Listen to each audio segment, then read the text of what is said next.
Spirit Chronicles Volume 10, Prologue, Determination. I thought vengeance was true justice. I swore to live the path of vengeance. Vengeance was my reason for being, because I thought vengeance was my only salvation. I couldn't die until I had my revenge. That was how I was able to endure those harsh days. No matter how ugly and filthy I came out the other end, I was able to cling to life. If I could have my revenge, I thought I didn't care about what would happen to me. But after I regained my memories from my life in Japan, I started to believe that vengeance might be evil. But the flames of hatred still burned viciously in my chest. My past and present selves, and their opposing personalities and values, contradicted each other and clashed. Eventually, the fusion of those personalities created a new way of thinking, seeking an answer to the contradiction, seeking happiness in an unattainable past, seeking meaning in an unsalvageable death. I started to scream soundlessly, unable to see ahead of me, scared and unsure of what is right, unable to reveal my ugly self to anyone. Then, even someone like me began to feel happiness. The happiness I had lost in the past, my salvation, had taken on the same form and was surprisingly close by. Warm to the touch, reassuring to be with, and comforting to be near. It wasn't the exact same thing, but it was a beacon to me all the same. That was why, each time I touched that happiness, each time I saw that happiness, the hatred burning in my chest flickered just a bit. I wanted to touch that warm happiness forever, but I couldn't forget my painful past. I couldn't avert my eyes from the unpleasant reality, because if I forgot, if I averted my eyes, I felt like I would forget the happiness I had lost as well, because it felt like I would be sealing away my precious happiness along with the problem, because it felt like I would be lying to myself. I was scared of forgetting. Because I was a coward, I couldn't avert my eyes.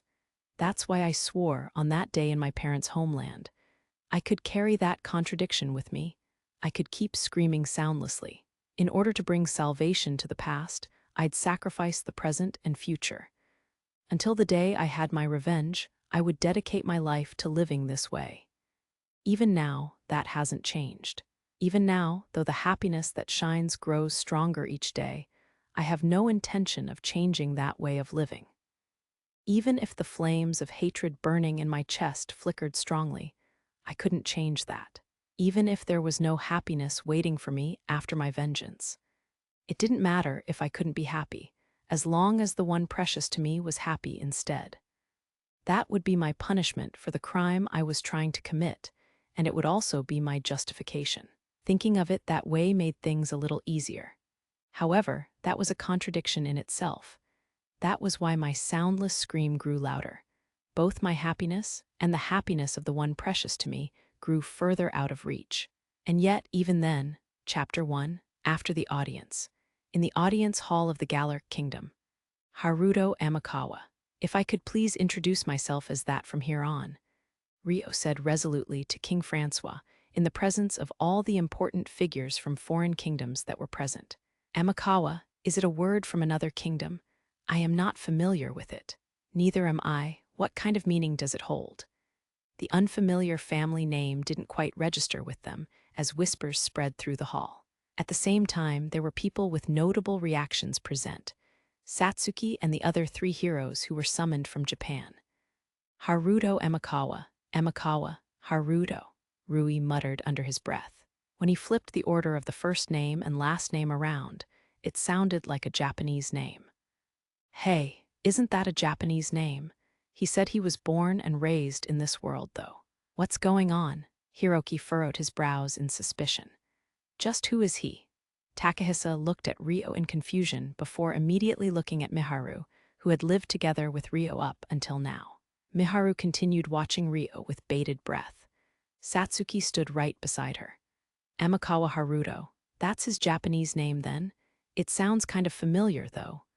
She muttered quietly so that no one could hear, cocking her head with an unsettled look as she mulled over the name. It was only natural that she would find the name familiar. Haruto and Satsuki had met once before, on the day of their high school's entrance ceremony.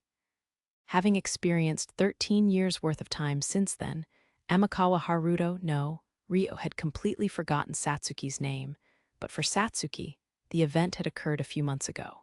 On the day of the entrance ceremony, it had been Satsuki's duty as a student council member to oversee the new students. But the number of students she actually spoke to long enough to catch their names was few enough to linger in her memory. Amakawa is an unfamiliar word to me.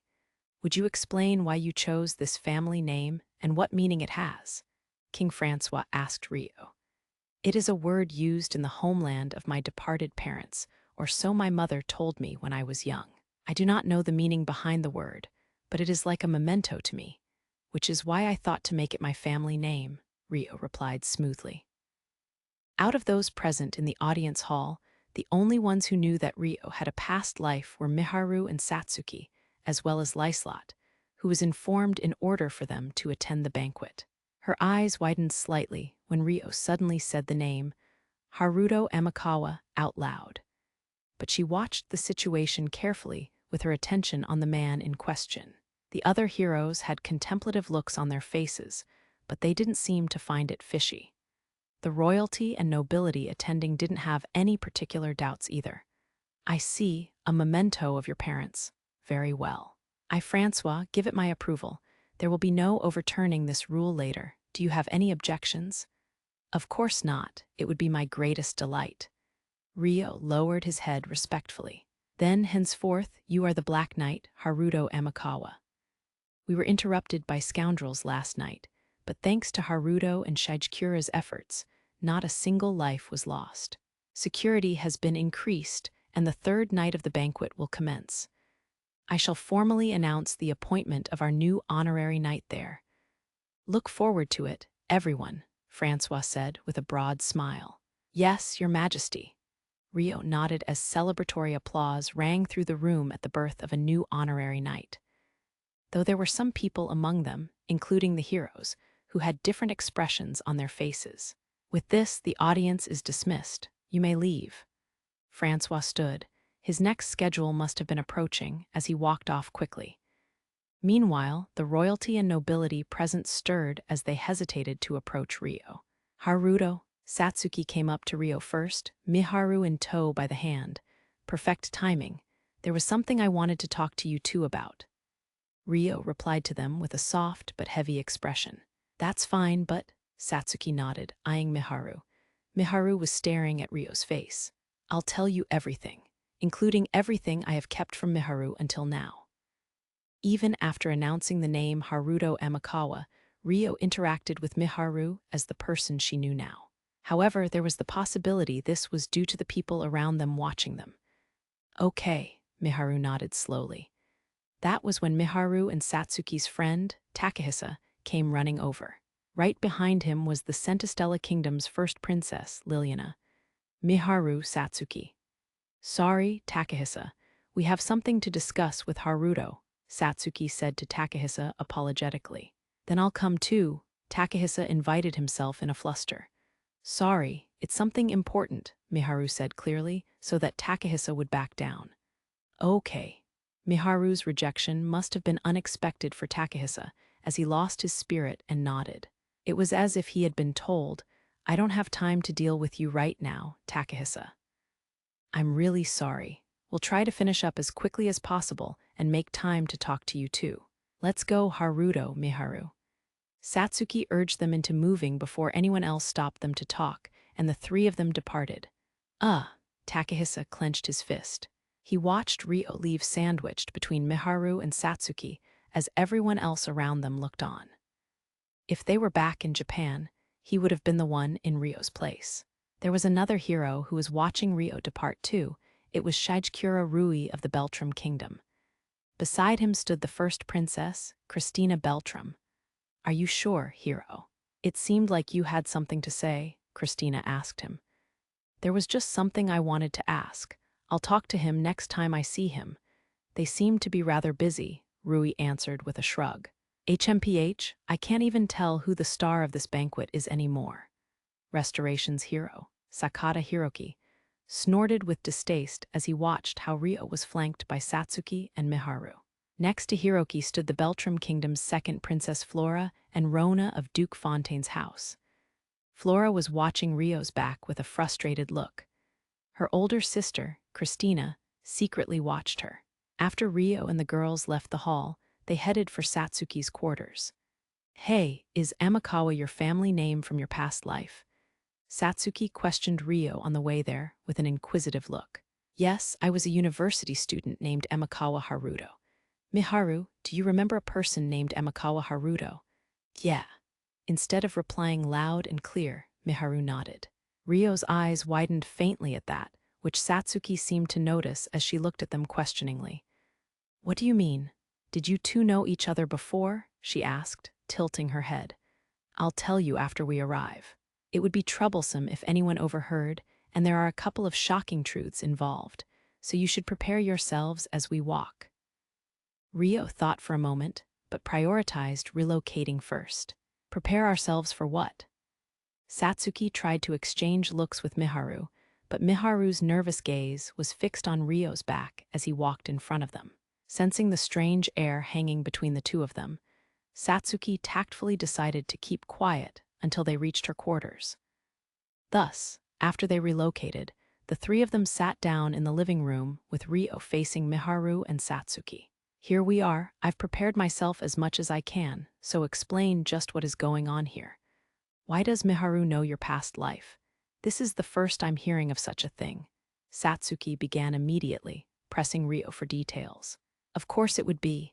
I've yet to tell her that I was Amakawa Haruto in my past life myself," Rio answered, looking at Miharu. "Wait, really?" But Miharu didn't seem that shocked, though she was shaken. If anything, she looked nervous instead. Satsuki directed her gaze at Miharu. I'm shocked, of course," Miharu said, flinching back. "But you knew each other, right?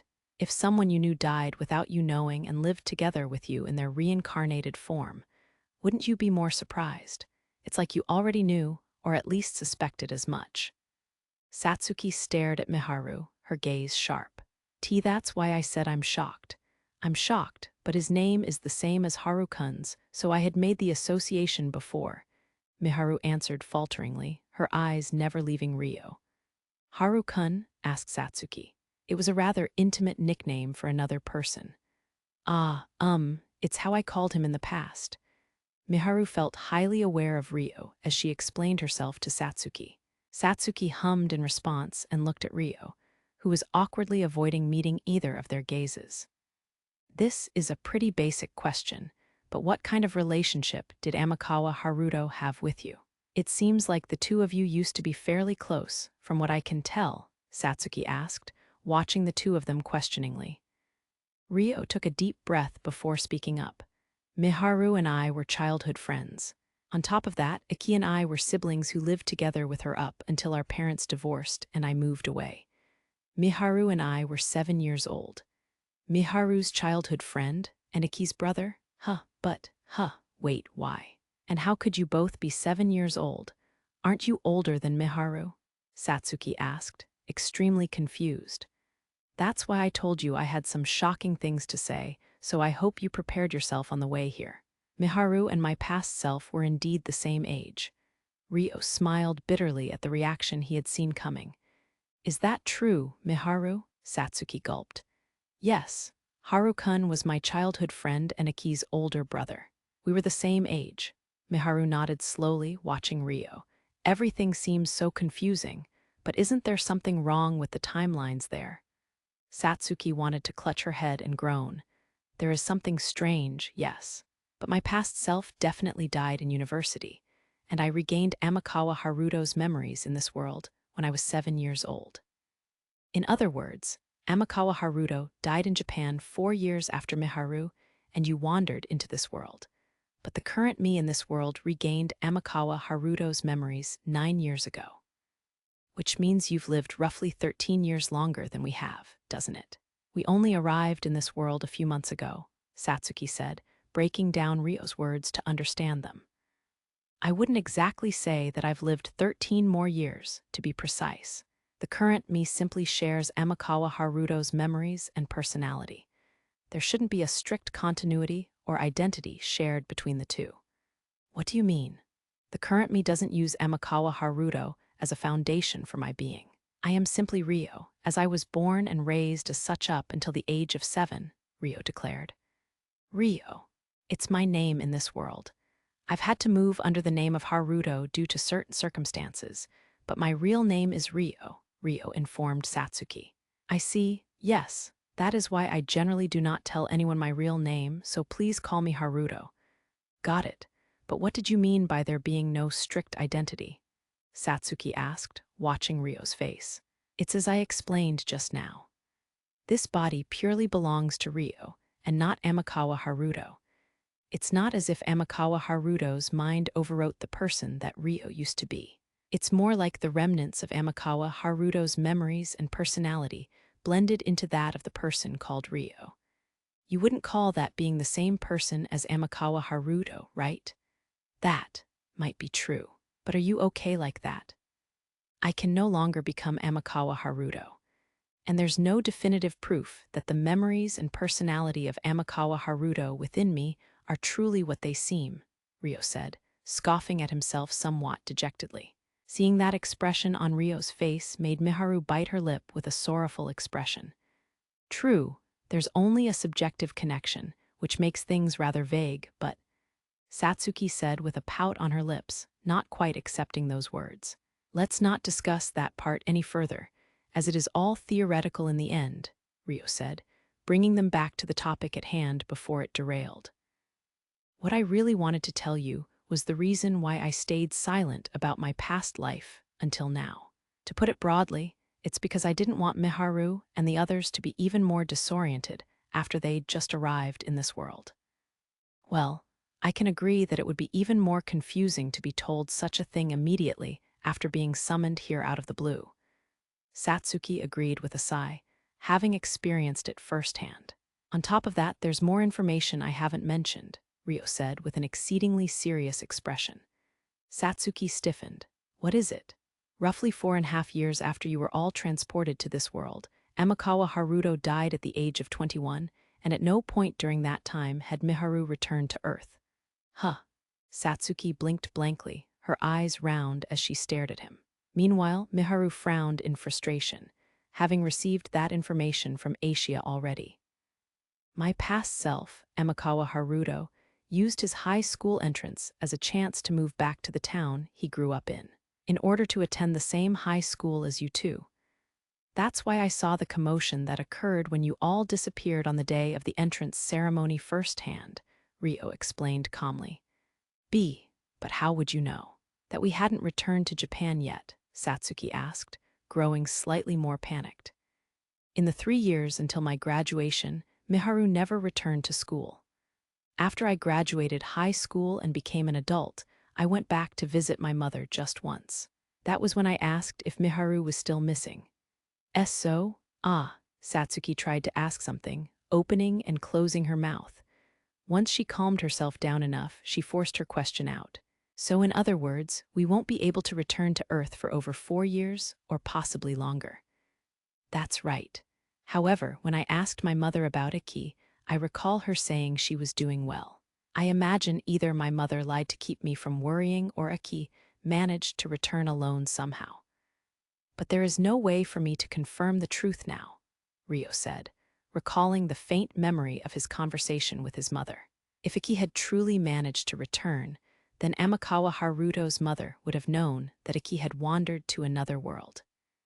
In which case, she would have known that Miharu had also gone to that other world and informed Haruto. However, it was such a preposterous story. There was the possibility that his mother didn't believe Aki after her return and simply stayed silent. A contemplative silence fell over Satsuki and Miharu. At any rate, that was why I couldn't reveal my past life to Miharu and the others. There are other reasons as well, but it didn't feel right to say something so depressing while they were still separated from you and Takahisa. So I was going to wait until some time had passed or you had all reunited. It was nothing more than a superficial reason. That was why Rio looked a little guilty. If you had told Miharu about your past life, you would have inevitably been telling us that we couldn't go home. I had the faint suspicion that we wouldn't be able to return before high school graduation, but hearing it for real certainly is hard to hear. Satsuki had a bittersweet smile on her face. I think that's understandable. Miharu seems to be comparatively unshaken by all this, but there's no saying the same would apply for Aki or Masato. Ryo said, looking at Miharu, who had continuously held her silence until now. Ah no, especially in Aki's case, I think she would have become more unstable if you had told her this, Miharu said in a high-pitched voice. Ryo averted his eyes from Miharu and addressed the both of them. I apologize if it seemed like I was keeping you in the dark, but this is everything I've been concealing until now. All that's left is to decide how much of this should be passed on to Aki, Masato, and Takahisa. But I'd like to leave that decision to you too, as you both understand the situation the best. You say that, but it's something they need to hear too. We have to tell Aki and Masato that Takahisa has been found, too, and inform Takahisa that the two of them are safe as well. I suppose we'll have to figure out the timing for that, maybe arrange some kind of meeting. Satsuki pondered worriedly. From what I heard at the banquet yesterday, Princess Liliana is constantly by Takahisa's side. They share the same quarters, so it may be difficult to bring Takahisa to the stone house without her noticing. Miharu frowned. The attack happened just last night, so the security around the castle is heightened, Ryo said. It would be a challenge to bring Takahisa out of his quarters under the watchful eye of Liliana. The castle had guest rooms that were windowless in the name of security, so if they were in a room like that, they'd have to use the door. Even if they were to scout the area first, it would be a high risk with the increase in guards, which means the safest option might be to bring Aki and Masato to the castle before Takahisa returns to the Centistella kingdom. Satsuki thought for a moment, then presented a realistic approach. But even if we eventually explain things to the king and Princess Liliana, we need to confirm what Takahisa thinks. Yes, though in order to do that, we'll need to make an opportunity for you two to meet Takahisa without Princess Liliana around. The only one who's in a position to do that would be me, the hero, Asking a foreign princess to dismiss themselves would only be permitted by someone with the rank of a king or equivalent, like a hero. Even as an honorary knight, Ryo couldn't do such a thing. Yes, we'll need to rely on you for that, Satsuki. I'm not sure how long Takahisa will stay in this kingdom after the banquet, so preferably as soon as possible. Got it. Leave it to me, Satsuki nodded. In that case, we also need to know what kind of person Princess Liliana is and what kind of relationship she has with Takahisa, if we're going to tell Takahisa what he needs to know, said Ryo. If they knew what kind of person Liliana was, they should be able to understand the character of her kingdom, to an extent. Out of us three, Miharu interacted with them the most at the banquet last night. What did you think? Satsuki asked Miharu. Like Takahisa said, she's a good person. She was a kind person with a soft demeanor. It seemed like Takahisa trusted her a fair amount. I see. Well, there's the possibility it's an act to win over the hero, but that's probably me being too paranoid. Satsuki hummed at Miharu's explanation. I don't think it hurts to be as cautious as possible, Ryo chuckled at Satsuki. Yup, I'd like a bit more time to think. Everything was so sudden, I still haven't processed it all. Still, I never imagined Haruto would be my underclassman in his past life. Satsuki tried to perk up, shifting the topic to Ryo. We may have even passed each other at the entrance ceremony, Ryo replied with a smile. Yeah, maybe.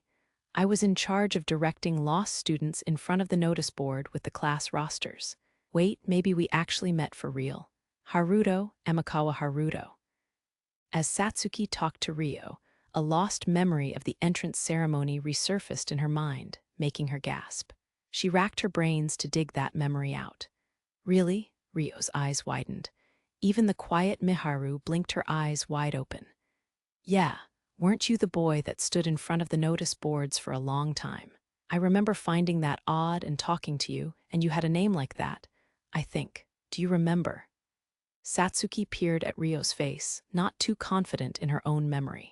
I think there may have been an older student that came up to me while I was looking at the class lists, but I'm surprised you can remember. Ryo's memory of it was rather vague. It was my last day on Earth, you know. Of course I'd remember. Well, it seems like you've completely forgotten it, though. Satsuki looked at Ryo scornfully. Don't ask for the impossible.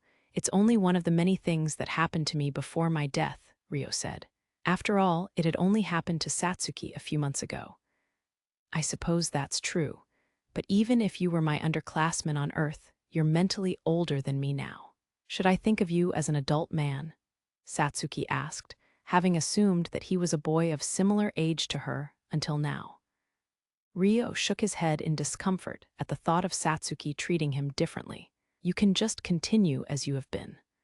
Like I said before, if I'm not particularly focusing on anything, then my awareness as Ryo is stronger.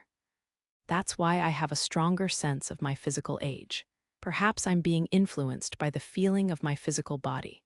Okay, then let's continue to get along as we have been, Haruto. Right. So, it's been all me talking until now, Satsuki said, glancing at Miharu sitting beside her. Miharu had been staring silently at Ryo's face for a while now. Did you have anything you wanted to talk to Haruto about? Satsuki asked. Despite having a boy with her childhood friend's memories before her, Miharu was oddly silent about it all. I do, but I don't know where to begin. Miharu seemed nervous as she stumbled over her words. There were things I wanted to discuss with Miharu alone, actually. I'd love to include you in further discussions later, after we're done. Could I ask that you take some time to think over the things we've discussed so far? Ryo spoke up first. Sure. All right, I'll be in my bedroom then. Satsuki looked between Ryo and Miharu's faces, then stood up quietly. She was a little curious about what they were going to discuss, but she considerately headed to her bedroom to leave them to it. Once her door clicked shut, Ryo opened his mouth. Miharu. Why yes, Miharu squeaked in reply. Did you think I was Amakawa Haruto for some time now? Ryo stared directly at Miharu as he asked. Rather than thinking you were, I was more wondering if you could be, since... Well, you had the same name and gave off a similar feeling, so as we lived together I started. Remembering Haru-kun. Was that all? Ryo's eyes widened at Miharu's words. Actually, back at the Spirit Folk Village, Sarah and the others mentioned something. About when Haru-kun and Latifa first wandered into the village. That when you were unconscious in the jail, you muttered Mei-chan. Miharu seemed to find her resolution, calling Ryo Haru-kun right to his face. I did. He had no idea that it happened. He had been unconscious, after all. Ryo frowned. After that, I started wondering if you really were Haru-kun after all, Miharu said, squeezing her right hand into a fist over her chest. But thinking about it realistically, wouldn't you find it impossible to believe? I told you I died as a university student in my past life, right? Although I suppose that wouldn't have mattered if you suspected I was lying. I never thought you were lying. It's true that I thought the story was inconsistent. But even then, when you returned to the village, I started to get the strong feeling that you might be Haru-kun. So that's why you were acting strange when I returned to the village. And when I brought you to Lyslot's mansion in Amend for the first time too. Ryo had a somewhat pained face, but understood. However, he also had a strange feeling about it. He could accept that there was a reason for her awareness, but even then, Miharu had accepted the truth too readily. It was almost as though she had received a hint from someone. On top of that, Miharu hadn't seemed particularly surprised at anything Ryo had revealed until now. In other words, she had been almost certain that he was Amakawa Haruto. If she was practically certain of her suspicions, why didn't she ask me before I told her the truth? Was there a reason for her silence, just like there was a reason for mine? With such questions in mind, Ryo looked back on the events that had occurred with Miharu up until this banquet. Now that I think about it, the day after I brought Miharu to Lyslot's estate to arrange attendance to the banquet, she started acting differently again. Ryo analyzed in his head as he stared at Miharu. What is it, Haru-kun? Miharu asked timidly, feeling as though Ryo could see right through her. Miharu, Ryo sighed. Yes, she asked, looking at him worriedly. Can you please stop calling me Haru-kun? Ryo said with a troubled expression. Why? Miharu frowned quite sadly. As I've explained already, Amakawa Haruto is dead. The current me is not your childhood friend. I am a different person who merely possesses his memories. So you don't need to force yourself into interacting with me as though I am Amakawa Haruto. Ryo feigned composure as he forced out words that were extremely difficult to say. There's no way I can think of you as a different person. Miharu immediately and unexpectedly raised her voice for once. Ryo was overwhelmed into silence. If the person in front of me right now isn't Haru-kun, then where did the Haru-kun I know go?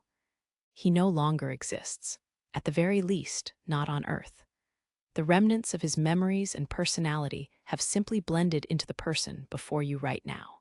But my body is that of Ryo, and not of Amakawa Haruto. There was only the subjective connection of memories and personality, but nothing objectively connected at all. Then I believe Haru-kun is still here. Right now, inside of you. Miharu stared at Ryo's face and declared, I'd like to confirm something. Do you see me as your childhood friend right now? Am I, the person named Ryo, who interacted with you under the name of Haruto, present at all? She wasn't able to answer immediately. Indeed, Miharu was currently trying to see Ryo as her childhood friend. She sought Amakawa Haruto from Ryo himself. I didn't mean to make light of you, Haruto, but having lived with you until now, there were several occasions where I recalled the days when I was with Haru-kun. I simply can't believe that Haru-kun isn't within you. That's all, Miharu continued. I believe that's because you don't know the side of me that's Ryo. If she knew, she'd be terrified. She'd have to accept that Ryo and Amakawa Haruto were different people. That's why he had hidden it until now. He couldn't make up his mind. Ryo reflected on himself and smiled regretfully. So please tell me then, about who Haruto know who Ryo is. Don't make the decision for me. I want to be with you from here on out as well. That's what I said to you, right? My feelings haven't changed. Why do you want to be with me? After growing up with Haru-kun until the age of 7, when Ryo and Haru-kun started to overlap with each other in this world, it made me realize just how precious Haru-kun was to me. Those feelings of mine only grew stronger. Someone so precious to me died, but now that person is back before me in another form, living together with me and everything. It's like I was given another chance. That's why I want to stay with you. I'm happy to hear you say that, but if you hadn't felt Amakawa Haruto's presence within me, would you still have wanted to stay with me? Asking in that way is unfair. It's true that my reason for wanting to be with you might be heavily influenced by how I think of you as my childhood friend, Haru-kun, but Miharu said with a frown. Sorry, Miharu. Mika-chan was someone precious to Amakawa Haruto as well. That didn't change even after he grew up. It may sound foolish, but he chose to move back to that town alone just for a chance to see you again at that high school. Well, there was no way of knowing you'd attend that high school for sure, but Ryo explained, speaking about the feelings of Amakawa Haruto within him truthfully. Hearing the name Mika-chan brought back so many memories, Miharu couldn't help but tear up. But as Ryo continued to speak, her face gradually twisted with sadness instead. That's why it's important that you know that Amakawa Haruto is dead. If you want to be with me in order to be with him, then it may be better to rethink that. Why? Because I cannot interact with you as Amakawa Haruto. Even if aspects of him remain, he's a different person. The person who played with you every day until the age of 7, the person who made that promise with you when you separated, no longer exists. You'll realize that if you stay with me, and you may come to regret it. By surviving in this cold-hearted world, by becoming a prisoner of the shackles of revenge, Amakawa Haruto's values within Ryo had weakened significantly. It wasn't meant to be like this. Amakawa Haruto had changed. No, Miharu would eventually become disillusioned, realizing that Amakawa Haruto had truly died. That's why they were better off apart to begin with, Ryo thought. Even then, my feelings won't change, Miharu stated firmly, biting her lip. Even if the impression you have of me is far from what I am in reality, Ryo said in a self-mocking tone. Just now, I could feel traces of Haru-kun. Miharu didn't back down. And yet, before I regained my memories, I would do anything criminals asked of me just to survive another day. That's the kind of person I am. Can you still say the same then? Is that the Amakawa Haruto you once knew? Ryo's gaze was icy as he spoke. That's before you regained your memories, so whether I did them before or after my memories don't change the fact that they're still things I did. It's not as though I conveniently became another person and erased my sins. Miharu held her tongue. That's what it means. Even after regaining my memories, I didn't live in a way anyone could be proud of. I've beaten someone up out of anger, to the point they lost consciousness. I've killed people in retaliation for being attacked. I'm trying to kill a man out of vengeance for my mother. Ryo indifferently listed his actions that fell out of line with the morals of an ordinary Japanese person. Miharu tried to say something, but was ultimately rendered speechless. Of course, it's your decision, Miharu. If you wish to continue living in the stone house, I won't stop you. But you should think about it very carefully. The person I want dead knows what I'm trying to do. If you stay with me, you might be dragged into it too. I want to avoid that. And as far as Aki and Masato are concerned, both of them adore you so much, especially Aki. Anyone can see that. There's Takahisa, too. Rather than staying with me, wouldn't you be happier if you stayed with everyone you know from Earth? Ryo asked, bringing up the others in order to try and dissuade Miharu. You can't just decide my fate like that, but it is true that Aki and the others aren't unrelated to this. Miharu frowned in frustration. Let's set aside the matter of who you should be with for a moment. It's not a problem that can be solved right now, and I want to talk more about Aki too. Let me be frank. Aki hates Haruto, doesn't she? That's the feeling I got when I saw her reaction to my name when we met, and on a few occasions when we've interacted. Miharu was silent for a moment, but eventually put her feelings to the side and nodded slowly. Yes, she does. I think Aki should hear about my past life as Haruto from me directly, but I was hoping to hear your thoughts about how Aki would react and why she feels such hatred for Haruto in the first place, Ryo said. Ryo. Miharu was about to call him Haru-kun or perhaps Haruto before correcting herself. You can continue to call me Haruto. It'd be a problem if someone heard me being called Ryo. Ryo averted his eyes awkwardly. Haruto, how much do you know about what happened to Aki after your parents divorced? Practically nothing. My father made sure I knew nothing about my mother until I turned 20. The one time I met my mother after I turned 20, I asked about Aki and was told she was doing well, so I never imagined she'd appeared in this world alongside you. I see. Aki gets really emotional when it comes to the topic of her father and Haru-kun. One time, I made her really angry about it, and she ended up in tears. I've avoided talking about Haru-kun in front of Aki ever since. That's why. This is only my assumption, but will you tell me anyway? Ryo asked, watching Miharu. Aki really loved Haru-kun and her father, so I think she was really sad and lonely when the two of them moved away so suddenly, without any explanation. She was only 4 back then, so she didn't understand why they'd left. It must have hurt so much waiting for 2 people who never returned. Miharu said with a frown. I see. Ryo processed her words with a quiet expression. However, if she had only been sad, that didn't explain why she felt so much unfounded anger towards Haruto. Also, at the time, Yuki. Your mother also struggled with the divorce a lot, and work didn't seem to be going smoothly for her, so she ended up falling ill. Aki was upset that you two didn't return even after that, which gradually turned into anger. Miharu added, explaining why Aki's anger had manifested. Yuki was Aki and Haruto's mother. Does Aki know why our parents divorced now? Ryo asked after a moment of hesitation.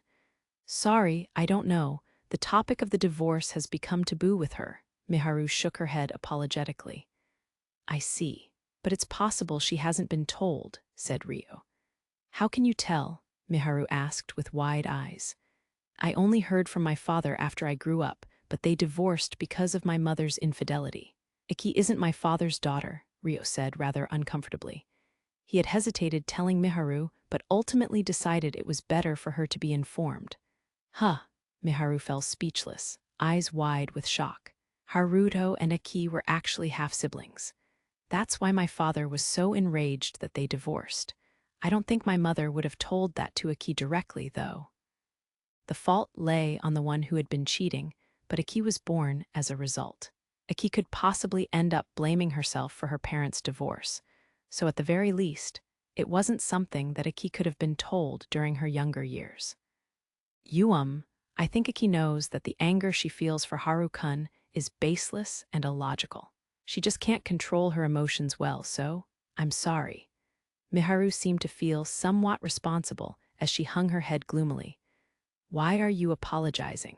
It's not something even Aki should be apologizing for, Rio said with a forced smile.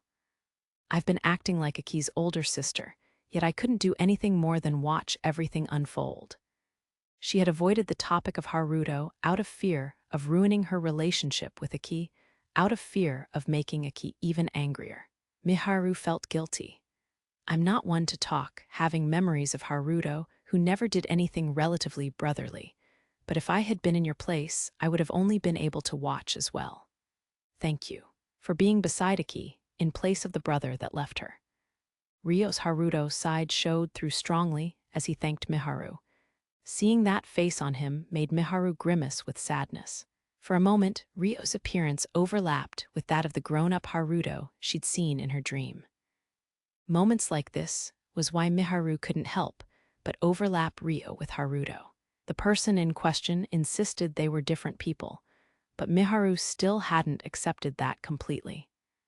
But the things Rio had explained couldn't be dismissed outright as being incorrect, which made it worse. Is something the matter? Rio peered at Miharu's face and cocked his head in question. No, it's nothing. Miharu stifled the emotions she had yet to process and shook her head with a forced smile. I was hoping you could sit in when I tell Aki about my past life. If her reaction is particularly strong, you may need to step in. Of course, but let me think a little longer about what would be the best way to tell her. Sure. I don't mind if you discuss with Satsuki about how much of what we've discussed now should be revealed, and to whom. Please organize your thoughts, Rio said, looking a little sad. After that, Miharu headed for Satsuki's room so that the two of them could talk for a while. Meanwhile, in King Francois' office, Prince Mitchell had brought his sister, Charlotte, or rather, she had followed of her own accord, to somewhat forcefully request an audience with their father. Mitchell entered the room with permission and sat down in a chair in the office. If I may be so forward, father, what were you thinking? He asked with a displeased expression.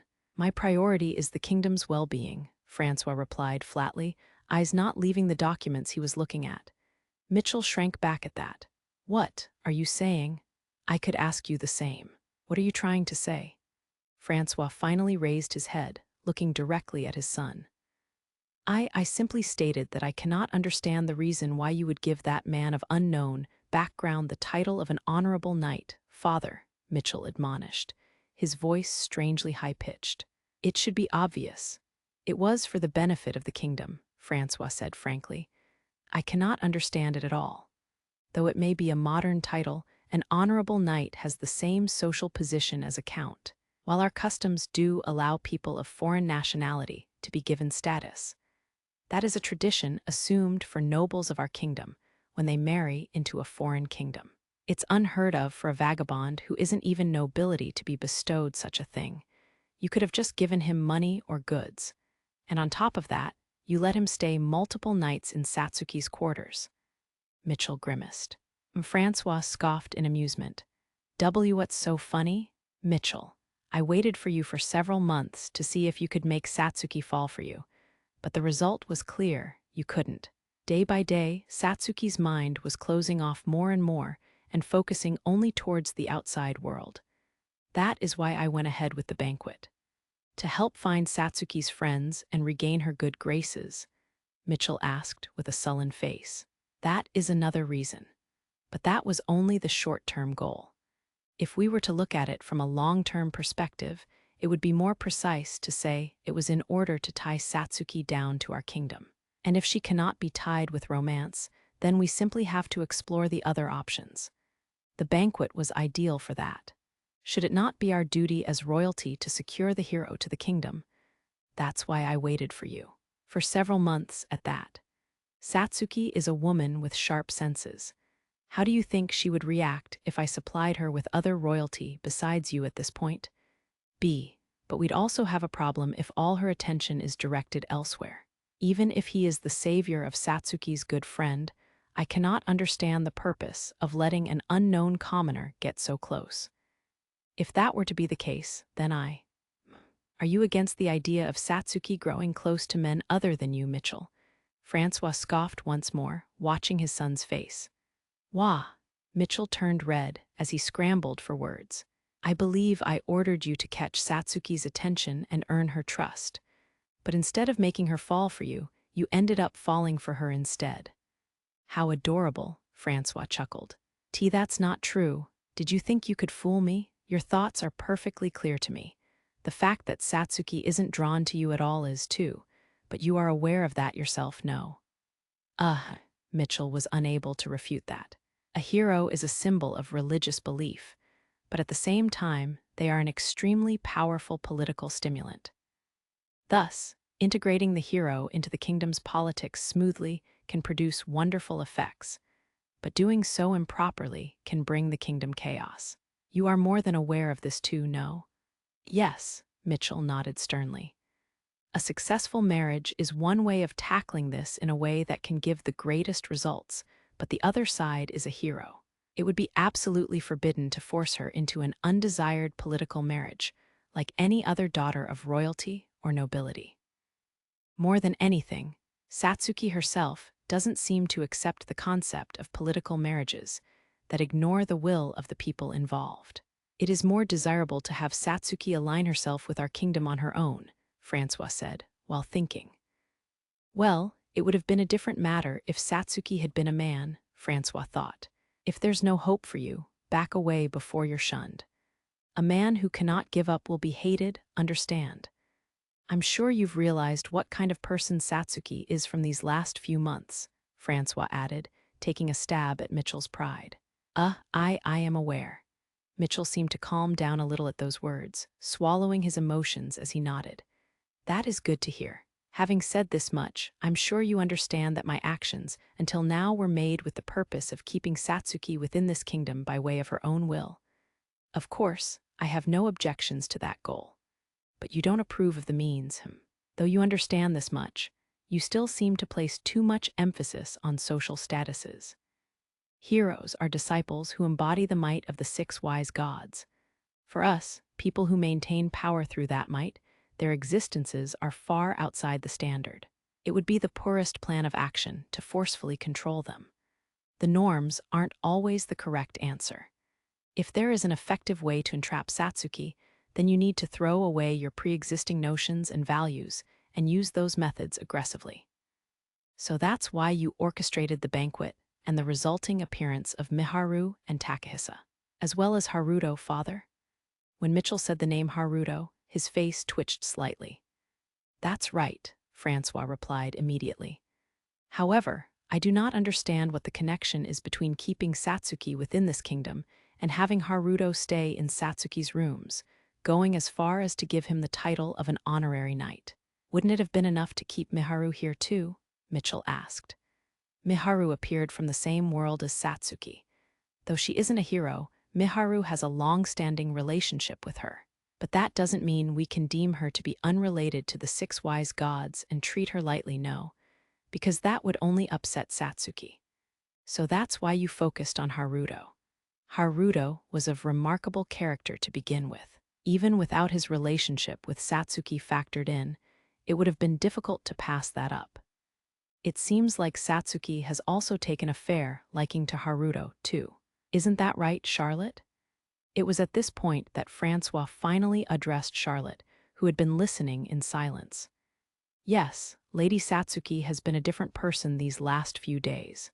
Of course, while reuniting Lady Miharu played a part of it, I believe it is undeniable that Sir Haruto had an effect too.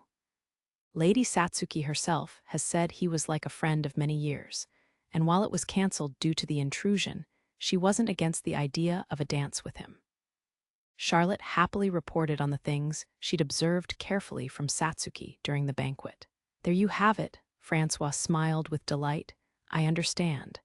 Mitchell finally accepted this, nodding as the strength drained from his shoulders. Good, be open-minded, Mitchell. If you show the composure to support Haruto, you may even get Satsuki to change the way she sees you, Francois said with a grin. Mitchell's face turned red. What are you saying? Ha. The situation is growing more complicated right now, but I don't intend on stopping your actions as long as you act within your status. If you notice anything about Satsuki in the future, continue to report to me.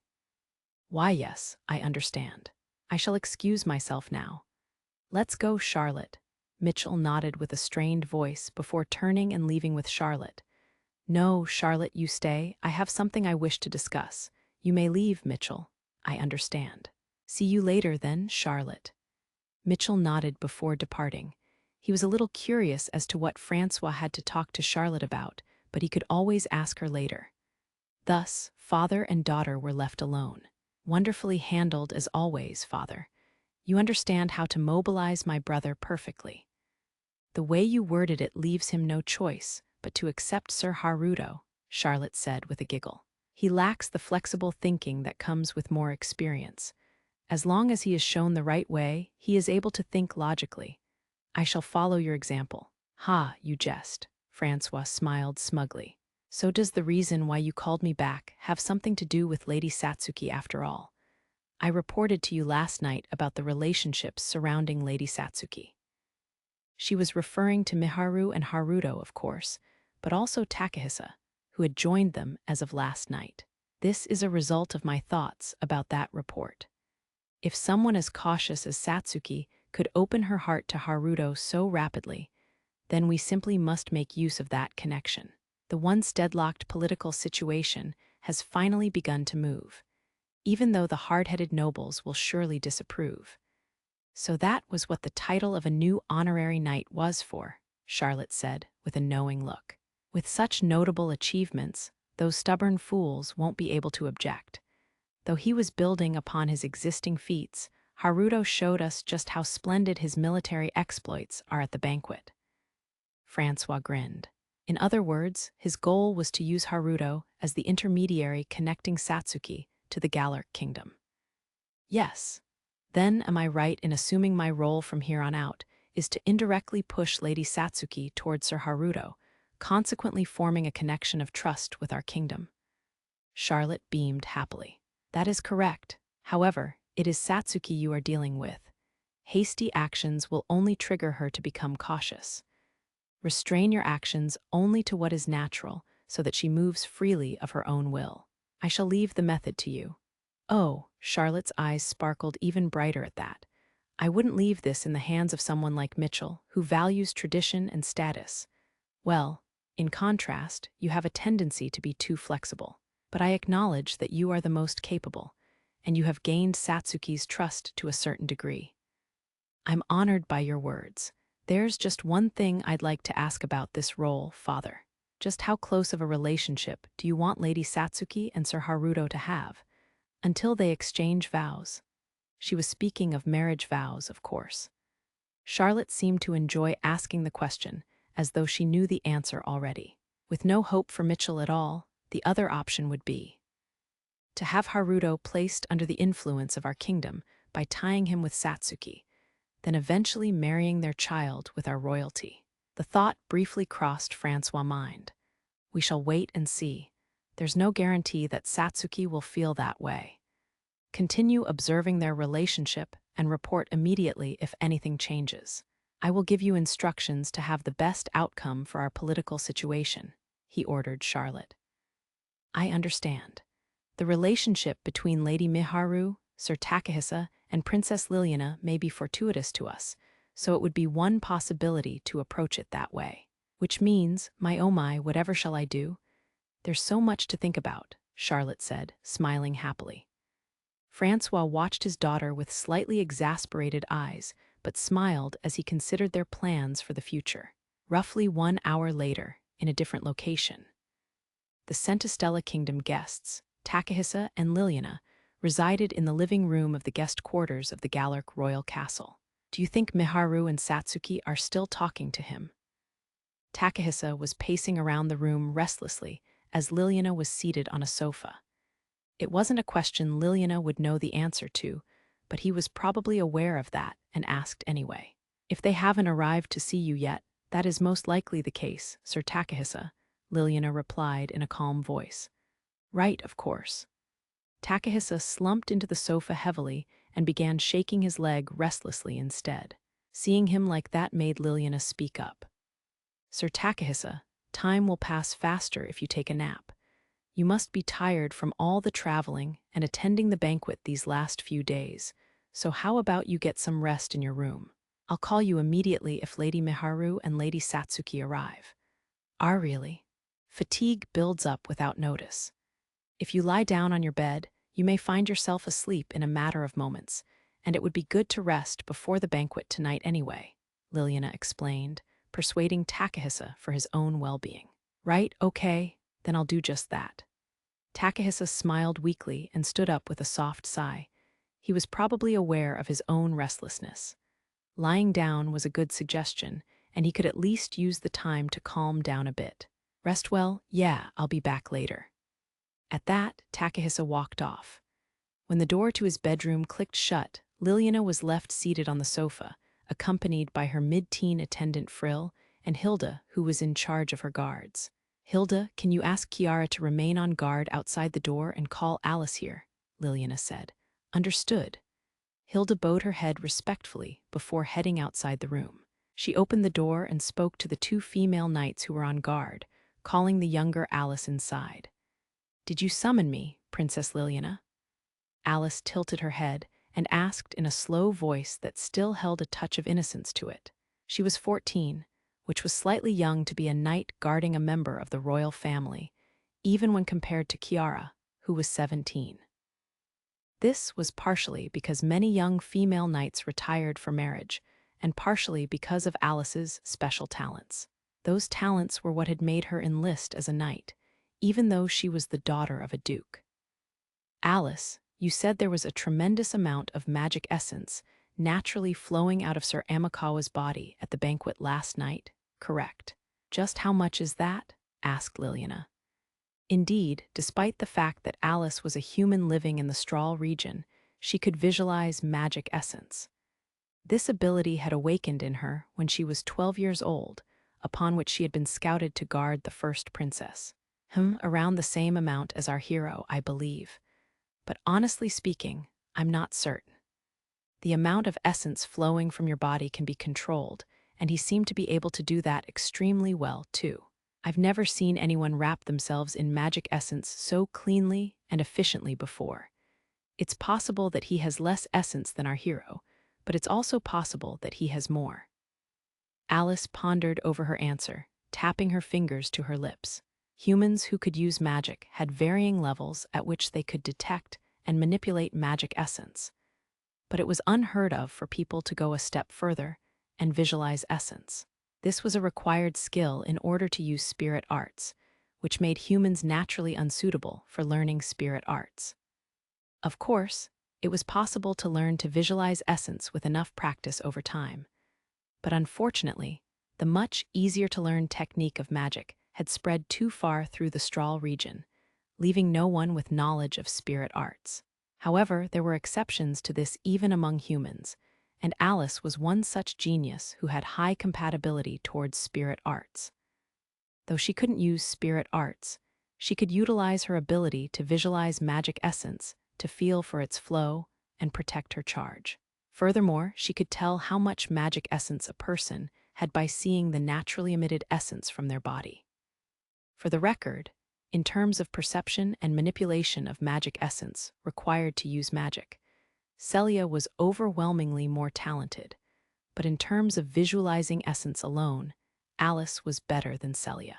However, Celia had been learning to visualize magic essence during her time in the stone house, so that gap in ability was slowly closing. Is it even possible to have more magic essence than our hero? He possesses more magic essence than all of our royal sorcerers combined, right? Hilda asked with a dubious face, finding it hard to believe. That's why I said I wasn't certain. It may be more accurate to say that I can't see his limits. While it's true that the magic essence that flows out of a person's body is representative of their total essence amount, I can only make a very vague estimate. You can control the essence that flows out of you on a daily basis with enough practice, too. Think of it like being unable to tell the difference between a cup of water and a bucket of water, Alice said, shrugging her shoulders. Hilda, in your eyes, what were Sir Amakawa's abilities like? Liliana asked Hilda. From what I could see of the battle, his skill is top-notch. The rumors said he defeated several minotaurs with his swordcraft and repelled a demi-dragon's breath with his enchanted blade. And I believe he has the abilities to support those claims, Hilda conjectured. In other words, at this point, Sir Amakawa is untouchable. After talking to Lady Miharu at the banquet last night and seeing his demeanor at the audience earlier, he seems to have a reserved personality, too, Liliana summarized, then sighed somewhat listlessly. Is there a problem with him? Hilda asked, narrowing her eyes.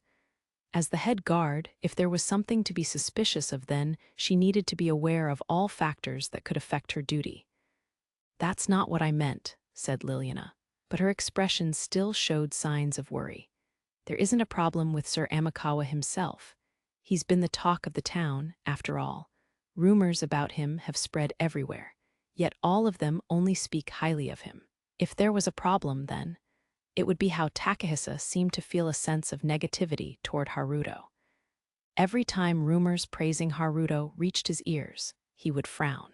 That was because of the girl named Miharu, whom Liliana knew Takahisa had feelings for. Sir Takahisa is jealous of Sir Amakawa, though I don't know how much awareness he has of that himself. Liliana had wanted to ease the state of Takahisa's mind by letting him reunite with Satsuki, which was why she made this visit to Galark a reality. But now, she worried that Takahisa's mental state had become even more unstable by coming here. Though right now, it was still only a small seed of fear. It's risky, having such feelings of rivalry with a person as exceptional as him. It was generally impossible for a person to win out against someone else in all aspects, because each person had their own strong points and weak points. However, jealousy could cloud a person's eyes. There was no need for such a thing, yet they become disillusioned with the need to win over the other in every way. If they don't win, they feel unbearable anxiety. What if Takahisa's jealousy was deeply ingrained? What if he perceived his loss against Haruto in areas he couldn't win in? It would be best to remove that seed of jealousy from Takahisa as soon as possible, by urging him to return to their kingdom immediately, to be precise. However, even if I can foresee what will happen, I cannot ask Sir Takahisa, as he is now, to return to our kingdom. Even if she suggested their earlier return, Takahisa wouldn't agree. Liliana couldn't forcefully restrain Takahisa and bring him back to her kingdom. Doing so would immediately damage his trust in her and cause him to turn against the kingdom. I must move as Sir Takahisa desires. That is my duty as princess. But it was also her duty to guide Takahisa down the correct path as his support. With that thought, Liliana quietly closed her eyes and steeled her determination. At that moment, the door to the bedroom Takahisa went into to sleep opened. Of course, appearing in the doorway was the boy himself. Hey, Lily, they might be done with their conversation by now. Could we maybe go to Satsuki and Miharu's rooms to check? Takahisa asked Liliana with a terribly anxious face. At this very moment, his only ally was herself. That was the delusion Liliana was struck by. She knew just how weak Takahisa was, how he was only just a boy despite his title as hero. Satsuki's name had been mentioned, but the one Takahisa wanted to see was Miharu. That much was easy to see. Liliana hesitated before answering. I cannot recommend it at this time. Takahisa hung his head despairingly, but the words Liliana uttered next cheered him up. However, we can go and check if that is the case. If you can promise me we will leave promptly if they are still occupied, I shall accompany you. What do you think? Let's go. His answer was immediate. The way his face changed made his thoughts so easy to read, he would have failed as a member of royalty or nobility. Takahisa was a type of person Liliana had never interacted with, which was precisely why she didn't know how to interact with him. "Then let us go. You shall all accompany us." Liliana chuckled, prompting them all to begin moving.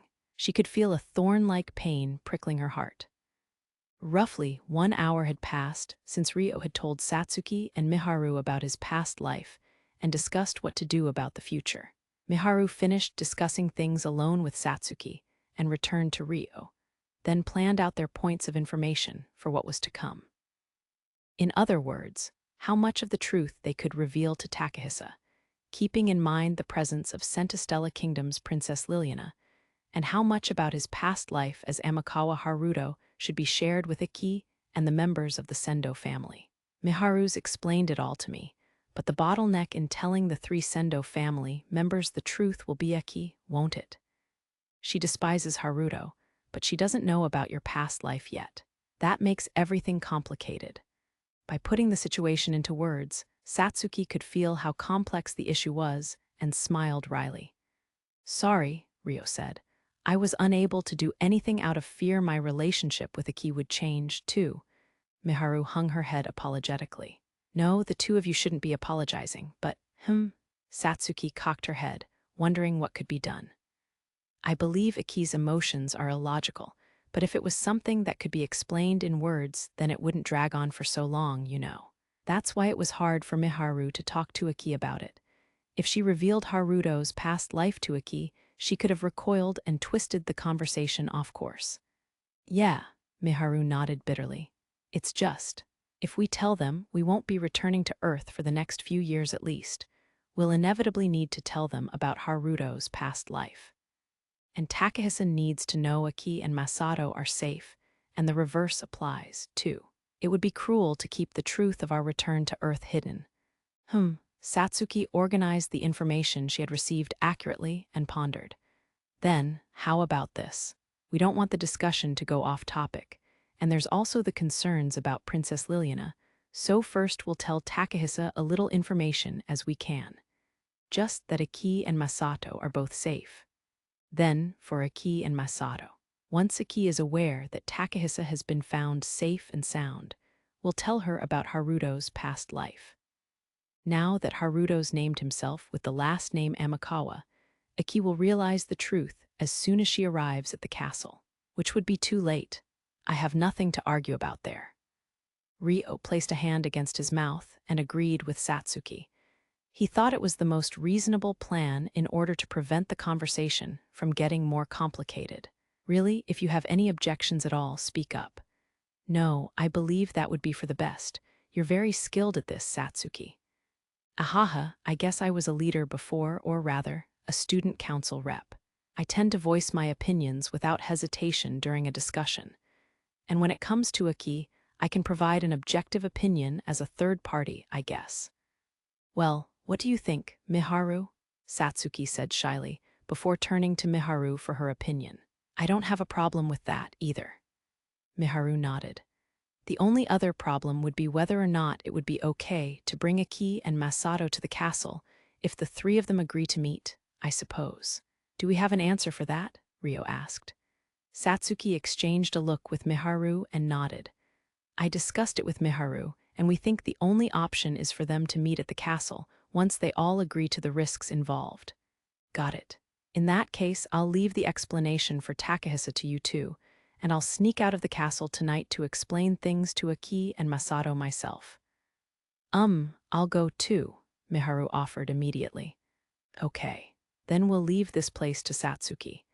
If something happened to the security at the castle, someone might come here. It'd be bad if we were all missing." "Gotcha. If someone ends up visiting, I'll do something about it." "Don't worry," Satsuki agreed readily. "Then we're counting on you." Ryo nodded his head at Satsuki. "Aishia, can you go run an errand for me?" Ryo asked Aishia secretly. "Yeah, sure. Do you want me to go to Aki and Masato?" Aishia must have been listening, as she replied immediately. "Yeah. I'd like you to go to the stone house first and inform them that Takahisa has been found. Then, tonight, by the time Miharu and I visit, I'd like them to think carefully and decide if they'd like to meet him at the castle." "Understood, I'll be off now." Aisha promptly left Rio's body in her spirit form and headed for the stone house. At that very moment, a knock on the door echoed through the living room. "I wonder who that is," Satsuki said, standing up and heading towards the door. She proceeded to open it to reveal the two female soldiers that had been on guard before her rooms, as well as Takahisa and Liliana. They were accompanied by Liliana's attendant, Frill, and her guard knights. "Hey, Satsuki," Takahisa greeted her with a rather awkward smile. "Takahisa," Satsuki blinked. She was sure she'd told him she had something important to discuss with Miharu, so she would contact him later. And yet, he had shown up here like this. "I'm sorry. I just couldn't wait any longer." "Ahaha, well, we were just wrapping up our discussion," Satsuki said, turning back to the living room. Rio and Miharu were seated together, their gazes directed at the visitors. Of course, the sight of Rio and Miharu sitting together was also within Takahisa's field of view. Instantly, Takahisa's face darkened as he clenched his jaw. He wasn't very impressed to hear he had been excluded while they were discussing something important. Satsuki sighed quietly. "I suppose it's good timing. There's something we'd like to tell you, as well. Would you like to come in?" Sorry to say this to the princess, but we'd like to speak to Takahisa alone." "Is that okay, Lily?" Takahisa looked at Liliana, who stood behind him. "They're friends you haven't met in a long time, so I'm sure you have many things to discuss. In that case, I won't act so uncouth as to insist upon my presence, but—" Liliana paused for a moment, glancing at Rio, who had no relationship with Takahisa, before giving her answer cheerfully. "If so, I shall also excuse myself." Rio read the implied message and immediately offered to leave. But Satsuki reflexively hesitated, trying to stop Rio. "If you're disallowing Her Highness' presence with the reasoning of a reunion between friends, then there's no sense in me being treated specially, is there?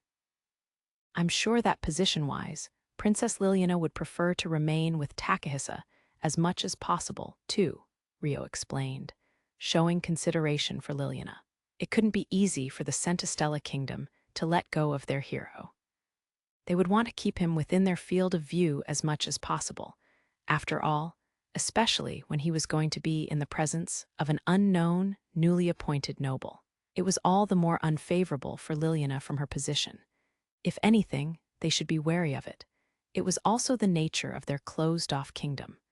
"I appreciate your consideration, Sir Amakawa."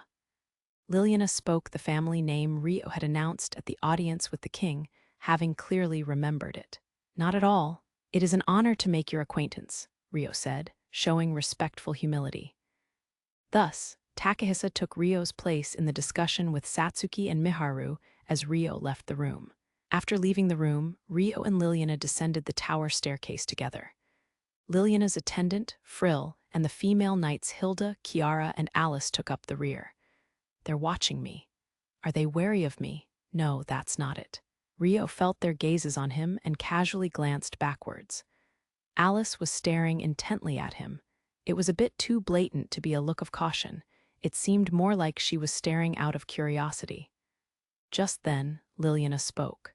"Sir Amakawa, how would you like to join me for a bit of conversation? You seem close to Lady Satsuki and Lady Miharu, so I would love to hear your thoughts." "Of course, I have no reason to refuse. If your Highness finds me a worthy conversation partner, then it would be my pleasure to fulfill that role." While Rio was slightly taken aback by the sudden request, he agreed readily. One could not refuse a royal's request for no reason, after all. "Thank you very much. The area we're staying in just so happens to be at the base of this tower, so let us head there." Thus, the party spent the next minute leisurely making their way down the stairs towards the guest rooms where Liliana was staying. On the way, they happened across Charlotte and Christina chatting in the corridor. The two of them were accompanied by their respective attendants, who were waiting nearby. "My, if it isn't Princess Liliana, and Sir Haruto, too. What might you two be up to?" Charlotte asked curiously. "Sir Takahisa is in Lady Satsuki's quarters speaking with her and Lady Miharu, so I had a free moment to spare. I was thinking of sitting down with Sir Haruto," Liliana explained. "Oh my, is that so? In that case, I would love to join you." Of course, you're more than welcome to, Liliana readily agreed. Thank you. How about you, Princess Christina? You were about to return to your quarters just now, no? Charlotte said brightly. No, I shall. It's a rare occasion, so I would appreciate the opportunity. Christina looked like she was about to refuse for a brief moment, but she seemed to change her mind when she saw Rio's face. Then it's decided. Charlotte beamed happily. Oh, Princess Flora? By pure coincidence, she spotted Flora passing by further down the corridor and called her name eagerly. Flora had been walking alongside the female knight that had been accompanying her, but came to a stop when she heard her name. When she spotted Rio and her older sister Christina, her eyes widened and she approached hurriedly. Why is everyone gathered here like this? She asked Charlotte, while at the same time having her attention focused on Rio and Christina. Whereas Rio bowed once, Christina didn't spare her a glance and remained standing still. I had just spotted Princess Christina in the hallway and was talking to her when Princess Liliana and Sir Haruto appeared, so the four of us are about to have tea together. Charlotte looked between the two sisters of the Beltram kingdom casually and spoke with a beaming smile. For the record, tea parties were how women in royal and noble circles socialized, and an invitation to tea was the same as an invitation to chat. While there were exceptions, it was a silently accepted rule that the higher-ranked person would invite a lower-ranked person to tea if their conversation was to be drawn out. If they were at equal standing, then it didn't matter who did the inviting. Conversely, if the higher-ranked person didn't extend an invitation to tea, it was a silent way of expressing that they didn't want to talk for long. In this regard, one needed to be able to read the room with great sensitivity. Everyone is having tea together. Flora seemed to want to join in herself, as she looked around at the four of them with slightly envious, puppy-like eyes. Charlotte tilted her head. What were you doing, Princess Flora? I was thinking of taking a short walk before returning to my rooms, Flora replied honestly. Like Christina and Liliana, the rooms Flora was staying in were also on this floor. I see, Charlotte nodded, smiling cheerfully. However, that was all she said. She didn't proceed to invite Flora along right away. Then, if you would excuse me. Flora looked uncomfortable and avoided meeting anyone's eyes as she slowly tried to turn back. Oh my, hold on a minute. Would you like to join us too, Princess Flora? It was at this point that Charlotte finally invited Flora to tea. But are you sure? Flora asked timidly, watching Rio and Christina's expressions. Of course, I don't mind, Charlotte nodded brightly.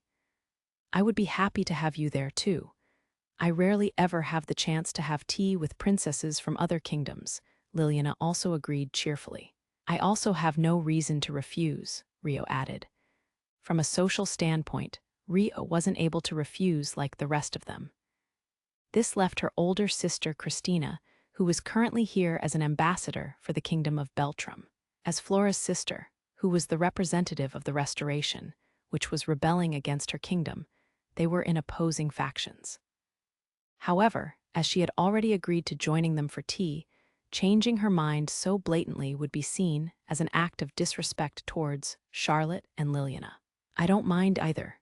Christina restrained herself from sighing heavily and nodded with a poker face. Thank you so much, Flora said happily. Now, where shall we go to talk? I was planning on using the guest room where I'm staying, but, said Liliana, there's a rooftop garden for the royalty here to use.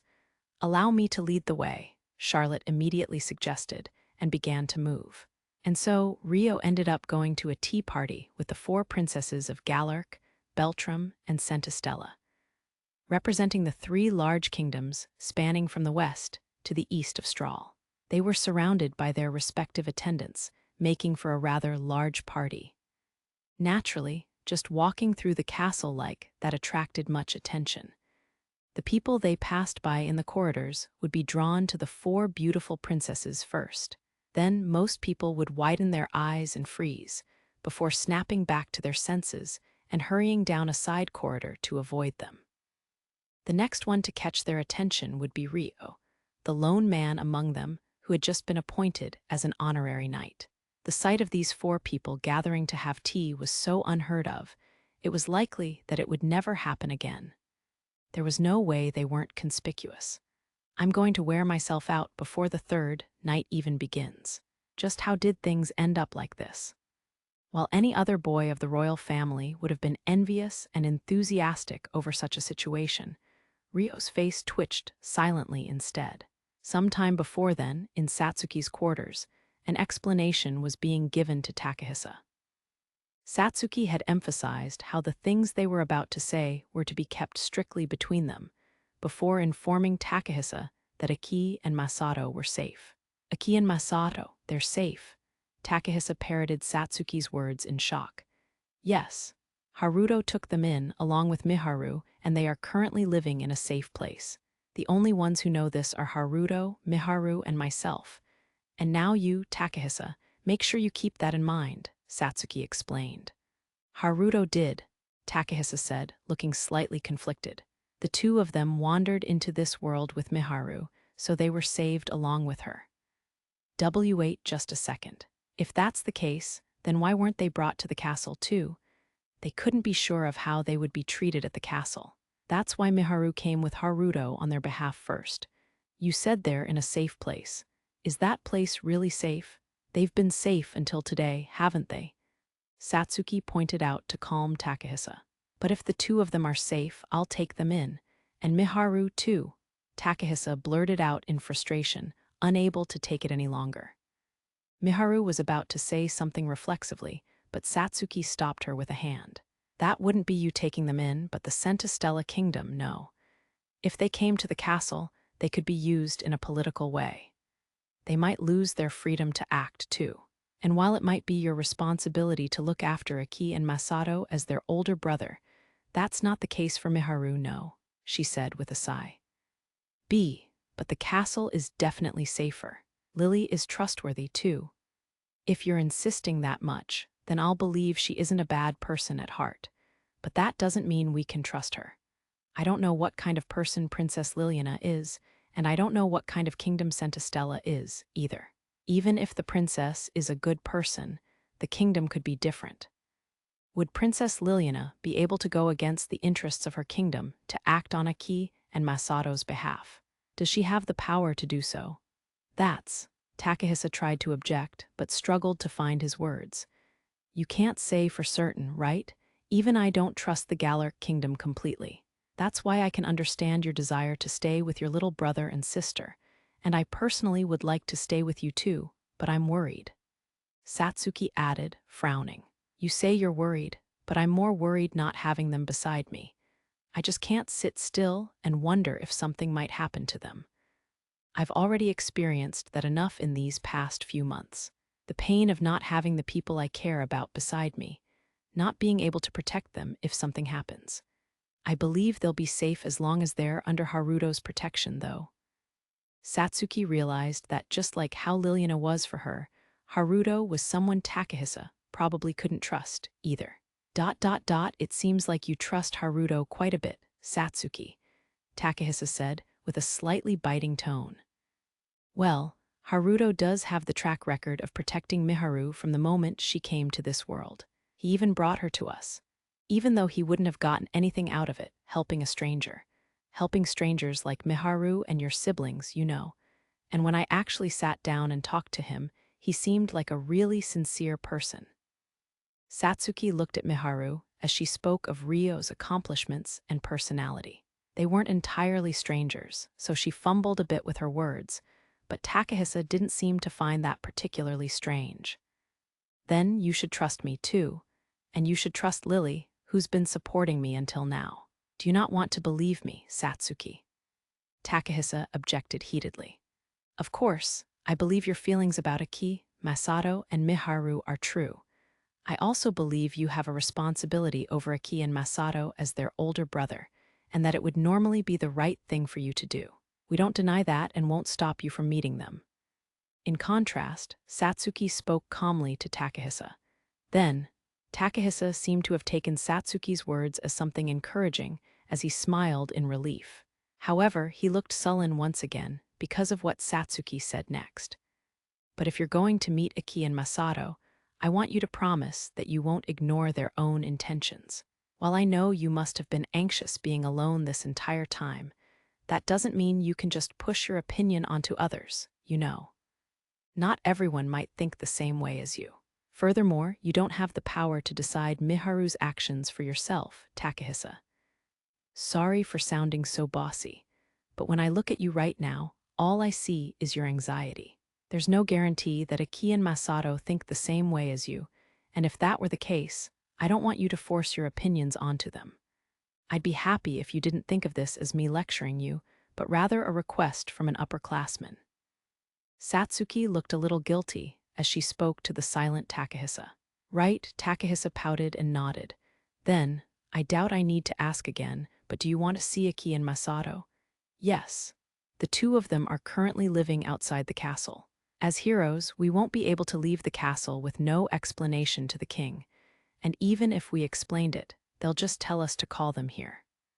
So, if you want to meet them, we'll have to bring Aki and Masato to the castle. But the final decision of whether they want to come to the castle or not falls on the two of them.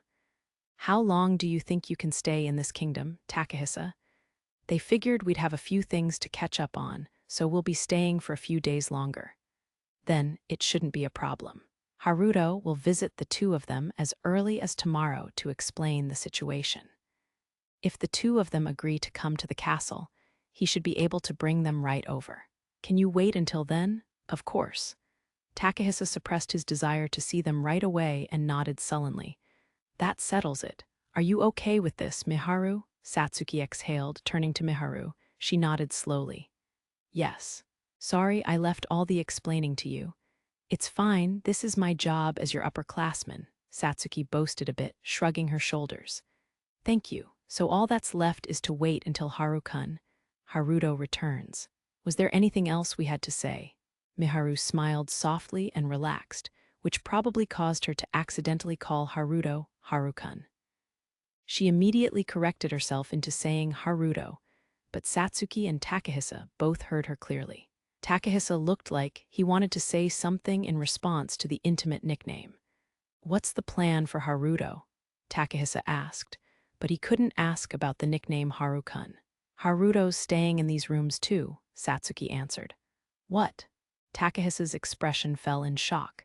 He looked at Miharu and Satsuki incredulously, as though he was questioning what they were thinking. Even though he's staying here, he has a separate bedroom. So it wasn't a problem, Satsuki implied. Still, staying in the same rooms as a man in your age group, Takahisa simply couldn't wrap his mind around it. It was easier to share information by having him stay in these quarters. Anyway, you're staying in the same rooms as Princess Liliana, aren't you? It's fine for me. I swear I wouldn't do anything like forcefully approach a woman, and the other guard knights and attendants are there, too. But here it's just you and Miharu, right? You're putting too much trust in him. You speak as though you're an exception. Just so you know, Haruto isn't the type to forcefully approach a woman either. Isn't that right, Miharu? Satsuki laughed with slight exasperation before suddenly turning to Miharu. Why yes. Miharu hadn't expected to be asked about it, so she was taken aback at first. Takahisa saw that the two of them trusted Haruto completely and frowned in disapproval. Satsuki seems to be concerned about bringing Aki and Masato to the castle, but I'm more concerned not having them with me. And Miharu too. He couldn't leave them to anyone else.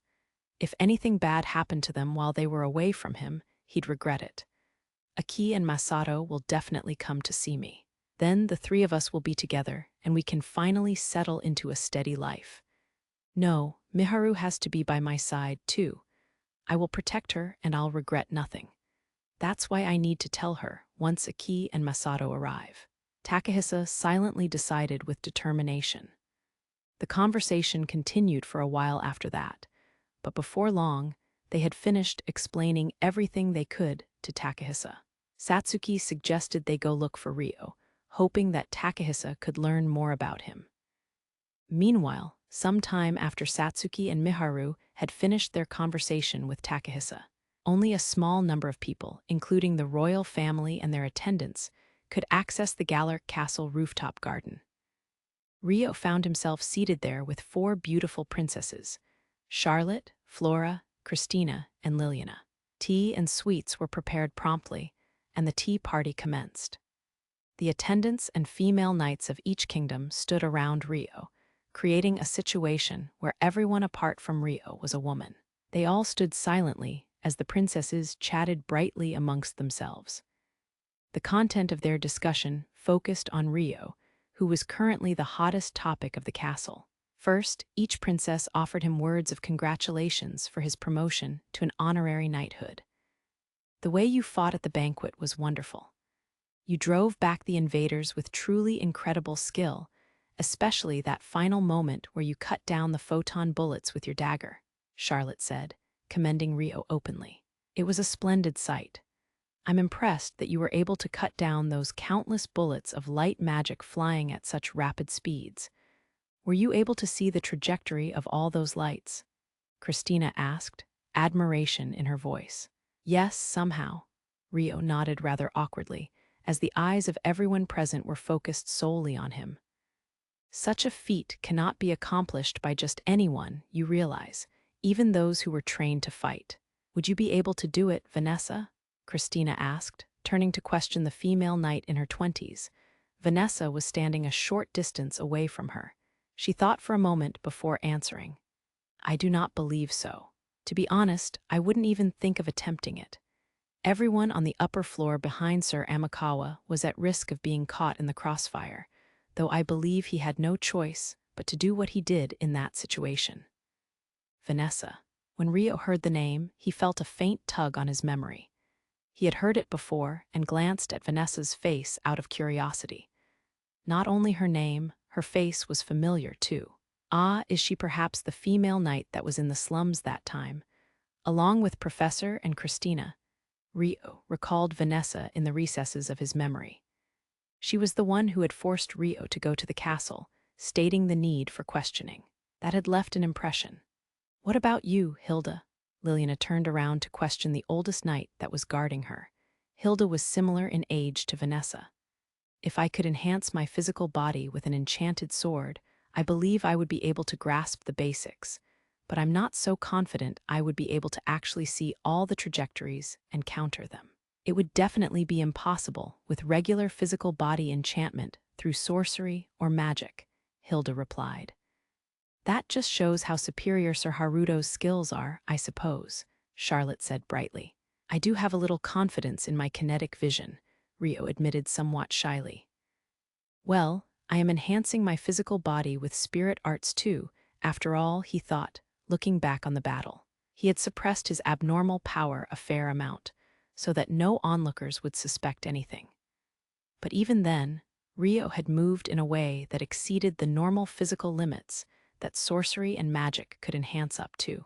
In his natural state, Rio's physical body was no different to that of a regular person. He couldn't move beyond the limits of his body, either. Oh, such modesty. While the other knights were struggling to finish off the other invaders in a one-on-one duel, Sir Haruto shut down 6 of them easily, Charlotte said. Yes, it was truly splendid, Liliana agreed without hesitation. Oh yes, speaking of which, Princess Flora, you witnessed Sir Haruto fight from up close in the battle at Amon, no? Charlotte suddenly asked. Huh, ah yes. I saw him when he was fighting monsters on the main street, as well as when I was abducted by a mercenary named Lucius. Flora watched Rio's expression carefully and nodded. I've heard that powerful monsters called minotaurs had spawned, and that Lucius was fairly skilled himself. I would love to hear more about how Sir Haruto fought, Charlotte expressed curiously with her innocent face, pleading for details. It was amazing. He went face to face against a minotaur that was several meters tall with a huge stone sword, and the mercenary. The mercenary was completely overwhelmed, and he used his enchanted sword to repel the sudden breath attack of the demi-dragon. Flora watched Rio's face as she grasped for words. In the battle with Lucius, Rio had used some kind of tremendous wave attack that clearly wasn't magic, but she purposefully chose not to say anything about it. He really has achieved some tremendous things. Liliana's eyes were round and wide as she looked at Rio, who mustered a bashful smile. Meanwhile, Christina hadn't said a word to Flora since the start of the tea party, and hadn't even met her gaze once, as though there was no one seated there. She gave the slightest of glances to Flora before frowning faintly. After that, she looked at Rio as though she was about to say something, then hesitated before ultimately closing her mouth. Princess Flora has been saved by Sir Haruto multiple times. Charlotte smiled almost gloatingly, looking at Christina as she spoke to Flora. Yes, I would like to repay the debt somehow, but Flora watched Rio's face and showed a darker expression on her own. She may have been recalling Rio's past that she had heard during the battle with Lucius. My answer to that has not changed since I last spoke to you in Amend, Rio said softly, shaking his head. Christina looked between Rio and Flora's faces with a thoughtful expression. At the gazebo where they were holding their tea party, which was a simple structure placed as a resting area in the garden, a servant girl of the Gallic kingdom appeared. For her to be permitted here, she must have worked closely under Charlotte. Princess Charlotte, please excuse the interruption. Lady Satsuki and Lady Miharu have arrived with the hero of the Centestella kingdom. They say they're searching for Sir Amakawa. Shall I show them here? Of course, go right ahead. Bring them here promptly, Charlotte said, and the girl left. Less than a minute later, Satsuki and the others arrived behind the same girl. Hello, sorry for disturbing your downtime. Everyone's here together. Satsuki blinked at the sight of all the Great Kingdom's princesses gathered together. When she spotted Rio among them, she looked at him in exasperation. Is something the matter, Lady Satsuki? Rio inquired. They were surrounded by princesses, so he called her by her title. No, not really. I'm just surprised to see you having fun drinking tea with so many princesses in the short time you were separated from us. I should have expected as much from the Black Knight. Satsuki seemed to be a little annoyed after all, but she finished her thought with a teasing smile. I can't believe he was off surrounding himself with cute girls while we were caught up in a serious conversation, she thought, puffing her cheeks up slightly. Ahaha, that is the honorable second name bestowed upon me by His Majesty. But I feel the title of Black Knight is still too heavy a burden and somewhat embarrassing to hear. If you could perhaps refrain from using it. Rio forced an uncomfortable smile as he pleaded with Satsuki in a roundabout way. Oh, but it's so cool. I beg of you, great hero. Erg, Satsuki's face twitched in embarrassment. Is everything all right, Lady Satsuki? Charlotte cocked her head in question. No, it's just that having Haruto call me hero feels really embarrassing, even though I'm fine when other people call me that. In that case, please call me as you normally do, too, Rio asked a bashful Satsuki. Fine, gosh. Satsuki pouted her lips. The two of you seem so close. Now, come and take a seat, the three of you welcome to the tea party. Lady Satsuki can sit beside Sir Haruto, Sir Takahisa can sit beside Princess Liliana, and Lady Miharu can sit between them. Charlotte beamed happily, deciding the order of seating for the three of them and urging them into their seats. Okay, excuse us then. Let's sit down, Miharu. Takahisa walked forward first, pulling out Miharu's seat for her. Yeah, thank you. Miharu nodded with a slightly troubled face, walking to the seat. Here you are, Lady Satsuki. Rio also stood up to pull out Satsuki's seat for her. Thanks, Haruto. Satsuki chuckled as she sat down. Once Takahisa sat in his seat, he turned to Liliana. So you were here too, Lily. But how did this lineup gather together like this?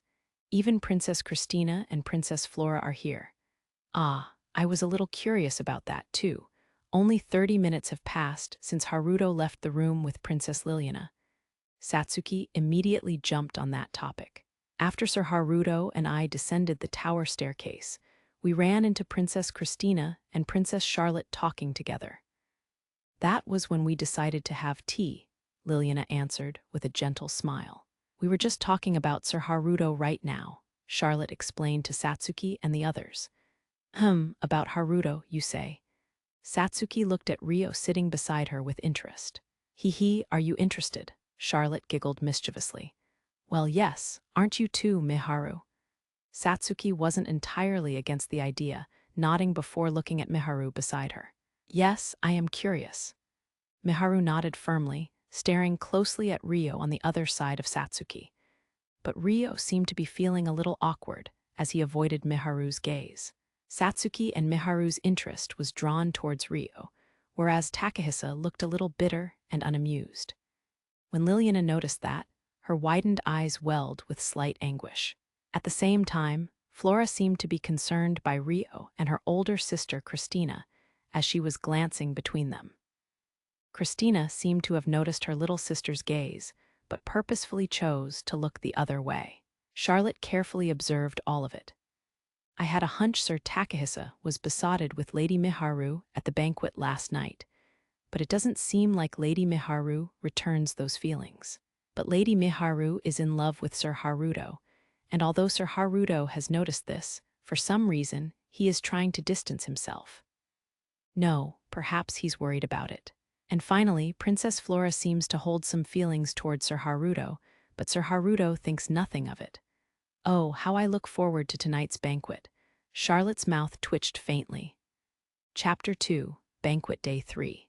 That night, Ryo once again donned his formal wear to attend the third night of the banquet. Since introductions had been completed in the first 2 days, there were no dragged-out introductions of each kingdom's royalty and nobility, allowing the opening ceremony to wrap up quickly. From the upper level of the hall, Francois looked down at the attendees on the floor of the venue. The event began with a formal greeting. Everyone, thank you for gathering. While the disturbance last night was tremendously unfortunate, the mastermind has yet to be identified due to the apprehended assailants all committing suicide. Fortunately, there were no casualties amongst the attendees, allowing us to safely proceed with the final night of this banquet. For that, we are most blessed. Tonight, I shall be introducing the 2 valiant figures who contributed brilliantly to that. One used the bow divine arms skillfully to take out 2 assailants in the blink of an eye, Rui Shijikura. The other is Haruto, who defeated 6 attackers in an instant. Both of you step forth, Francois said, inviting Ryo and Rui forward. Once the 2 of them stood side by side, the attendees in the hall waited for Francois' next words. Both Rui and Haruto are quite modest, you see.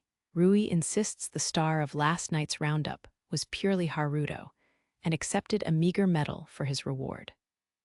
Haruto declined to receive any reward at all, despite being the final stronghold who repelled 6 of the attackers.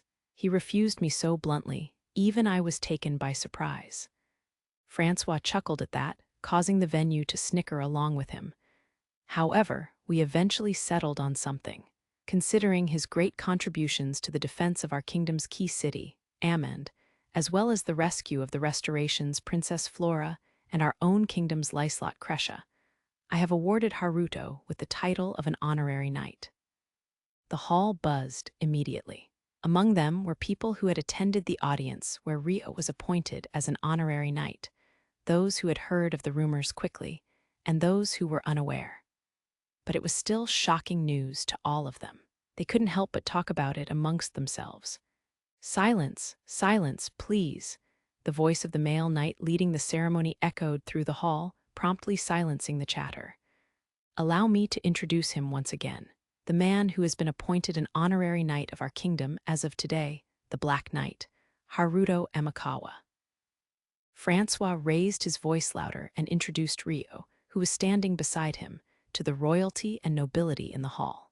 Ryo, dressed in his formal outfit, placed a hand against his chest and bowed reverently. The hall burst into applause. Dear me, as unprecedented a move as this was, after seeing such military prowess at a scene like that, I have no choice but to accept this decision from His Majesty. Yes, the way he fought last night was most splendid. Even so, to be appointed as an honorary knight at that age. He must be the youngest in history, no? The guests on the first floor of the hall exchanged such words as they looked up at Ryo. At the same time, on the upper floor, the heroes from each kingdom and their partners all stood watching Ryo's back. The Black Knight, no matter how many times I hear it, it sounds so childish. I would have been writhing in embarrassment if they gave it to me. Damn it, part of me thinks it's cool at the same time. Hiroki frowned at his conflicted thoughts. He found the idea of proclaiming oneself the Black Knight to be terribly embarrassing, but he was envious of the attention gathered on Ryo. As he was pondering to himself, The applause in the hall ceased. Ah, that's right. I must introduce the partners of each kingdom's hero, including Haruto's. Everyone, could you step forward? Francois invited the remaining heroes and their partners to come closer, so that they could stand within view of the attendees in the hall. As the second night of the banquet was suspended partway, they will be attending in the same pairs. You may address them with that in mind. In other words, Ryo's partners were Satsuki and Charlotte, Takahisa's partners were Liliana and Miharu, Hiroki's partners were Flora and Rona, and Rui's partner was Christina. Hee, your formal outfit looks good on you again today, Haruto. Satsuki stood next to Ryo and complimented him with a giggle. I agree. I almost want to forget my position and follow you all night, Charlotte whispered to Ryo on the opposite side of Satsuki. Ha ha ha, thank you very much. Ryo's smile twitched faintly as he thanked them. Miharu watched Ryo converse with them familiarly with a frustrated frown. Takahisa was watching Miharu do so and tightly clenched his fist. Now, I'm sure many of you didn't get to socialize enough due to the uproar last night. Both the interior and exterior of the venue has had its security strengthened, so there will be no more miscreants running about. Rest assured, everyone. This concludes my greetings, short as they may have been. With this, the opening ceremony has concluded. Francois finally declared the start of the third night of the banquet. Applause rang through the hall once again, the attendees ready and raring to make the most of this valuable social event where heroes from different kingdoms had gathered. However, among them, one man sneered coldly to himself. Well, no matter how cautious they are tonight, nothing will happen. It was the Proxia Empire ambassador, Rias, who was hidden in the crowd as one of Rubia Kingdom's first Princess Sylvie's attendants. Sylvie and her subordinates were spread around Rias, nervously watching him for any odd movements. However, Rias had no intention of doing such a thing as he boldly stared up at Ryo on the upper floor. Haruto Amakawa, According to Lucius, his name was Ryo, though. That's right, the same name as the orphan that gave Charles a run for his money in the Beltram Kingdom, Rias thought, grinning eerily. Disgusting, Sylvie watched Rias with a bitter expression on her face. Oh, the night has just begun, yet you don't seem to be very pleased, Your Highness, Rias said innocently, catching Sylvie's expression from the corner of his eye. Sylvie turned her nose away and huffed. Oh my, it seems I'm still being suspected for last night's disturbance. Rias shrugged his shoulders exaggeratedly. Despite everything, I am grateful to you, Your Highness. In consideration of your usefulness, I really will refrain from pulling anything tonight. He grinned. It isn't my intention to anger you any more than this myself. To clear your suspicions, I will stick to sides like a wallflower all night. If you would like to place a guard on me, feel free to do so, Rias said dramatically. He then took a few steps forward, before turning around with a look that asked what she would do about it. You lot, follow him. Sylvie ground her teeth as she ordered her guards beside her to accompany Rias. About 10 minutes after the banquet commenced, Duke Huguenot came over to Ryo, who was still on the upper floor of the hall. He was accompanied by a number of noble men and women. Congratulations on your appointment to Honorary Knight, Haruto. No, I should call you Sir Amakawa now. Congratulations, Sir Amakawa, the Duke said to Ryo, correcting himself. Thank you for your kind words, Ryo replied with a bow. I pray that your endeavors will always be blessed. May our friendship continue long into the future. Duke Huguenot extended his hand for Ryo to shake. Indeed, although Ryo would prefer to have nothing to do with the people of the Beltram Kingdom, he accepted the handshake with a polite smile. Thank you, I look forward to it. Now, setting that aside, I have had the honor of meeting with Sir Amakawa, as well as Lady Satsuki and Princess Charlotte several times in these last 2 days. If you do not mind, may I perhaps introduce you to some of the nobility from the Restoration once more? Duke Huguenot asked, shrewdly including Satsuki and Charlotte into his request. For the record, introducing yourself to a person of higher status numerous times was considered impolite. However, during events with many participants, it was acceptable to do so several times depending on your own status. The person of higher status couldn't be expected to remember everyone with only one meeting, so they also preferred to be greeted multiple times. Of course, we don't mind at all. Isn't that right, Lady Satsuki? Charlotte accepted with a bright smile. Yes. Satsuki nodded without any sign of negativity, seemingly accustomed to the process. She may have already been familiar with these situations due to her life on Earth as a rich family's daughter, or perhaps the last 3 days of the banquet had helped her become used to it. You have my gratitude. Step forward, everyone. Duke Huguenot lowered his head respectfully before inviting the nobles behind him forward. The first ones to approach were noblemen who appeared to be the heads of their houses, and they proceeded to introduce themselves. Right next to them were their daughters, who stood there gracefully. The men had been carefully selected by Duke Huguenot for their attendance, so they all had exceptional oratory skills. The conversation gradually divided, leaving Satsuki, Charlotte, and Rio to handle their own separate groups. After a while, the two noblemen that had been talking to Rio headed towards Satsuki and Charlotte, leaving Rio in a state with no conversation partner. You lot may as well greet Haruto, Duke Huguenot said, approaching Rio with the noble daughters of the Restoration. The ladies were all in their early to mid-teens and walked closer to Rio with nervous footsteps.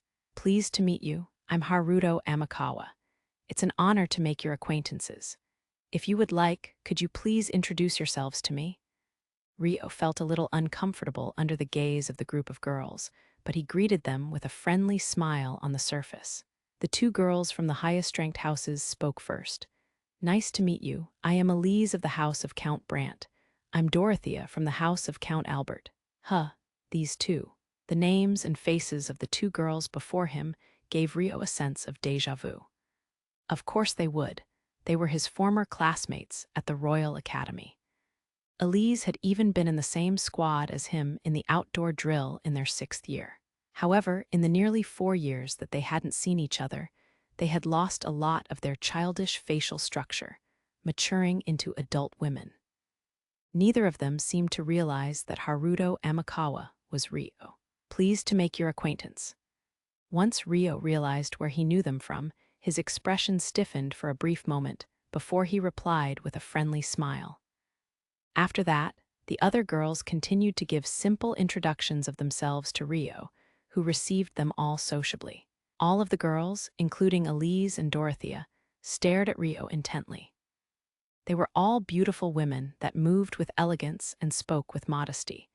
But Rio knew how nasty their personalities were during their school days, and had to keep focused to stop his face from twitching. At that very moment, Rio made eye contact with Flora, who had been moving together with Hiroki and Rona elsewhere on the upper floor of the hall. She had a conflicted expression from seeing Rio interact with the girls that had been his former classmates, and averted her eyes awkwardly when they met. Rio sighed as he looked away from Flora. He glanced at Miharu, who was together with Takahisa and Liliana in another part of the room. But at that point, the final girl had finished introducing herself to Rio, so he drew his attention back to the conversation at hand. Thank you for telling me your names. I will be sure to remember them, Rio said, making the girls beam with delight. It was at that moment that Charlotte wrapped up her conversation with the nobles and walked over with Satsuki. Sir Haruto, if you've finished your greetings, how about that dance with Lady Satsuki and I? We couldn't have one last night due to those unruly intruders. Charlotte looped her arm through Rio's and looked up at his face imploringly. Yes, of course, Rio nodded with a wry smile.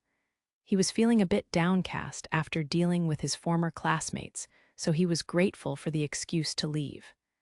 The girls looked like they still wanted to talk to Rio, but, well then, everyone, please excuse us.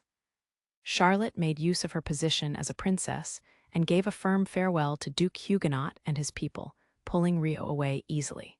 Satsuki spoke up quietly after they had walked some distance away. You sure are popular, Haruto. Naturally. Other than the heroes, Sir Haruto is gathering the most attention right now. His appearance is what it is, and his exceptional abilities have been proven after last night. Duke Huguenot was also most cunning. I'm sure he hoped that one of the girls would catch Sir Haruto's eyes, Charlotte muttered with an adorably sullen look. And did any of them do just that, Haruto? Satsuki asked with a sidelong glance. What? Are you not listening? We're talking about whether any girls caught your eye. I am far too unworthy to consider such a thing, and I still don't know any of them very well to begin with.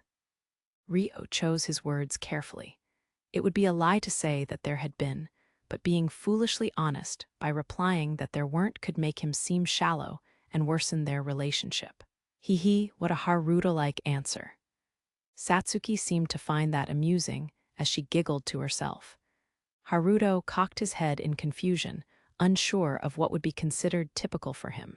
If Sir Haruto so desires, father would surely supply you with many suitable women.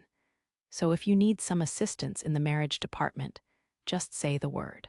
Well, if you have someone in mind already, then there is no need to say any more, Charlotte said, casually looking between Ryo and Satsuki. I have answered this before, but I have no such person in mind, Ryo replied softly. Satsuki hummed in contemplation, glancing at Ryo's side profile. Marriage talk aside, I am reassured to hear that. It wouldn't do to ask for a dance from a gentleman with another woman in mind. This means there is nothing hindering Lady Satsuki and I from dancing with you. We excused ourselves under the pretext of dancing, so how about you two go first? I shall take the turn after Lady Satsuki. Charlotte smiled pleasantly. Ryo naturally looked towards Satsuki, who glanced back at him. In that case, may I request one song from you, Lady Satsuki? Ryo asked gracefully, smiling gently. Okay, fine. I guess, Satsuki nodded, looking a little bashful. They moved to the dance space on the first floor of the hall together with Charlotte. Ooh, Lady Satsuki is dancing with Sir Amakawa. What? I can't miss that. People began to gather around them, sensing that the two most talked-about people were about to dance. Ryo and Satsuki waited for the previous song to end before stepping onto the dance floor, while Charlotte stood with the others waiting for a dance at the side. Left to themselves, Ryo and Satsuki both assumed their positions and brought their bodies close together. Ah, just so you know, I have experience with formal dances on Earth, but the social dances here are oddly slow. It feels rather clingy, like you spend a lot of time staring at your partner. So I'm not really used to the dances here. Can you lead? Satsuki asked as she looked up at Ryo's face. Sure, I don't mind. I'm not very good myself, though. Really? You can normally tell who isn't good from the moment you get into position, so I think you're one of the better people out there. I've only practiced a little in the past, and all I did in preparation for this banquet was review that, Ryo replied. Well, you have some kind of training in martial arts, and your sense of balance is perfect, so perhaps that's reflected in your dancing. In that case, wouldn't you be considered good too? You learned something as well, right? I can tell from the way you walk. Yeah, I learned kendo and a naginata, as well as karate and aikido for self-defense. What about you, Haruto? I couldn't quite tell based on what I saw of your fight last night. Was it jujutsu? Amakawa Haruto learned an ancient style of martial arts that was passed down. It was originally a jujutsu that was influenced by Chinese martial arts in the Edo period. But after that, it was widely borrowed from both domestic and foreign techniques until it became its own style, though the people who used it were pretty much unknown. Sounds interesting. Perhaps I'll ask to spar with you in that area one day. Satsuki grinned boldly, Ryo's style of martial arts having caught her interest. If we have the chance, certainly, Ryo chuckled. Speaking of chances, this is a good chance for me to ask. You told Miharu that she shouldn't stay with you, right? Satsuki asked, suddenly changing the subject. They didn't have many opportunities to speak alone, so she figured this was the perfect time. Yes, how much did she tell you? Ryo replied in a calm voice. Nothing in detail. She looked really conflicted, so I figured it would be better to just ask you directly. Is that okay? Satsuki asked, watching Ryo's face. I don't mind, you're Miharu's. The song's about to begin, so let's continue as we're dancing. Ryo's expression clouded over softly as he interrupted himself. The song soon started, and Ryo and Satsuki began to dance. So, why do you think she would be better off staying away from you? You did get that Miharu wants to be with you, right? Once they began dancing, Satsuki opened her mouth without waiting for Ryo to speak first. He closed his eyes in thought for a moment before immediately giving a self-loathing answer. It's because I'm a good-for-nothing, I suppose. A good-for-nothing? You. That's not true. Satsuki looked at Ryo in exasperation, as though she couldn't believe what he was saying. I'm simply good at keeping up appearances. There are things that will always be incompatible between me, who was born and raised in this world, and Miharu, who was born and raised in Japan. So you're saying you've been keeping those incompatible things hidden? That's right. Ryo moved elegantly as he led Satsuki through the dance, nodding shortly. Always incompatible, huh? Satsuki muttered dubiously. She gave Ryo a look that conveyed how she thought they should still stay together if that was what Miharu wanted. For example, if you found out that a friend close to you had killed someone before, was trying to kill someone for a personal vendetta right now, and had committed numerous crimes in the past, what would you think? Ryo asked in a low voice, looking a little awkward.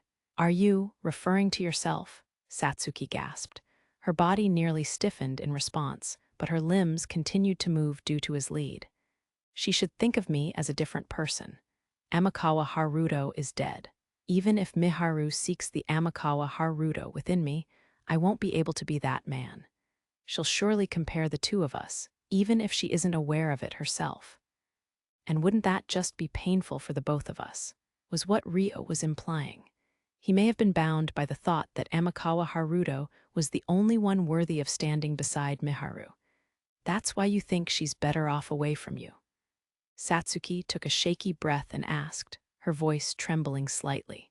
Yes, Ryo confirmed, quietly but firmly. I want to say something about that, but I can't find the right words. I don't think I can say that what you're saying is completely incorrect, but it's definitely logical to a fault. Satsuki swallowed back the bitter feeling she had, her voice tinted with indignation. How harsh of you.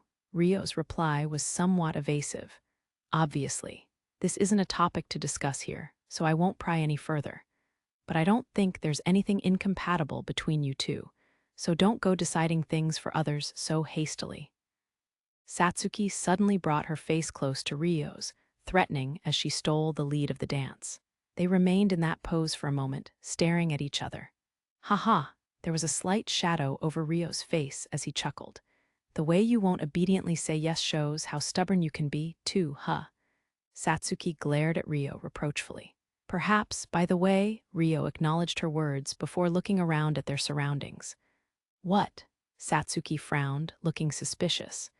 We seem to have gathered too much attention. Perhaps we should unwrap ourselves from this pose. Ryo said to Satsuki with a forced laugh. Huh. Satsuki's eyes darted from left to right as she observed their surroundings.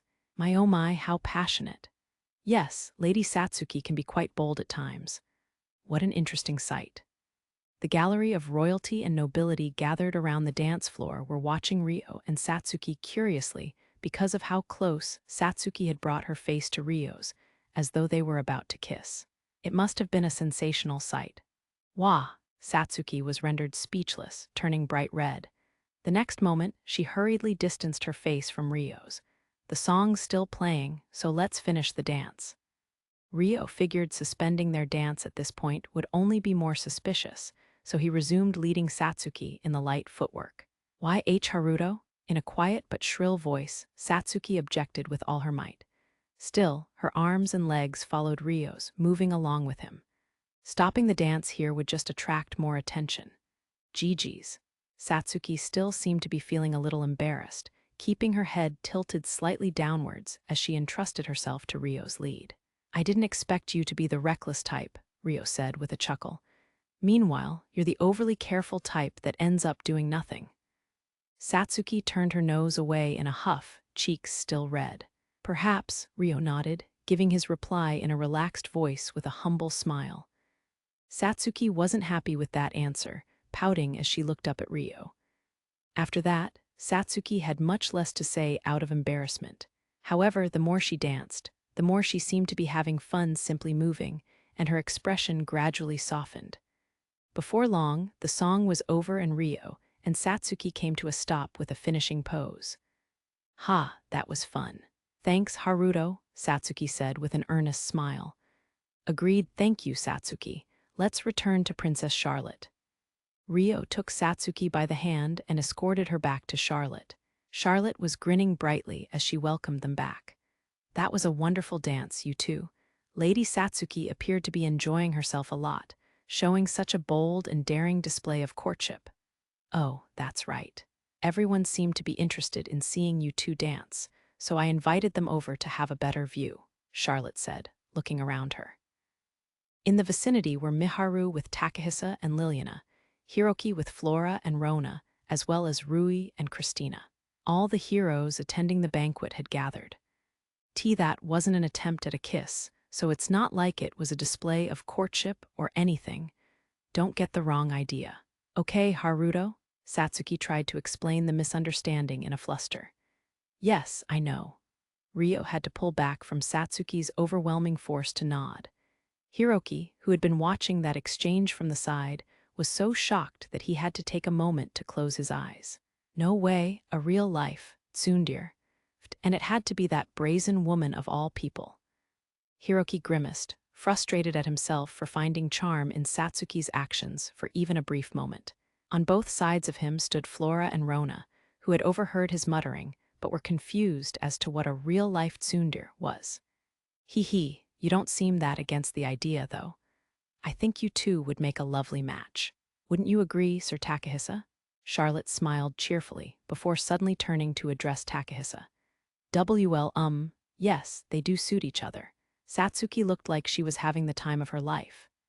Takahisa's eyes wandered as he searched for an answer, eventually landing on Miharu, who was looking between Ryo and Satsuki with a slightly conflicted expression. He then smiled and nodded in a way that almost appeared servile.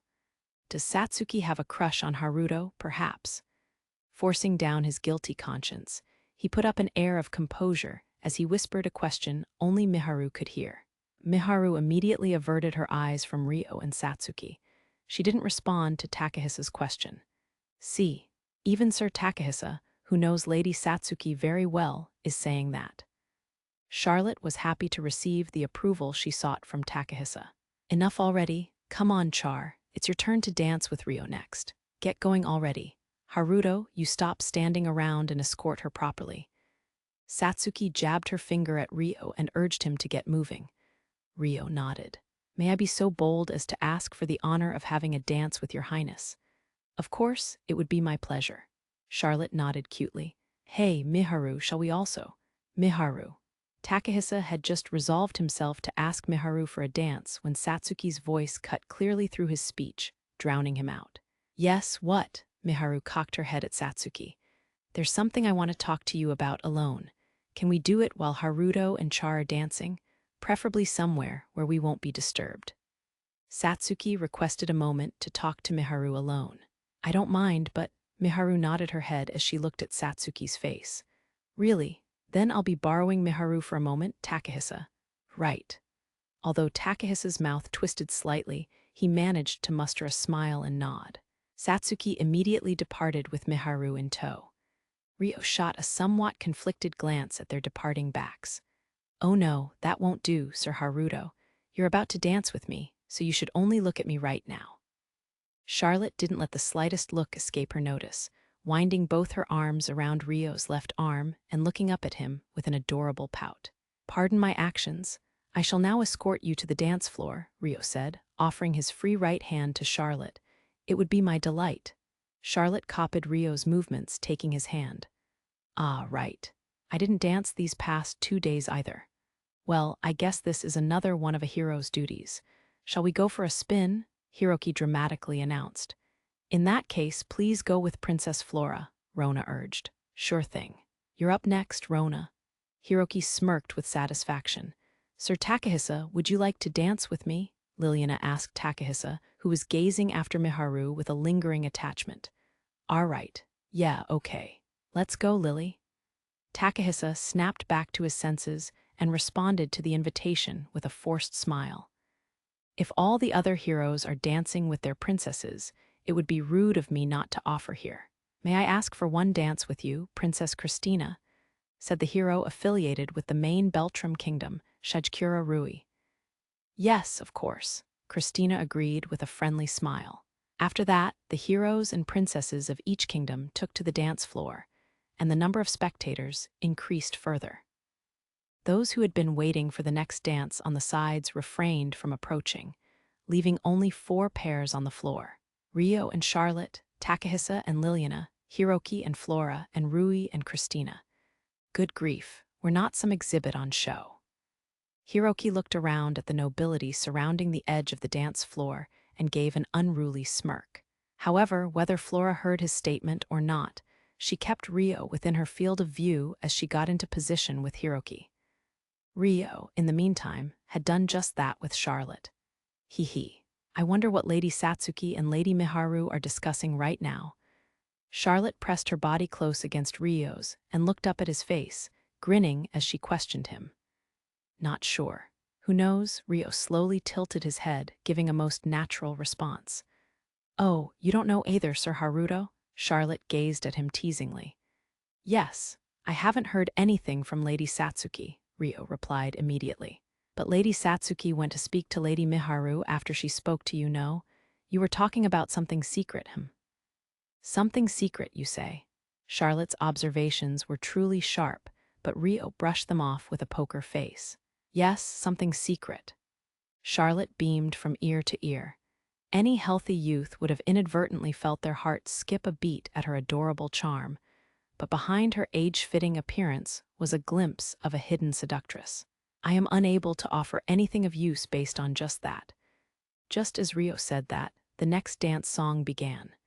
And so, Rio wrapped up the conversation there and started to lead Charlotte.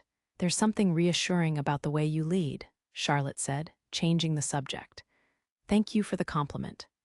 Rio expressed his gratitude almost reflexively, waiting for Charlotte to elaborate. The reason why Lady Satsuki seems to have so much trust in you may be because of the sense of reassurance you give. I am not so sure of that.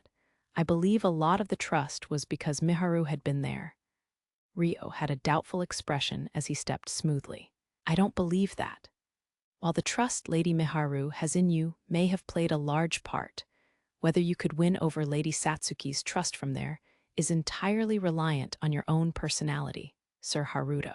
The close relationship that my brother Prince Mitchell spent several months establishing was accomplished by you in merely 3 days, after all. Have confidence. That was the message Charlotte was clearly conveying. I'm honored, Rio replied shortly. That's why I'm almost envious, in a way. Because Lady Satsuki must surely have confessed things to you that she has yet to reveal to us. If I asked you to tell me what you and Lady Satsuki were discussing just now, would you? Charlotte peered at Rio's face, asking suggestively. She was probably trying to probe into what Satsuki was discussing with Rio and Miharu away from the eyes of the kingdom. Rio suspected. Perhaps, it seems I've made you feel wary. I'm not asking you to inform me of what kind of discussions you've been having out of our view.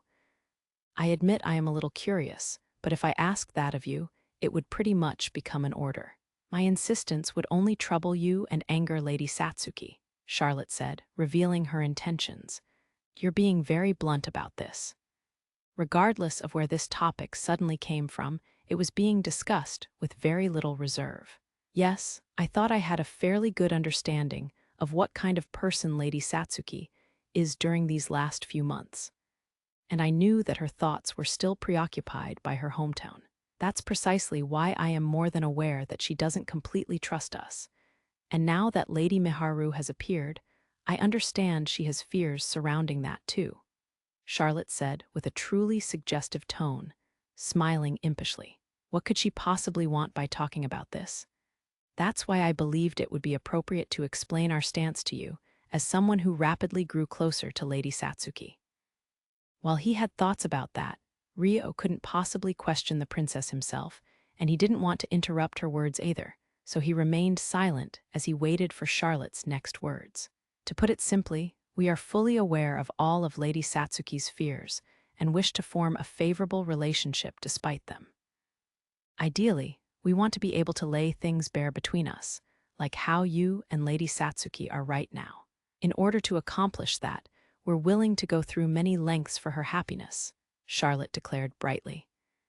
Even if Lady Satsuki has to return to her own world one day. You wouldn't mind that? Ryo voiced the question at the core of the matter. Yes, that's why we want to form a solid, trusting relationship earlier rather than later in order to prepare for that moment. It's easy to put it in words, but the first step towards that is for there to be less wariness directed towards us. If there's any problems at hand, we'd prefer to hear it straightforwardly, as that would be much more helpful. The reason why Charlotte seemed so confident in her words was probably because there wasn't any way for Satsuki to return to Earth at present. That's why it was difficult to accept that the Galark Kingdom would willingly send Satsuki off if such a situation were to occur for real. That being said, it certainly seemed true that they wanted to form a favorable relationship with Satsuki. With the legitimacy of the Galark Kingdom's throne founded by the authority of the six wise gods, they would naturally want to keep Satsuki by all possible means. As a hero was an embodiment of the gods' might. This could be seen in the treatment from the Galark Kingdom's side from the moment they arrived in this kingdom until now.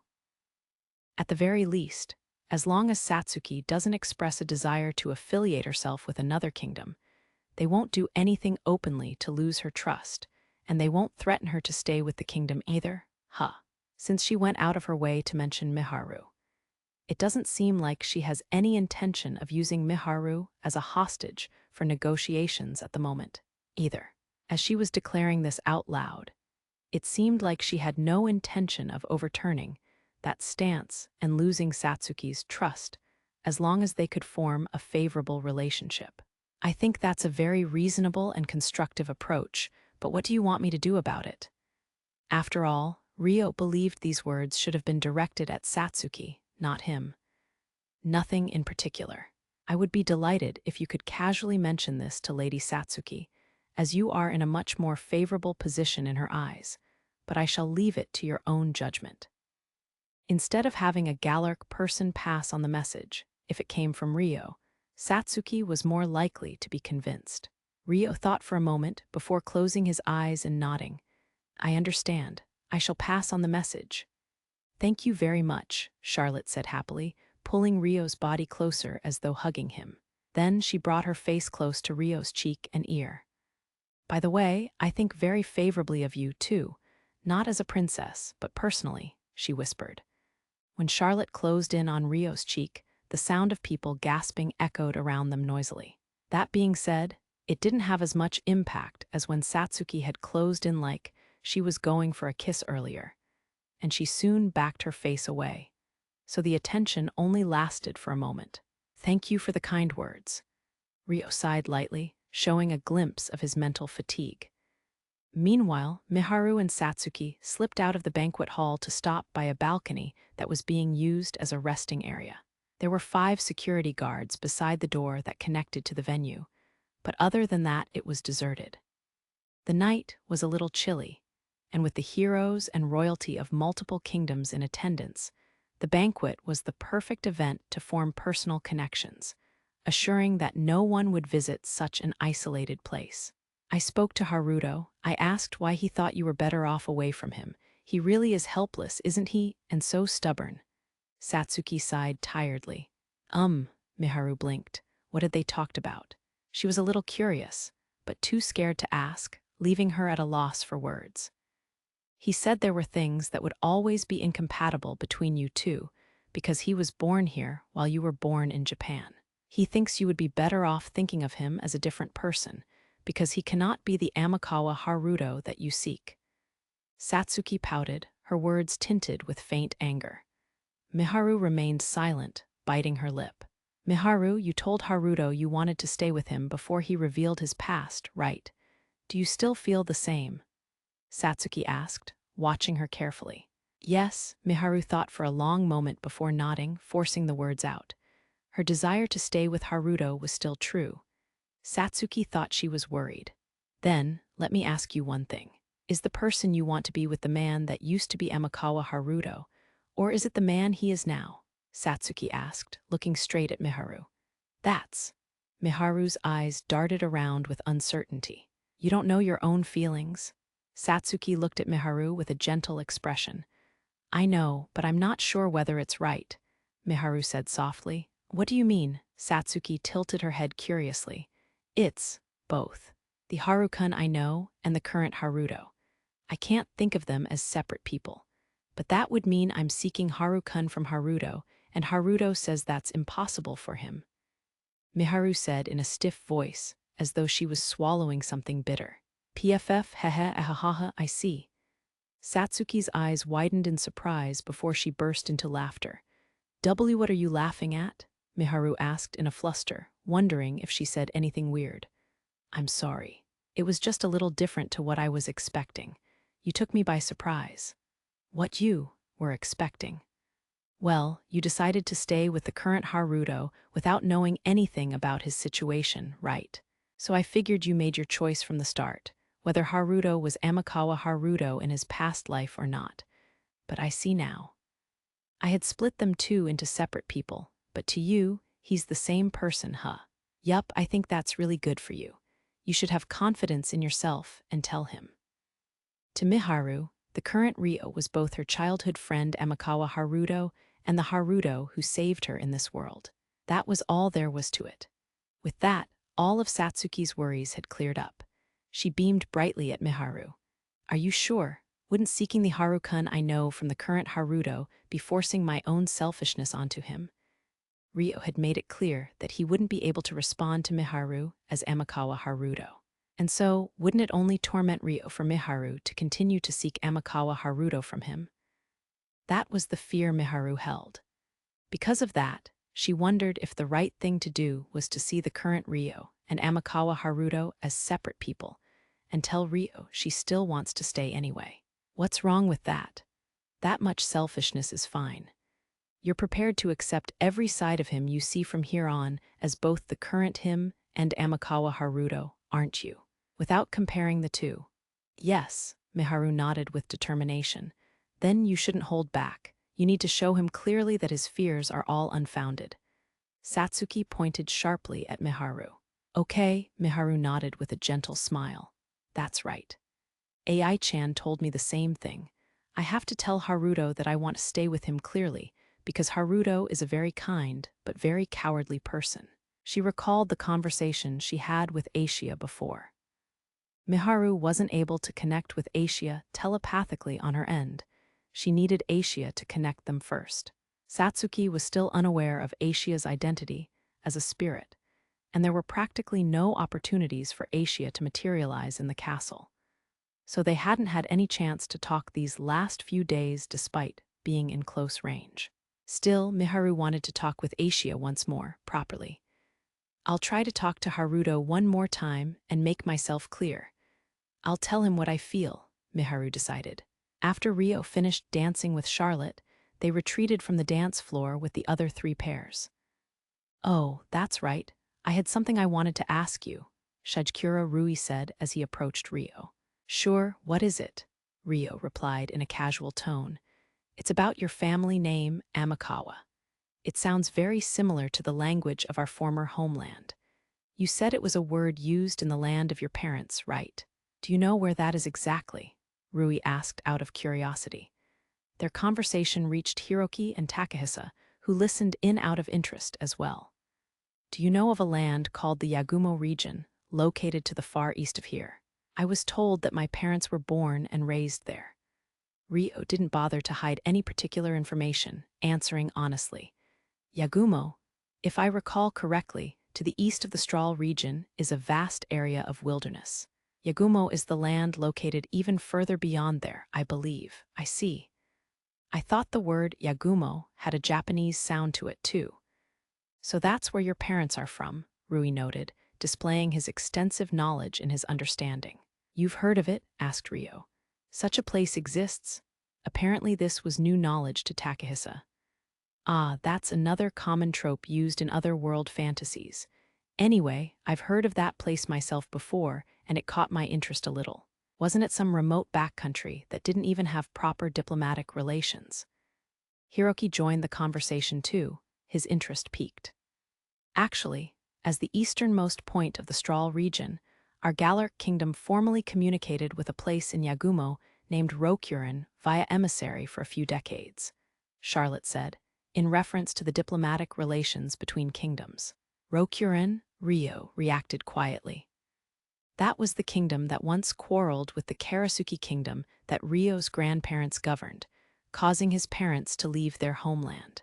However, the trip has to be made on foot, so you don't go there with the expectation to return. There's no estimate of how long it takes, and there's nothing to be gained. So it was deemed to be a risk with no return and abolished from my grandfather's generation. There hadn't been any records of an emissary from Rokuren for 100 years at that point. Because there was no way to confirm if the emissary had arrived safely or not, there was a high chance the Rokuren kingdom deemed the trip to be futile as well. Couldn't you just make the trip by enchanted ship, or by the sea? Takahisa wondered out loud. Traveling by air would require a tremendous amount of magic essence to move the enchanted ship, more than could ever be supplied. Sea travel is hindered by dangerous beasts in the waters, so there's no realistic route. The wilderness is filled with dangerous animals from demi-dragons to wild beasts, so while it is a dangerous path to take, it's several times better than the other options. Christina added to the conversation. The scariest part of the sea route is the gigantic demi-dragon called the sea serpent. Our kingdom is surrounded by the sea, so our fishing industry is prosperous. But it is said that every year we lose several ships to it. Liliana informed Takahisa of the dangers lurking in the sea route. Her statement was hearsay, naturally, because the sunken ships didn't return. Haha, it doesn't seem like there are any realistic routes to the Yagumo region, then, Takahisa accepted with a twitching smile.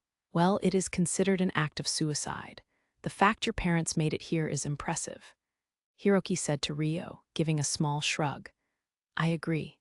I heard about the Yagumo region from them when I was young, and at the time I didn't think of it as any more than a faraway place, Ryo said. Oh, Lady Satsuki and Lady Miharu have returned, Charlotte noticed. Once Satsuki came within earshot, she looked around at everyone. What is everyone gathered around for? Discussing something? We were talking about how Sir Haruto's parents came from the Yagumo region and the family name Amakawa. Apparently, it sounds similar to the language of the world where the heroes have come from, Charlotte summarized. Ah, Satsuki murmured and looked at the faces of the heroes from Earth. It seemed like Ryo had been able to skillfully evade the connotation of his family name by using the Yagumo region. They didn't seem to suspect him in any way. I'm a little curious about what kind of place the Yagumo region is and what the people are like. It's possible that Japanese people like us were summoned to this world in the past and developed civilizations in the Far East, Rui said, looking around at the other heroes. It was an absurd thought, but as people who had come from Earth themselves, it wasn't an entirely unfounded thought to have. However, there's no way of confirming that at present. It's a land irrelevant to our summoning, probably. There's no telling if it's worth risking the danger to go there and confirm, Hiroki agreed with a thoughtful hum. Sakata is surprisingly realistic in his way of thinking, Rui chuckled in amusement. Wah, and you're just a daydreaming romanticist, huh? He seemed to have touched a nerve, as Hiroki replied with sarcastic spite. I wonder, Rui brushed him off calmly. Satsuki watched the two of them in exasperation as the air developed into something more hostile. Haruto, how about you dance with Miharu? She suddenly said to Ryo and Miharu. Miharu flinched. Sure. Ah, Miharu, will you dance with me too? Takahisa gasped, overlapping Ryo's words with his own. Sir Takahisa is a hero, and it wouldn't be a good look to have his partner leave him behind and dance first, so perhaps Sir Takahisa should have the first dance here, Charlotte immediately suggested with a giggle. That is true, then I shall have a turn later. Ryo read the situation and responded accordingly. With Charlotte's suggestion being the most socially appropriate course of action, there was no room for objection anyway. Miharu seemed to understand that too, as she remained silent, biting down on her lip. It was as though cold water had been poured over the situation. I hope you understand, Haruto. You have to dance with Miharu later. Satsuki didn't say anything out loud, glaring at Ryo instead. He smiled awkwardly when he felt Satsuki's gaze on him. After their chat, Takahisa led Miharu to the dance floor with glee. We shouldn't wait here in everyone else's way, so let's watch the dances elsewhere, Charlotte suggested to Ryo and Satsuki. They attracted the attention of the attendees, talking with each other on the first floor of the hall as they walked a short distance away from the waiting area of the dance floor. They came across Lyslot, who was on the receiving end of attention from numerous noblemen. Charlotte called out to her cheerfully, "Hey, Lyslot." "Hello, Princess Charlotte. And Lady Satsuki and Sir Haruto, too," Lyslot replied with a gentle smile. The noblemen seemed to understand the situation and scattered like insects. They didn't have the courage to rudely remain in the presence of not only a hero and the princess, but the man who was announced as an honorary knight at this very banquet. "I see you are without a partner, as usual. At least you had Sir Haruto on the first night. Isn't that why you're being approached by so many gentlemen? They asked you for a dance too, I'm sure." Charlotte looked around at the noblemen watching from a distance and spoke in a faintly exasperated voice. "Ahaha, I wonder," Lyslot replied awkwardly. "That's right. This is a good opportunity. Why don't you dance with Sir Haruto for one song? You've been entertaining so many nobles that you haven't had the time for a dance yet, have you? Lady Satsuki and I took over as Sir Haruto's partner for the second and third nights." After all, Charlotte said out of consideration for Lyslot, looking at Ryo to implicitly suggest he ask her for a dance. "If Lady Lyslot is willing, then it would be my pleasure," Ryo said, following Charlotte's lead. "Of course, I have no reason to refuse, but are you sure?" Lyslot looked questioningly at Satsuki. "Of course. Char and I have already danced." Though she nodded with a smile, Satsuki's voice was a bit resigned. She still seemed a little unhappy that Ryo had passed his dance with Miharu onto Takahisa so easily earlier. That being said, Satsuki wasn't childish enough to lose sight of their surroundings and act obtrusively. On the surface, she had a cheerful smile. "Then I would be happy to. I'll be in your care, Sir Haruto." Lyslot grinned happily and picked up the hem of her dress in both hands, acting shy and ladylike. Thus, following Satsuki and Charlotte, it was decided that Ryo would dance with Lyslot, one of the few key figures of the Galar kingdom.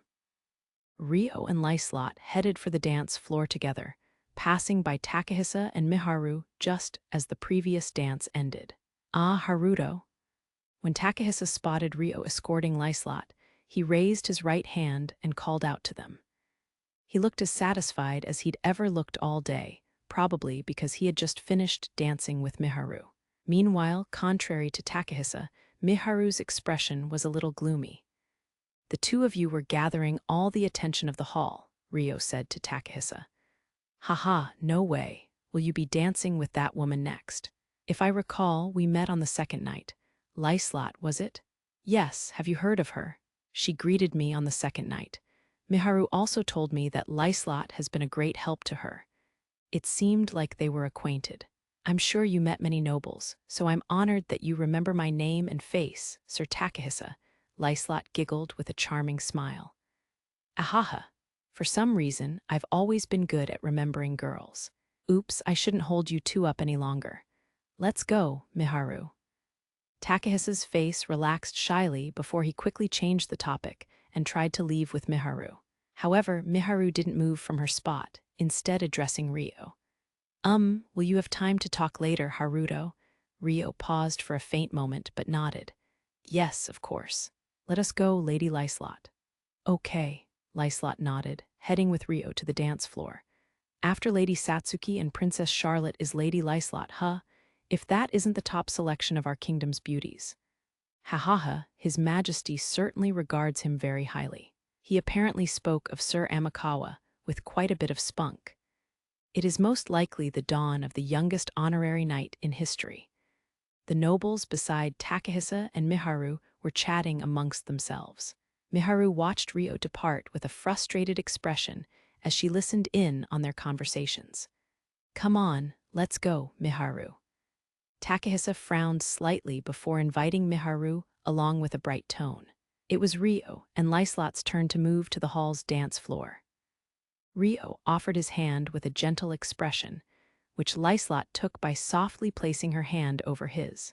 Then the two of them both brought their bodies closer, making contact through their clothes. The song began soon after, signaling the start of their elegant dance. Hands clasped together, bodies pressed against each other. Feeling each other's warmth from the closest position in the world at this moment, they slowly traced their steps along the floor. Lyslot's skirt fluttered like a flower opening its petals. Shortly after they began dancing, Lyslot giggled with a smile. I never imagined I'd be blessed with a chance to dance with you when we first met. Me neither. There was actually something I wanted to discuss with you as quickly as possible, so it was fortunate we could get together like this. Is it about your previous life and Lady Miharu? The day Ryo first brought Miharu to Lyslot's estate, Ryo had told her how he was actually a university student named Amakawa Haruto in his past life. To which Lyslot had told him about how she had been a high school student named Minamoto Rika. When Ryo gave himself the family name Amakawa at the banquet, she probably had an idea of what was going on. Yes, I wanted to talk to her after the third night of the banquet, but by declaring that my family name is Amakawa, I told Miharu everything. About my past life, and about how I was reborn into this world before Miharu wandered into this world. Lady Lyslot, I asked you to stay quiet about me, so I wanted to thank you for that. All I did was stay quiet about your past life to Lady Miharu, so there's nothing to thank me for, Lyslot replied with a giggle. I'm sure I caused you trouble. When I first visited your mansion with Miharu, I promised to talk to you about my past life, under the condition that you waited until I told Miharu the truth. In reality, Lyslot would have been able to prepare a time to ask if she wanted to, but she had left it to Ryo to make a move. Don't let it bother you. I was busy with the aftermath of the attack on Amend and managing the Rika Guild, so I wasn't able to set aside time for us to talk either. Lyslot shook her head gracefully. I appreciate that, Ryo said with a smile. There's one thing I'd like to ask. Why did you choose Amakawa as your family name? Lyslot suddenly asked. Part of the reason is because Amakawa feels the most fitting for the name Haruto, but I also believed I could corner myself by doing that. That if I named myself that, I wouldn't be able to turn back anymore.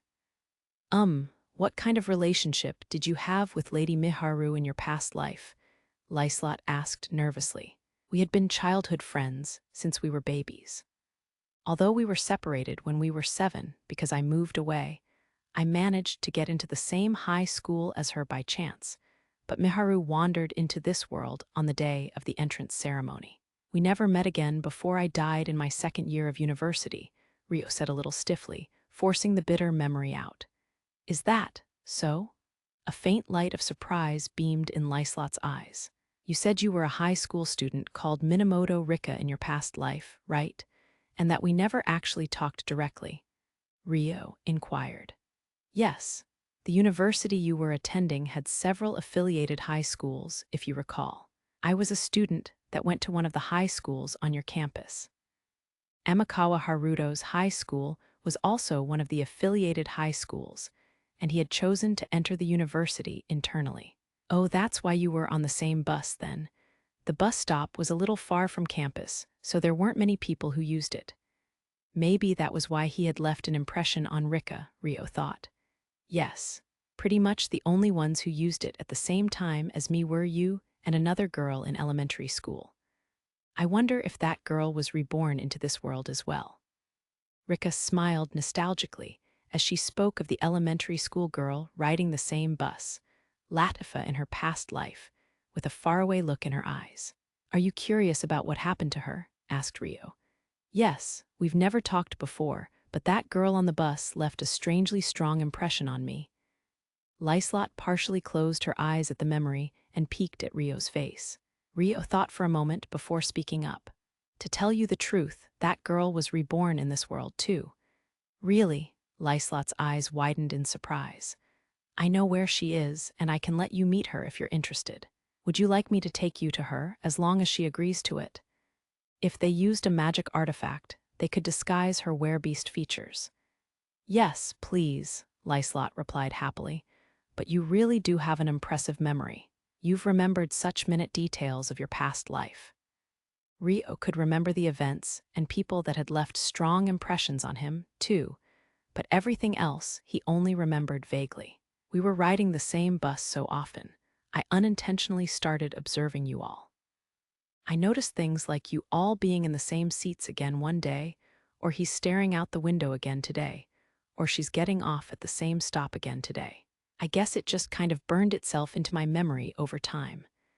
I suppose I was the one who was staring out of the window, Rio assumed in embarrassment, remembering that about himself. Yes, Lyslot confirmed with a giggle. By the way, what were you looking at? She asked out of curiosity. Nothing in particular. There was nothing else to do while commuting, so. Hee, I see. Lyslot seemed to find something funny about that as she giggled again. The sight of the two dancing elegantly as they exchanged amicable words caught everyone's attention. Perhaps because they were a beautiful couple, or perhaps because they were two figures who attracted attention either way. While most of the spectators let out sighs of admiration at the graceful pair, Hiroki didn't seem amused to see Lyslot, whom he had taken a liking to, dancing with Rio, as his lips were pursed in discontent. Furthermore, Miharu and Satsuki were also among the spectators. In the meantime, Rio and Lyslot continued chatting about the trivial aspects of their past lives. However, it didn't last long. Several minutes later, the song ended. I had a wonderful time. Thank you for inviting me to dance. If possible, would you be willing to talk about our past lives again sometime? Lyslot asked, smiling gently. She looked a little reluctant as she parted from Rio. Of course.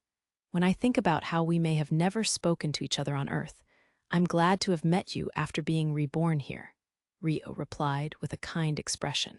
Yeah, Lyslot blinked before nodding at Rio radiantly. Now, shall we return? Rio extended his hand to escort her. Lyslot took his hand softly, and the two of them left the dance floor. She glanced at his side profile. You might not remember me, but we actually met once when I was in middle school, Amakawa-senpai, she thought as she wore a graceful smile on her cheeks. After their dance, Rio accompanied Lyslot back to Satsuki. Charlotte had disappeared from beside her, replaced instead with Miharu, Takahisa, and Liliana. Welcome back, Haruto. Lyslot, too. Your dance was lovely, Satsuki said, speaking on behalf of the group. Rio and Lyslot replied in unison. Thank you very much. I'm honored. Hey, Haruto, you know, right? Satsuki asked brightly. No, what? Rio replied awkwardly, sensing an intensity that didn't warrant an argument. Don't play the fool. Got it. Satsuki implied coldly, looking at Miharu. She probably wanted him to invite Miharu for a dance, too. Rio didn't have any reason not to ask Miharu for a dance in this situation, and it wasn't as though Miharu was absolutely refusing to dance, either. He started to invite Miharu for a dance, but at that moment, sorry to interrupt, everyone, a loud voice echoed across the hall. The nobles in the hall ceased their discussions and turned their gazes to the upper floor. The knight officiating the event was standing there. The end of the third night of the banquet draws near, but before His Majesty makes his greetings, we will conduct the official appointment ceremony for Sir Haruto Amakawa. Sir Amakawa and the heroes, if you would please return upstairs, the knight explained. What terrible timing. Satsuki sighed in half-exasperation, her shapely lips twisted in protest. Here you are, Lady Satsuki, Sir Haruto. I was looking for you. After disappearing without a word, Charlotte reappeared out of nowhere to address Rio and Satsuki in a bright tone. She proceeded to approach Rio and entwined her arms around his, acting self-indulgent. HMPH, Satsuki watched Rio scornfully while loneliness filled Miharu's eyes. Charlotte showed no notice of their gazes as she pulled Rio's arm. Come on, let us go. Father is waiting. Her adorable mouth was faintly twisted with a delighted smile. In the end, the rest of the time was taken up by the induction ceremony of the honorary knight, leaving Rio and Miharu no time to dance together before the third night of the banquet ended. Chapter 3: Their Respective Feelings. After the banquet, Rio changed in the men's dressing room before meeting up with Satsuki and Miharu and returning to their rooms.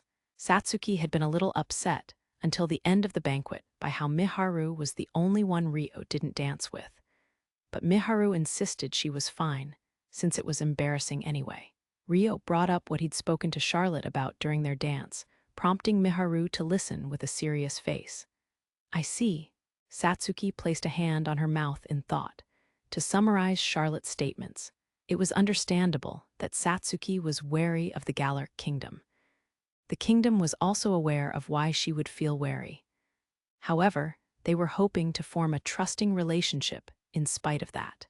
If they were able to offer their support, they would provide it gladly. Even after Miharu appeared, they had no intention of taking her as a hostage against Satsuki, so she could rest assured with regards to that. The Galar kingdom hadn't tried to interfere in order to keep Satsuki with them. So Satsuki had no choice but to accept the Galar kingdom's assistance, while being wary of being used for political advantage. This had been their relationship until now, but the Galar kingdom had never referenced the fact Satsuki didn't quite trust them until now either, though they must have suspected such a thing.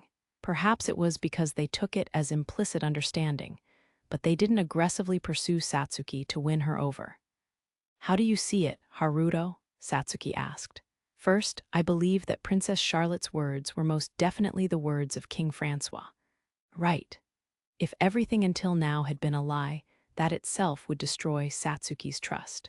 Incidentally, the Galar kingdom has told you before now that they wanted you to be affiliated to their kingdom and help them as their hero, right? Yeah, but they haven't done anything more than that. They understood my wariness towards being their hero, so they've shown their consideration through their actions instead of words. As a result, I was treated as a temporary guest of the Galar kingdom, which created very positive conditions for myself. Satsuki said, humming in thought. Recently, the international situation has been changing incessantly, and now that Miharu and Takahisa, who you have been looking for, have shown up, the Galar kingdom must be looking to progress their relationship with you, don't you think? That's why they're crossing the line they haven't crossed until now. By putting their plan into words, they made it difficult to take contradictory actions, and the moment they do, they'd ruin the trust they've established completely. Looking at the Galar kingdom's attitude up, until now and in the future, it seems like they're asking you to decide whether you'd like to approach them and make a compromise or not. As the administration of the kingdom, I think you just have to accept that they will have calculative intentions. Rio advised Satsuki, giving his own assumption of the kingdom's intentions. Yeah, I understand. Thanks for that. I didn't really say anything useful. That's not true. You were a great help. So what will you do? Rio wanted to know how much she trusted the Galar kingdom and how far she was willing to walk with them in the future. Well, it's true that they've looked after my living necessities for free, without forcing me to do anything until now. They could just be deceiving me, but I think I can trust King Francois as long as our interests align with each other. I might have to go to him about Aki and Masato tomorrow, too. I don't plan on trusting him blindly, but I can compromise enough to repay the debts I owe them so far. It would be dishonorable to just go, okay, thanks. Bye now that I've found Miharu and the others. More than anything, it would be irresponsible. Also, well, I've been able to reunite with Miharu, and after speaking with Haruto about some things, I've given the future a bit of thought. This kingdom has Lyslot too, and Haruto's become an honorary knight as well. Satsuki added in embarrassment. It's just, and this could sound vain, but I believe it's possible His Majesty appointed me to an honorary knight in anticipation of you and me growing closer, Rio suddenly hypothesized. Having a close friend affiliated created a feeling of familiarity. He had a blind suspicion that such feelings may have been used against them. They could have accomplished their goals by taking Miharu into their country, but if they insisted too hard on taking in a normal girl like Miharu, it could be interpreted as taking a hostage, which could become a source of distrust in the future. In this regard, Rio at least had the strength not to be taken as a hostage, and was publicly given a position as a reward for defeating intruders at the banquet. Even if it had been with ulterior motives in mind, it could only be seen as a positive move. Ah, yeah, maybe. If so, they really might be deceiving me, Satsuki agreed with a bittersweet smile. It's a world I can't keep up with, Miharu muttered earnestly, her eyes wide. She watched Satsuki in awe for speaking to Rio at an equal level. Just at that moment, there was a knock on the door. I wonder who it is at this hour. Satsuki whipped her head around and looked at the door. The banquet was over, and it was fairly late. It wouldn't be odd for people to be asleep already. Satsuki stood up and approached the door. Yes. Who is it? She called out to the door in a louder voice. Sir Takahisa and Princess Liliana from the Centistella Kingdom have come to visit, the female knight guarding the room answered. Satsuki opened the door and welcomed Takahisa with a surprised look. Takahisa, what's wrong?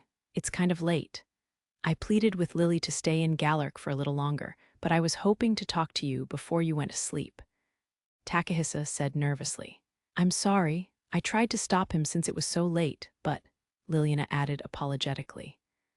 Rio and Miharu were meant to sneak out of the castle after this to head for the stone house, but it was still early. We were about to sleep ourselves, but if it's just for a little while. Satsuki shrugged, inviting Takahisa and Liliana inside.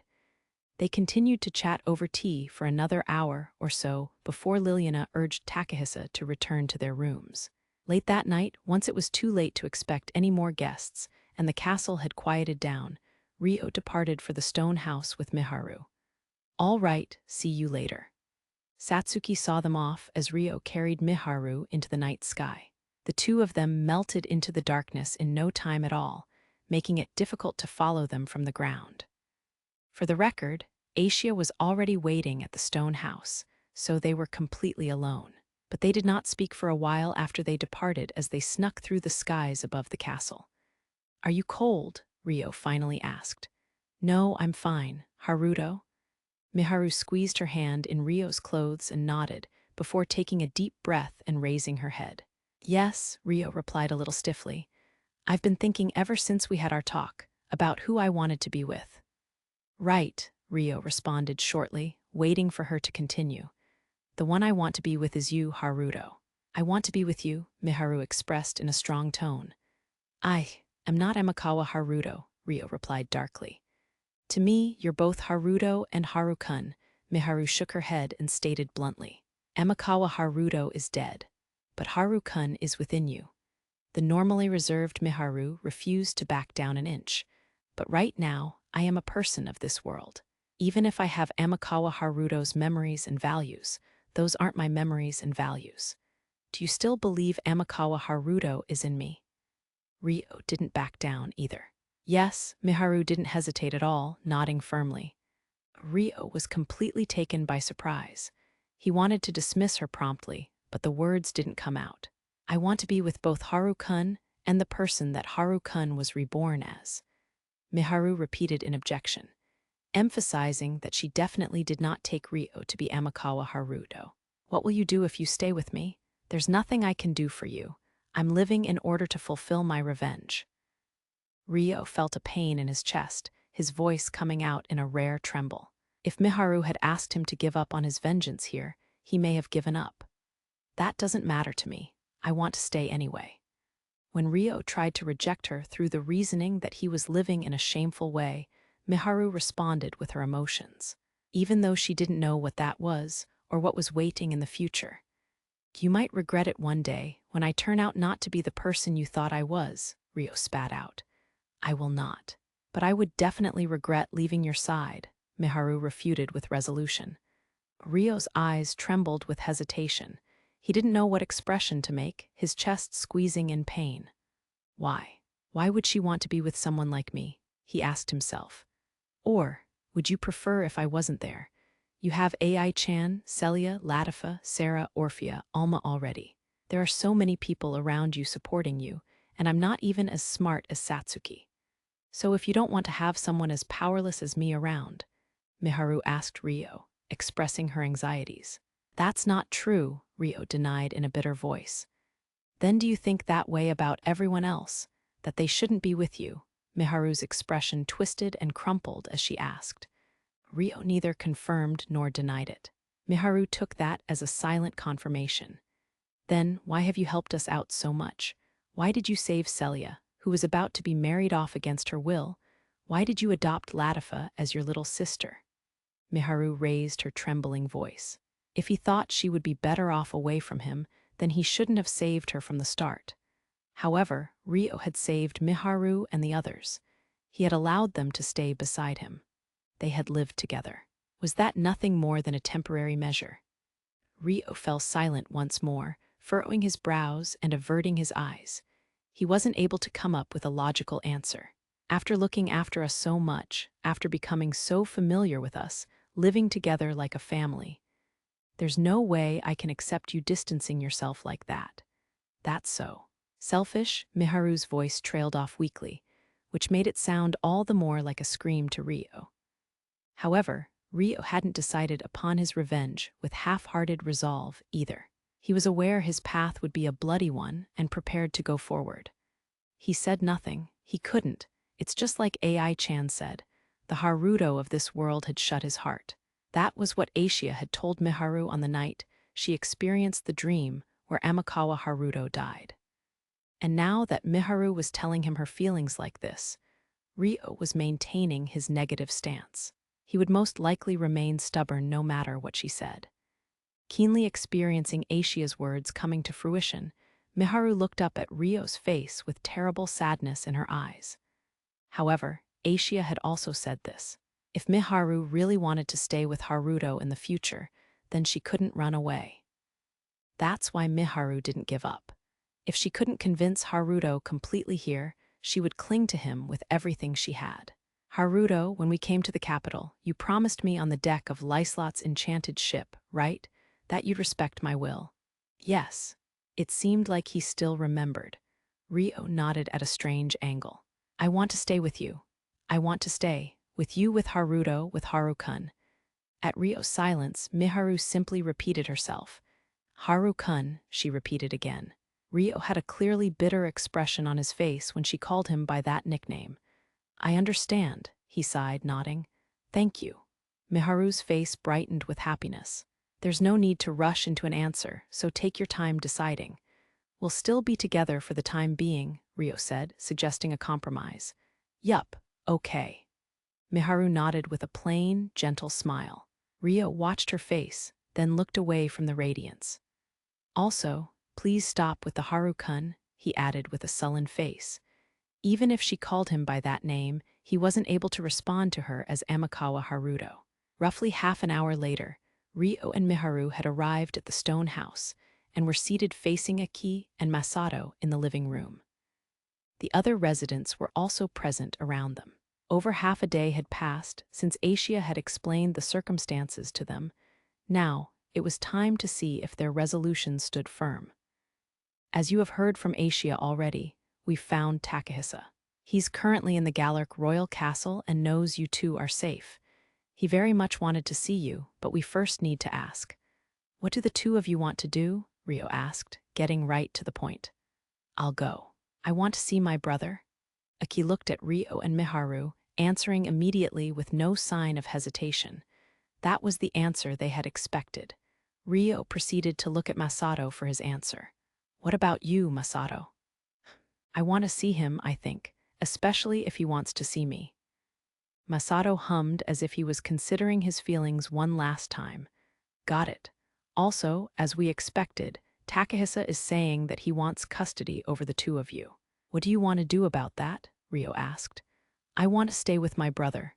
Aki still seemed to be faintly hesitant as her eyes flickered to the ground as she answered. Like I said before, if it doesn't seem like I can return easily, then I want to stay with you, Haruto. I still have to keep my promise with Arslan, and I need you to supervise my sword practice. Masato didn't seem to be absolutely certain of his answer either, as his voice was a little stiff. Takahisa is the hero of the Centistella Kingdom. You may have heard from Professor Celia already, but the kingdom is closed off and its internal affairs are unknown. It's possible that if you follow Takahisa, we may not be able to meet again easily." Ryo looked at Celia, who was seated apart from them as she watched their conversation, as he gave his guess about what Masato was fearing.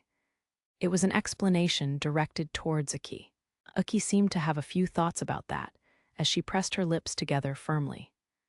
As for the Galaric Kingdom, they've so far maintained their stance against doing anything Satsuki would be opposed to. They made no move to take Miharu as a hostage or use their relationship with Satsuki, either.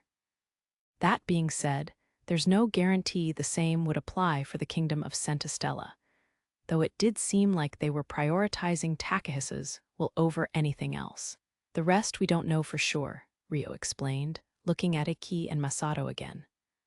"All right, this is the last time I'll ask. By going to meet with Takahisa, who is in the company of someone with power, you may be restraining your own freedom in the future. Things might not go your way, and you may even be treated unfairly. Despite that, the two of you want to go to the castle to see Takahisa. Is that correct?" he said carefully. "Yes. Yep." Aki and Masato both gulped and nodded. "Understood. Tomorrow, or rather midday today, we'll bring the two of you to the castle. With that settled, there's something else I'd like to talk about." Ryo's mouth pulled into a tight line as he fixed his gaze on Aki. Aki cocked her head and looked back at him. Unsure of where to start, Ryo contemplated for a moment before he began to speak. "I'm going to tell everyone what I've been hiding. I've told Latifa, Professor Celia, and Miharu before, but it'll be news to Sarah and the others. I have memories of my past life." First, Ryo looked at the sofa in the corner of the living room where Sarah, Orphea, and Alma sat together. "Memories of your past life." The abrupt topic shift left Sarah and the others widening their beautiful eyes. Beside them, Latifa's expression had also changed. "Do you remember the meeting with the elders before I brought Miharu, Aki, and Masato to the village, where the question of how I was able to teach the language of this world and whether I knew the language of their world came up?" Ryo asked. "Yes." Sarah and the others exchanged looks and nodded. At that time, they had sat in on the meeting between Ryo and the elders, but Ryo hadn't said why he knew the language of Miharu's world out loud. As a result, that had been in the corner of their minds this entire time, though they hadn't asked about it out of consideration. "That was because I have the memories of a human who was born in the same world as Miharu and the others. I informed the elders when I first brought them to the village, but it was kind of hard to find the right time to tell everyone. I'm sorry this is coming about so late." Ryo unfolded his hands from his lap and corrected his posture, bowing his head. Sarah and Alma spoke first.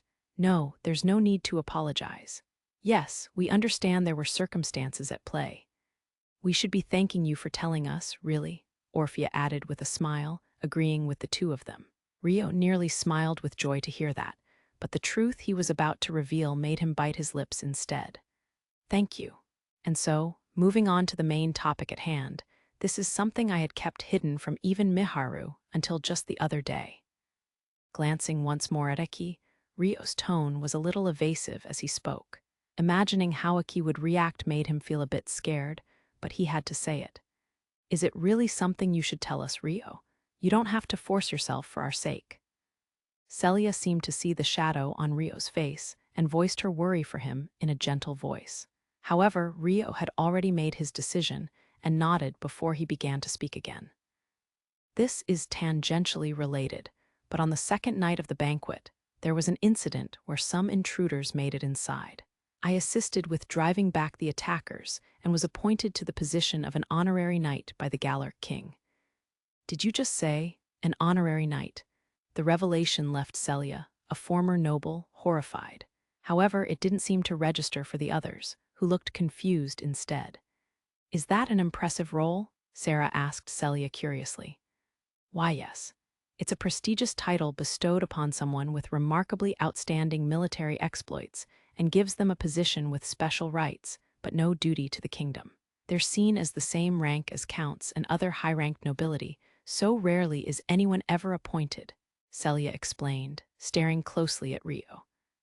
So in other words, Haruto became a noble of the Gallic kingdom? Masato asked curtly.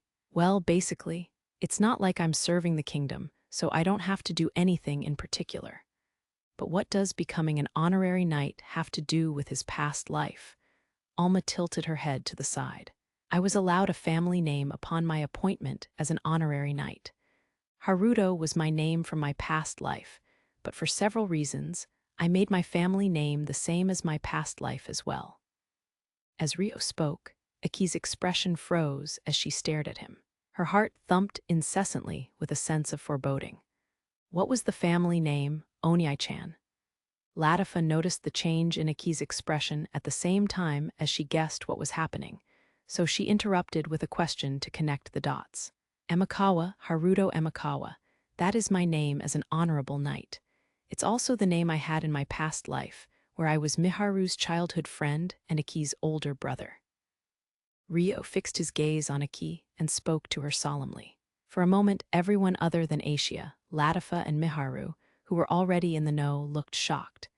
In Aki's case, her expression was completely wiped from her face. After a while, she clenched her teeth with a bitter face. At the same time, the others who were out of the loop all shouted out together. What? Wait, hu. Masato's mouth fell open, stunned. He looked between Rio and Miharu multiple times. Why? A bewildered expression appeared on Aki's face as she spoke. Anger, confusion, and self-restraint. Those three emotions swirled together in her chest. She tried to say something through it all, but each time she tried, she closed her eyes to suppress her fury. Wait a minute. I can't keep up with what's going on. First of all, I didn't even know Aki had a brother before our parents married each other. Masato didn't seem to know anything about Aki from before the divorce. I don't, Aki whispered. But he was right there.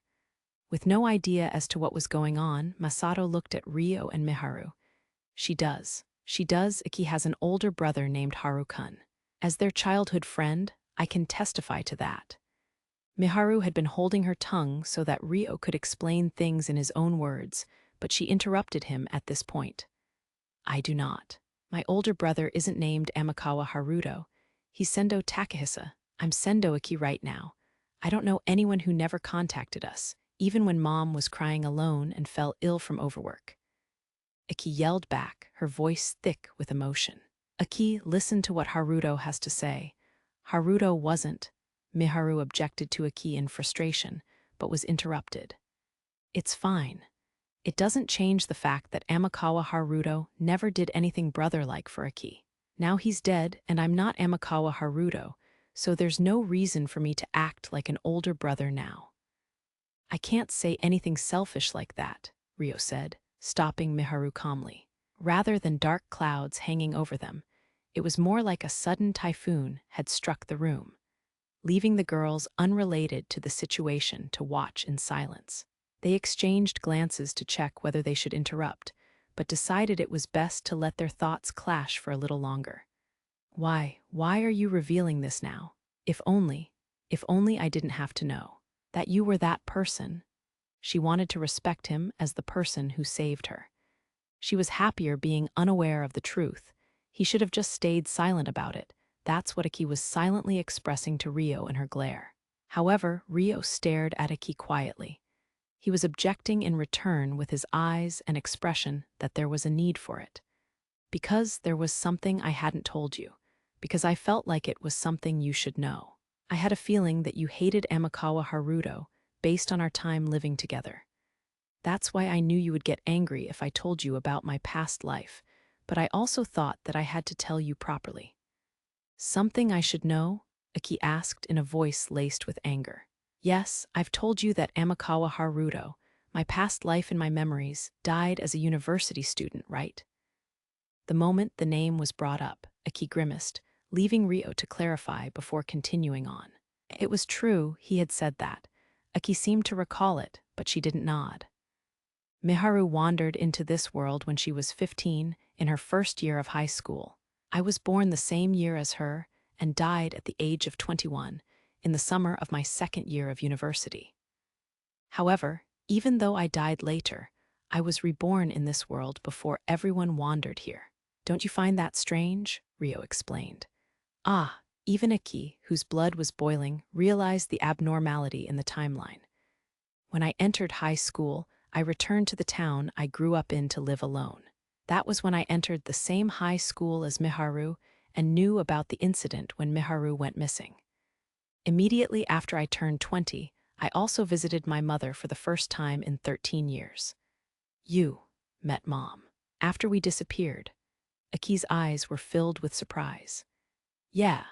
At the time, my father had hidden the circumstances from me, so I didn't know you had gone missing as well, so I asked my mother whether you were doing well. And she told me you were doing fine. Not all the facts surrounding this were clear, so Rio's voice was a little uncertain as he spoke. It was highly possible that his father was informed of Aki's disappearance, but hadn't passed that information on to Haruto. Then, does that mean we've returned to Earth in 4 years' time? That was how Aki interpreted his line of thinking. I don't know about that. Rio shook his head slowly. At the same time, I had asked if Miharu was still missing. So either Aki managed to return to Earth alone somehow, or my mother lied to me to prevent me from worrying. Amakawa Haruto hadn't met with Aki at that time, and there was no confirming it now. Aki looked at Miharu pleadingly. She probably considered an option where she returned to Earth, and Miharu didn't impossible. It's possible that you could return in 4 years' time, and it's possible that over 4 years will pass without you returning. I just wanted you to know that. That's why I had to tell you about my past life. This is all I have to say. If you have any questions, feel free to ask them, Rio said to a silent Aki. He thought about telling her the truth of their parents' divorce for a moment, but determined that there was no need at this time. Aki's expression turned sour when she looked at Rio's face, and she averted her gaze. Masato, if you have any questions, go ahead. I'm sorry for confusing everyone with this sudden topic. If there's anything you want to talk about, I'll talk, Rio said with a slightly bitter smile on his face. My head's completely blank right now, so I can't think of anything. Well, I'm surprised, but I'm not particularly angry or anything, Masato said, glancing at Aki. Celia and the other girls looked at each other, but didn't say anything. How about you take some time to think? We can't stay too late because we need to prepare for things in the morning, but there's still time until we have to return. Rio suggested, looking around at everyone's faces. At that, Aki stood up without a word and promptly left the living room for her own bedroom. I'll go talk to Aki alone, Miharu said, standing up quietly to follow Aki. Then, once the two of them were gone from the living room, Aisha and Latifa both stood up at the same time, approached Rio, and sat down on either side of him. My Oni-chan is still the Oni-chan in front of me right now, Latifa said, clinging to Rio's arm like a spoiled child. Thank you, Rio smiled brightly. Aisha didn't say anything, but she did cuddle closer to Rio. Geez, these children. There was no letting her guard down. Celia sighed in exasperation. You shouldn't blame yourself too much. Also, don't burden yourself with all of this alone. That's a bad habit of yours. You were just bottling up all those feelings about Aki alone, weren't you? She asked Rio. It was a problem I couldn't really talk about, so I figured it was hopeless. Rio looked up at the ceiling, having trouble finding a proper response. But if you're in pain, even if you can't say why, you can still, you know. Celia's words trailed off in a mumble. He was allowed to depend on them. They could pat his head or hug him if he needed it. That's right. It's been years since we met, you know? Since we're living together, if you're in pain. There's something that can be done. Sarah was completely on board with Celia. Something? Alma asked Sarah with a huff of laughter. Something, yes, something, like having fun together, Sarah replied in a high-pitched voice. Like petting Rio's head, for example, Orphea offered. That's right, Sarah nodded firmly. Like hugs, yep, and offering your lap as a pillow. Right, wait, what are you trying to make me say? Sarah nodded to gloss over her embarrassment, but when she realized the example Orphea brought up was even more embarrassing, she blushed. Sarah's saying that, but I'd be happy to do it for you anytime. Just say the word Rio, right, Celia? Orphea was feeling rather bold today. Well, yeah. Celia's cheeks reddened faintly as she gave a slight nod of her head. Me too, then. Alma raised her hand. Then I'll be spoiled tons by Onyai-chan. Latifa squeezed Rio's arm even tighter. Asia was still completely pressed up against Rio. I can do it too. If Rio asks for it. Sarah offered herself in a fluster. See, so many of us are worried about you. Since it's come to this, you'll just have to talk to us next time you're worried about Miharu, about Aki, about anything. Leaving us out of the loop until the problem rises to the surface makes us feel like strangers, Celia said to Rio on behalf of the group. Ahaha, Rio smiled with his eyes closed, not bothering to reply. Meanwhile, Masato watched that exchange happen from the side. It doesn't seem like the right time for me to interrupt. How nice it must be, Haruto. But I never imagined Aki would have a past like that. He crossed his arms with a contemplative look and hummed. What's wrong, Masato? Rio brushed off his embarrassment by speaking to Masato. Nothing. I was just thinking that if you and Aki were siblings in your past life, then that kind of makes you my older brother as well, though we're not related by blood. Aki may have said what she said, but I think of you like a real older brother. Masato rubbed his nose shyly as he spoke to Rio. Oh, thank you, Masato. Rio's eyes widened before he thanked Masato with a gentle smile. HMPH, it's my job to be spoiled by Onyai-chan, though. Got it, Masato. Apparently that had fired up Latifa's desire to monopolize her brother. Ahaha, I know. I'll just have him look after my sword practice. Masato shrugged with a laugh. Good. Latifa nodded in satisfaction. That aside, Onyai-chan. She suddenly looked up at Rio's face. What is it? Rio tilted his head in response to Latifa, a gentle expression on his features. I can smell the scent of women I don't know on your body. Rio froze as Latifa's nose twitched as she sniffed. She was a werefox with sharp senses, after all. Sarah the werewolf had also noticed, as she made a face that seemed to say, Oh, she actually asked. Oh, that's because I danced with lots of people at the banquet, he answered shortly to Latifa, who looked up at him as though to ask who. At the back of Rio's mind, he recalled how Charlotte had clung to him constantly all night. Meanwhile, Aki closed the door and entered her room before falling onto the bed. Moments later, the door opened once again as someone entered. The door clicked shut behind them. Because the house was made of stone, it was completely soundproof with the doors closed and no one outside could hear their conversation. What is it, Miharu? She knew who it was without turning to look. It's about Haruto. Also, I feel like I have to apologize to you, Aki. You, what would you have to apologize for? Aki asked, deciding to touch upon the latter topic first. I had no idea how to interact with you after you closed your heart off to Haru-kun, so I always ran away from it. I used the fact that our relationship might break down as an excuse, when in reality, I didn't have the courage to face it head-on, even though I'm like your older sister. I'm sorry, Miharu said in shame. The more prejudice Aki held towards Haruto, the more strongly Miharu felt aware of how precious Haruto was to her. However, Miharu had never been able to confront those feelings with Aki. She had been worried that confronting Aki would have ruined their relationship. However, if she had confronted her, then she may have been able to shed some positive light on those ill feelings. Instead, her avoidance had resulted in making Aki even more upset now, Miharu thought. That's not true. Even after that person disappeared, you were the one always by my side.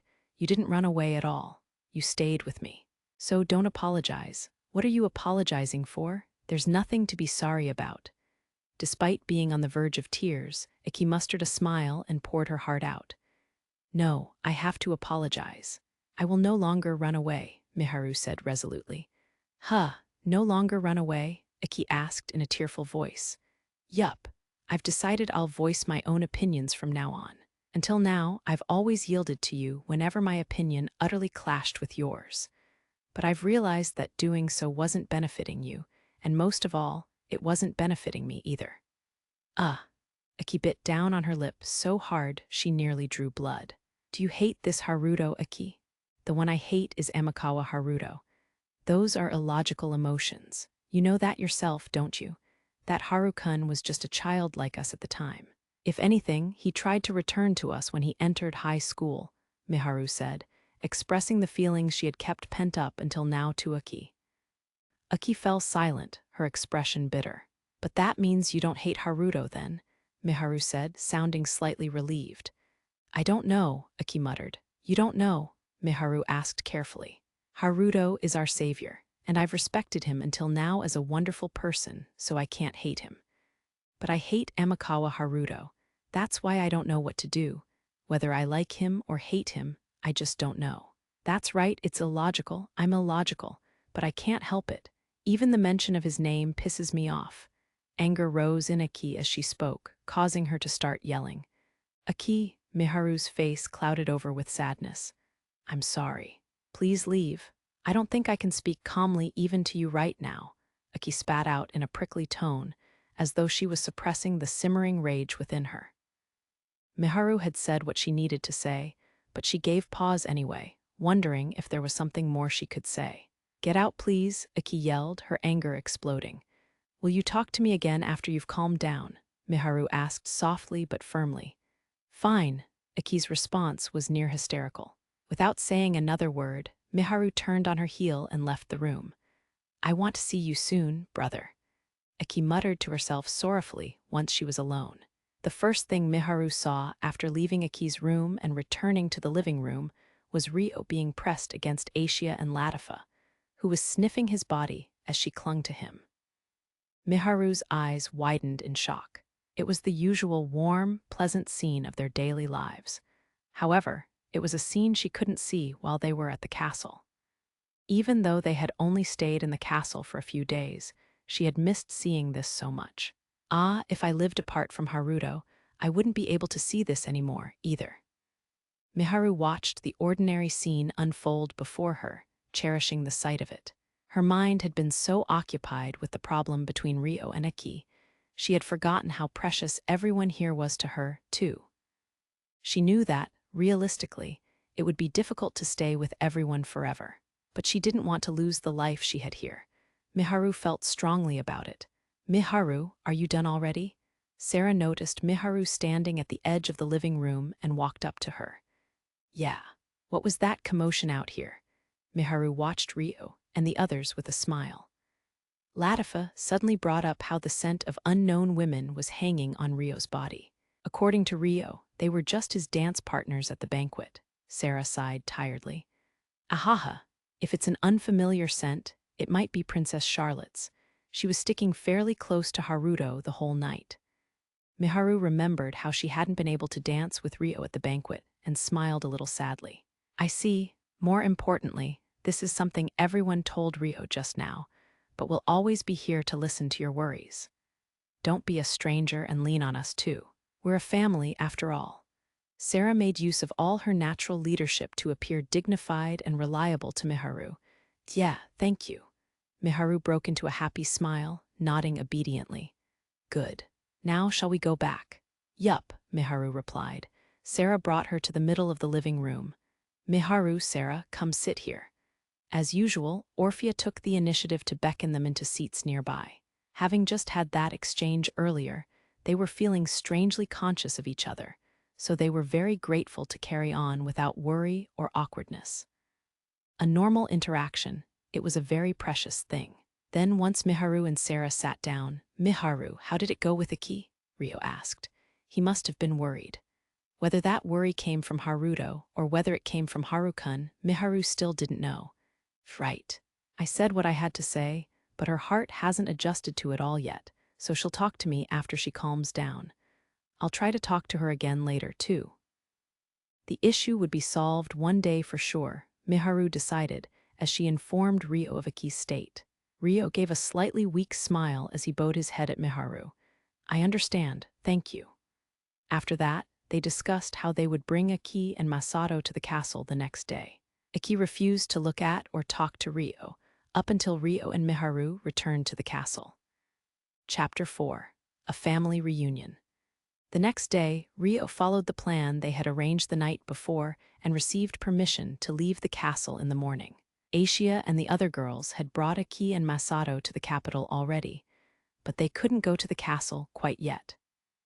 The purpose of Rio's outing was to create a cover story for King Francois, to prove that he had met with Aki and Masato to confirm their intentions. They couldn't possibly give him the explanation that they had snuck out of the castle at night to meet in secret already, after all. Rio spent 2 hours outside of the castle before returning to finally set things in motion with Satsuki and Miharu. After requesting an audience with King Francois in one of the castle's drawing rooms, they told him there were people they wanted to invite to the castle. Takahisa and Liliana were also summoned to the room, and Mitchell and Charlotte were present as well. Satsuki took the lead on explaining, being that she was the hero.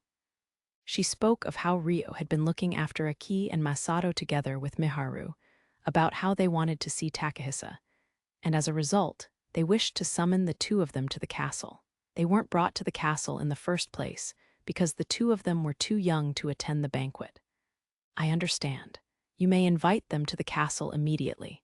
If they are Sir Takahisa's siblings, then I presume it would be fine for them to lodge in your quarters. Francois approved once Satsuki had explained everything to a rough degree. Yes, Takahisa nodded eagerly, and so it was decided that Aki and Masato would be brought to the castle. After that, Rio left the castle in the company of an official and headed straight for Aki and Masato. Miharu went with him, after offering to go as well. They went to the meetup location they had decided on beforehand and safely brought Aki and Masato back to the castle, then headed straight for the drawing room they'd occupied before. Takahisa, Aki yelled in delight as soon as she entered the room and spotted him. Masato stood right behind her with a shy smile on his face. Aki, Masato. Takahisa jumped out of the chair he was sitting in and ran towards the two of them, overcome with emotion. It's you, I can't believe it's you. Aki dashed forward to hug him. Takahisa opened his arms to catch her. Aki, I'm so glad you're safe, seriously. Takahisa squeezed her tightly. Ahaha, that hurts, Aki said, though she was hugging her brother just as strongly. Oops, sorry. Takahisa reflexively tried to loosen his hold. Nope, this time it's my turn, hee. It's really you. Aki squeezed her arms even tighter. She buried her face in Takahisa's chest. Even a normally cool-headed girl like her had a childish side. How have you been, Aki? I heard you were nearly made into a slave. Yup, I've been good, Haruto. He saved me, Aki replied with a shadow over her smile. She almost looked at Rio, but stopped herself partway. I see. Well, you're safe now, I'll protect you. Yeah, Aki nodded vaguely. Seeing her unhappy expression made Takahisa's face cloud over with frustration. He bit down on his lip and looked at Rio. Thank you very much, Haruto, for protecting the three of them, really. Not a problem, Rio replied shortly, shaking his head. How have you been, Masato? Come closer, show me your face, Takahisa said to Masato, who was standing a distance away. I'm fine. Don't be embarrassing about it, Masato replied awkwardly. You've grown so much in our short time apart, Takahisa said in a brotherly way. Really? Well, I'm still growing, Masato huffed shyly and looked at his own limbs. You siblings get along so well, but I really am glad the five of us could reunite like this safely. Long time no see, Aki, Masato. Satsuki had been watching the family reunion warmly until now, when she decided to address them. Only Rio, Miharu, and the two siblings involved knew that Satsuki had snuck out of the castle to go see them before the banquet. So she needed to pretend she was meeting them again for the first time. Long time no see, Satsuki, Aki said. Yeah, it's good to see you're safe as well, Masato chimed in. They gave their replies as they had planned, as though they were meeting again for the first time. If you have all been reunited safely, then we shall take our leave.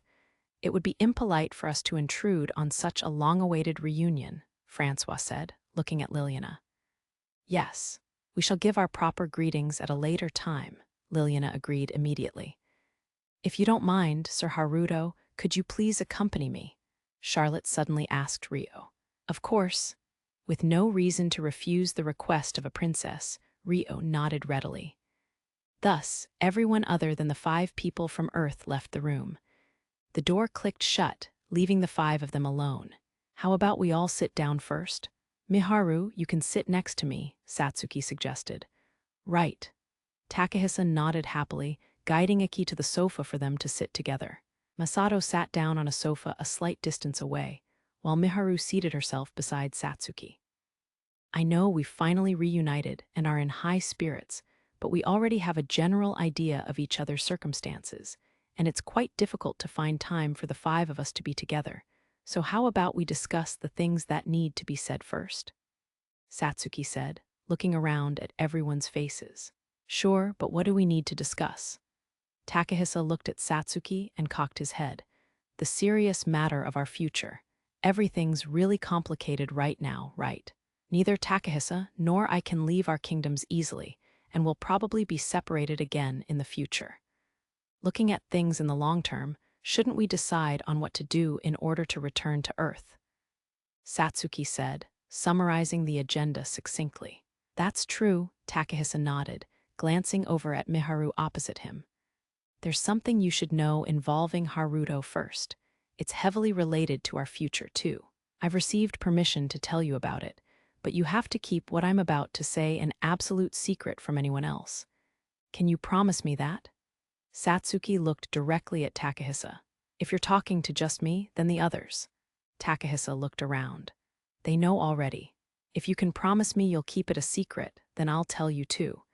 If you can't make that promise, then I'll just tell you the conclusion with the detailed explanation omitted, so keep that in mind. Just don't ask the others to tell you, because they've promised already and would be troubled by that. Satsuki's explanation was so abstract, there was no way of telling what the matter was about. However, Takahisa didn't want to be the only one left out of the loop. All right, I promise, please tell me. Okay, to start with the conclusion, we may not be returning to Earth within the next 4 years. Satsuki stated. 4 years? How do you know that? It was a strangely specific number. There's someone who died in Japan 4 years after we disappeared on our way home and was reborn into this world. That person heard from your own mother that Miharu was still missing 4 years later. What? What is going on? Takahisa made a dubious face. That person is now Haruto, and he used to be Aki's older brother in his past life. His name was Amakawa Haruto. He was separated from Aki when his parents divorced. Masato wasn't aware of him, but perhaps you know of this, Takahisa? Satsuki asked, but Takahisa's eyes were completely blank with shock. The words being said were entering his head, but he couldn't quite accept them as reality so readily. Aki, you had an older brother other than me. Takahisa turned his head to the side, straining himself to ask Aki. I do not. You're the only brother I have right now. The only one. Aki furrowed her brow and squeezed Takahisa's hand. As you can see, Aki has feelings of reservation towards Amakawa Haruto. This is just my speculation, but the reason why your parents didn't tell you too about Haruto's existence was probably related to that. Satsuki sighed quietly. Aki. Takahisa squeezed Aki's hand back to reassure her. Amakawa Haruto was also Miharu's childhood friend. He was separated from her as well when his parents divorced when they were 7 years old. Satsuki continued. Miharu's? Takahisa's eyes widened as his expression stiffened. That's right. Haruto is the reincarnation of my childhood friend. Miharu verified Satsuki's statement with a serious expression. Takahisa paled as his heart throbbed unpleasantly. He didn't understand why, but he couldn't help but feel terrified that there was a part of Miharu he didn't know about. Let's get back to the topic at hand. According to Haruto's memories, Aki's mother said that Miharu was still missing. However, she also said that Aki was doing well when asked about her. Does that mean Aki returns to Earth while Miharu doesn't? That was ridiculous. Takahisa couldn't believe that Aki and Miharu would be separated. He looked dubious. Yes, whether this was a lie to prevent Haruto from worrying or whether it was the truth, and what this could mean if it was the truth, there's just no way of knowing, Satsuki said thoughtfully, a troubled shadow over her elegant face.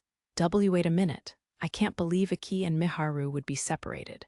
Was Haruto unaware of the fact that Aki had disappeared? If so, wouldn't he know that mom lied when she said Aki was doing well? Takahisa insisted in a heated panic. Haruto was unaware of the fact Aki had gone missing.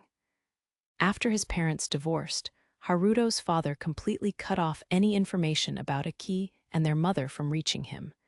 Satsuki replied, glancing at Aki for a moment. Aki's mouth was twisted in a bitter frown at the mention of her father. But I just can't believe it. There's no way Aki and Miharu could have been separated. Couldn't Mom have been lying to stop Haruto from worrying? Takahisa said, this time causing Miharu to be the one to retain a bitter smile. True, that's another likely possibility. I find it hard to believe that Aki wouldn't go and find the past Haruto once she returned to Earth too. Satsuki looked over at Aki. At any rate, it doesn't seem like we'll be returning to Earth anytime soon. Reluctant, as I am to admit, that's practically been confirmed now. And so, we should have a proper discussion about how we're going to live in this world from now on, instead of having just a vague idea. Wouldn't you agree? Yes, Miharu nodded firmly in approval. To be honest, for me, I was pretty panicked until Haruto appeared with Miharu. I was lonely. I had wondered if Miharu and the others were also summoned into this world, but I had no proof, and I just wanted to go home as soon as possible. But you know, I'm more optimistic now. Everyone's here. I've made a very reliable friend in Haruto, so I can't remain pessimistic about this forever, you know. If we're not going to be able to return for a while, or even ever, then I want to get a proper footing in this world and live a meaningful life. Satsuki looked around at everyone as she gave her own thoughts. Until now, we've only discussed things vaguely. We wondered what we'd do if we met up with Satsuki and Takahisa. We all have our own thoughts on things, but we kind of ended up avoiding that discussion. But I think it's something that should be discussed properly now that the 5 of us have gathered. Miharu stated her opinion clearly. Right. It may be impossible for the 5 of us to live together, but as long as we know we're all safe, as long as we know we can see each other again, I think we'd be able to manage. Satsuki nodded. The 5 of us together, huh? True, with Satsuki as a hero of the Galark Kingdom, it'd be difficult for her to live in the Centistella Kingdom. Takahisa looked at Satsuki with a frown.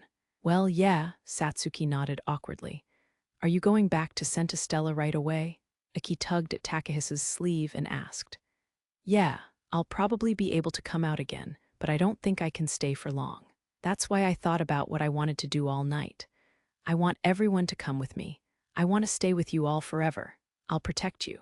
I'll definitely protect you all. Takahisa's face was pulled into a tense expression to convey his determination as he looked at Aki, Masato, and finally, Miharu. I also want to stay with you. Despite replying with that, there was a faint touch of hesitation in Aki's voice. She did want to stay with Takahisa. However, she may have been troubled by whether it was okay to throw aside the bonds she had made living with the others in the stone house up until this point. Masato hummed. He seemed to be indecisive and unwilling to answer. I'm sorry, I won't be going to Centistella Kingdom. Miharu made her refusal loud and clear. Why? Takahisa asked hoarsely. Because I intend on staying with Haruto, Miharu replied immediately. Wah! Takahisa made a face as though he had been shoved off a cliff. Speechless, he looked at Miharu imploringly, but she had nothing more to add.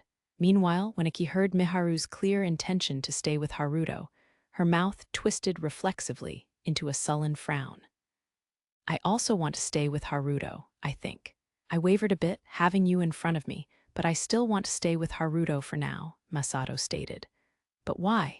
Takahisa was clearly enraged as he mumbled in a quiet voice. I want to stay with you. Aki seemed to have heard Takahisa mumbling from her place beside him as she hurriedly declared her own position. Aki. Takahisa's expression brightened as though he had found an oasis in the desert. It's not that I don't want to stay with you, bro. It's just, Haruto's looked after us so much, and I can't imagine walking away just like, okay, thanks, bye. I know you're ignoring Haruto right now, but you understand how it feels too, right, Aki? Masato asked her.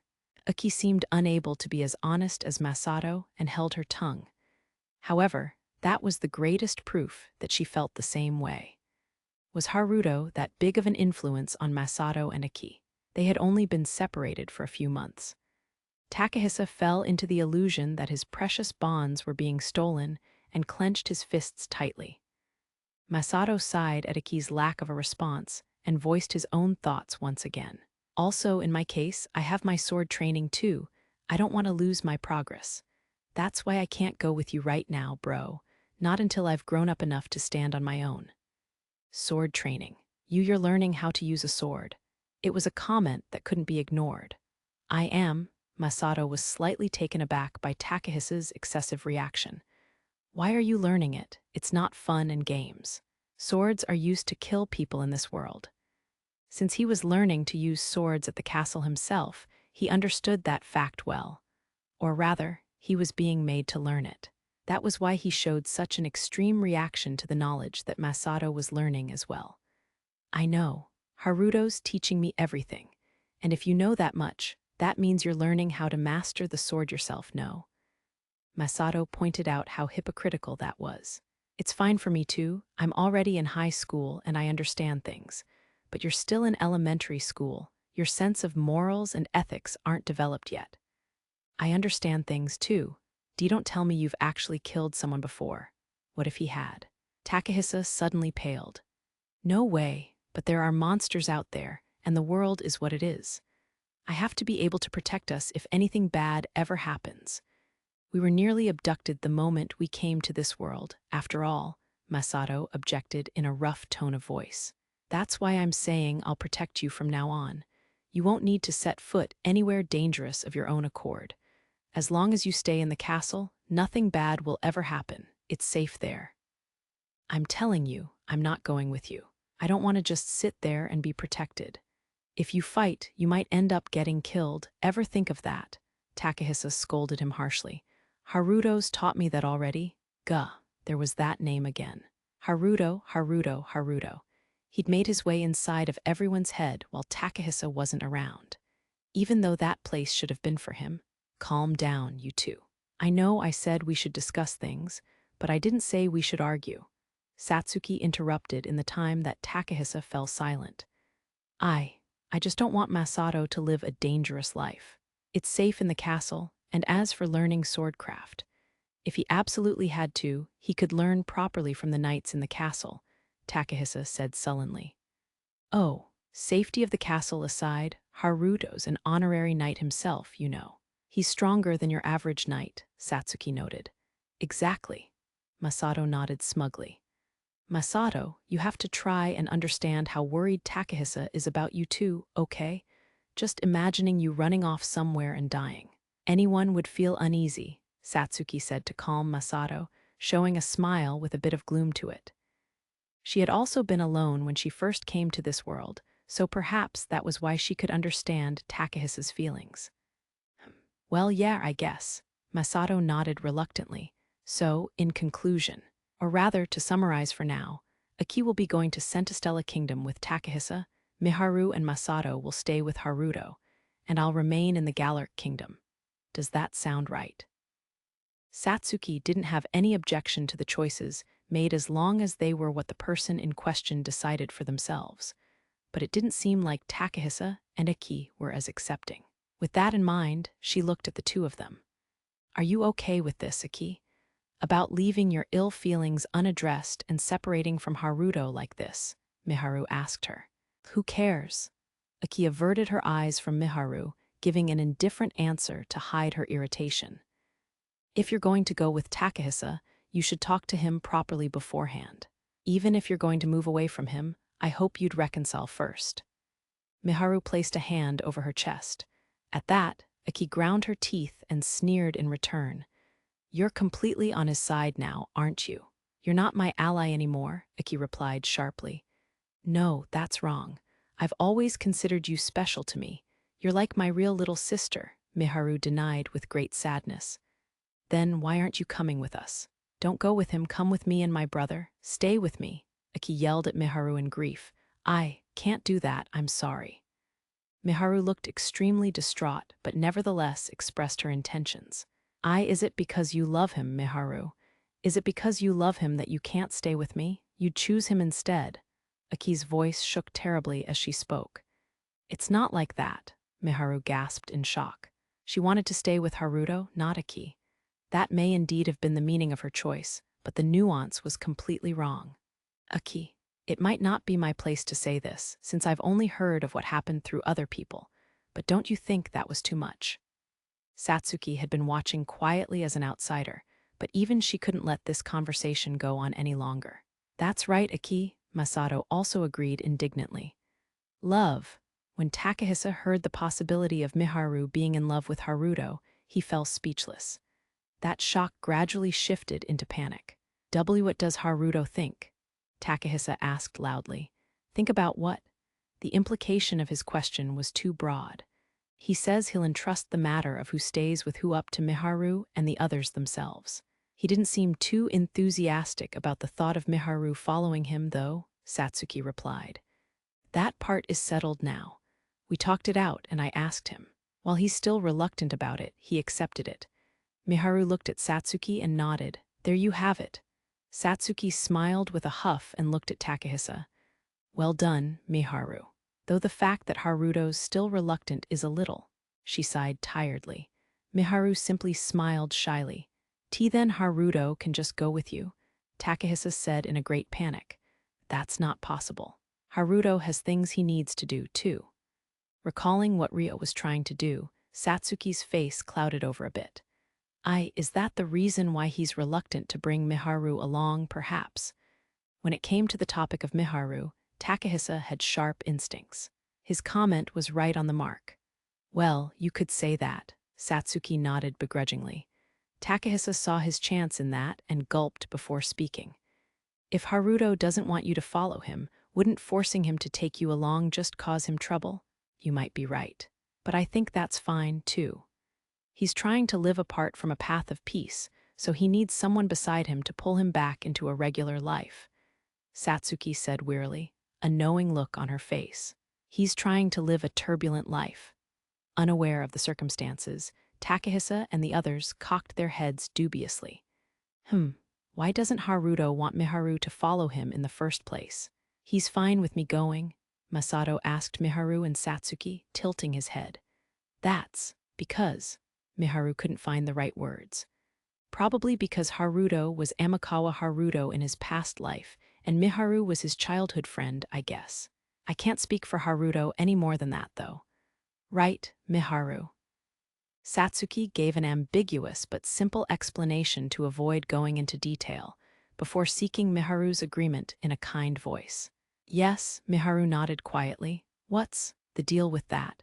Takahisa was overwhelmingly flustered, but he grit his teeth to force that feeling down. Even though I decided I would be the one to protect her, I would. Things had taken such an unexpected turn in the mere months they had been apart. He couldn't accept that he would be separated from Miharu again. Were they saying he was being kept out of the loop from the beginning? He didn't want to feel the fear of losing someone important to him anymore, so he had decided he would tell Miharu his feelings. Yet, before he could even tell Miharu his feelings, this happens. I have to do something. Takahisa was grinding his teeth when Aki squeezed his hand. His expression changed with a gasp and he squeezed her hand back. It'll be okay. I'll be with you, Aki whispered so that only Takahisa could hear before speaking up. All right, Miharu, I'll do it. I'll talk with Haruto. Meanwhile, after Ryo had left the drawing room and bid farewell to the others, he walked with Charlotte down a hallway of the castle. Where might we be headed? Ryo asked with a chuckle. The people from the main Beltram government are leaving to return to their kingdom today, so we'll be seeing them off first. After that, I have promised to have tea with Lyslot, and was hoping you would be open to joining us, Charlotte answered in a strangely cheerful mood. Is that so? Ryo didn't know why she was in a good mood and watched her expression as he responded. Thank you very much, Sir Haruto, Charlotte suddenly said. For what, may I ask? For Aki and Masato. You brought them to the castle because you could trust us, no? That means Lady Satsuki has also decided to trust us to some extent. We're very delighted about that.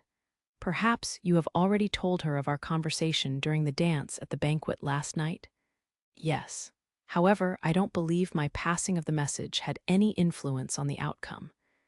If Aki and Masato had desired it, they would have ended up coming to the castle anyway. You may claim that, but I don't believe that to be the case. Father was also extremely delighted and praised you highly for it, Sir Haruto. Charlotte smiled with a giggle. As they conversed, Rio and Charlotte walked towards the geometric garden that led to the castle gate. Several horse carriages were waiting there as members of the Beltram kingdom, royalty and nobility, prepared to depart. They would be traveling to the Beltram capital by enchanted ship, but the horse carriages were to take them from the castle to the harbor. It seems like they'll be departing soon. Princess Christina and the hero are over there too. I'm glad we made it in time. Now, come this way, Sir Haruto. Rio followed Charlotte's lead towards the nobility of the Beltram kingdom. Considering their past, he wouldn't have approached them by choice, but the chance of his identity being discovered was extremely low. If anything, he wondered how many people from there actually remembered him. Are Princess Christina and Sir Rui available? I'd like to greet them and see them off. I'm the Galar Kingdom's second princess, Charlotte, and this is the honorary knight, Sir Amakawa, Charlotte said to the knights guarding the horse carriages. It felt strange to have himself introduced as a knight, but it was certainly useful in how it made nobles more accommodating towards him. Please wait a moment. A knight left in a fluster at the arrival of figures of such high status. Less than a minute later, Christina and Rui appeared with their guards in tow. Thank you for coming to see us off, Princess Charlotte, Sir Amakawa. Christina greeted them gracefully. We probably won't be seeing each other again for a while, so I wanted to at least bid you farewell. I had hoped we could talk more while you were here, but our positions make it difficult, after all. I'm happy we made it in time to see you off, though, Charlotte said with a grin, glancing away from Christina nonchalantly. At the end of her gaze was Charles Arbor, who had accompanied the rest of the Beltram kingdom here. Christina also shot Charles a glance before replying with a gentle smile. We may be able to meet again sooner than expected, but you're right. There's always the possibility we won't see each other again, so I'm glad we're able to greet each other properly like this. Then, she proceeded to direct her gaze at Rio. Sir Amakawa, thank you for seeing us off too. Sir Rui had also wanted to talk to you some more. I'm honored. Rio bowed his head deeply at Rui. I'm the one who is pleased to be able to see you again, Haruto. Like Princess Christina said, I wanted to speak with you, Rui said, giving a refreshing smile. While it would be my pleasure, may I ask why? Had he done something to attract his interest this much? It was because of what you said about your parents, I suppose. Your name sounds very similar to those of my hometown, so it made me feel a sense of familiarity, like you came from the same place as me. It seems that besides Satsuki, the other two heroes would rather be distanced from me, so if we ever have the chance to meet again, would you be willing to speak with me as a friend?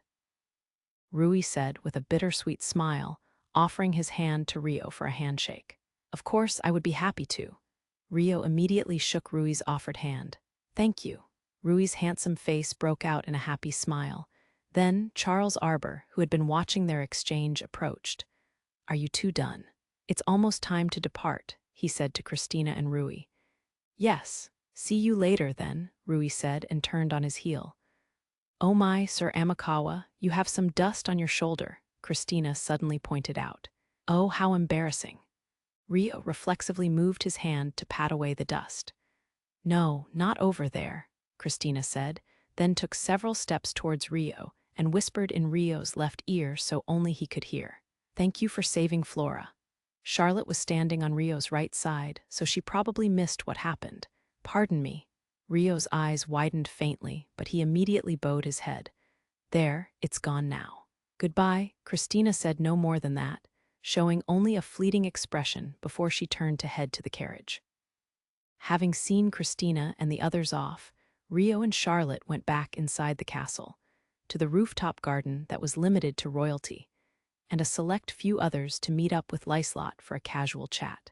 There, they told Lyslot about Aki and Masato's existence. I apologize for not informing Lady Lyslot of the two of them in advance. Lyslot had been the one to bring Rio and Miharu to the banquet. Despite that, they had kept Aki and Masato a secret from her, and for that, Rio apologized. It's fine.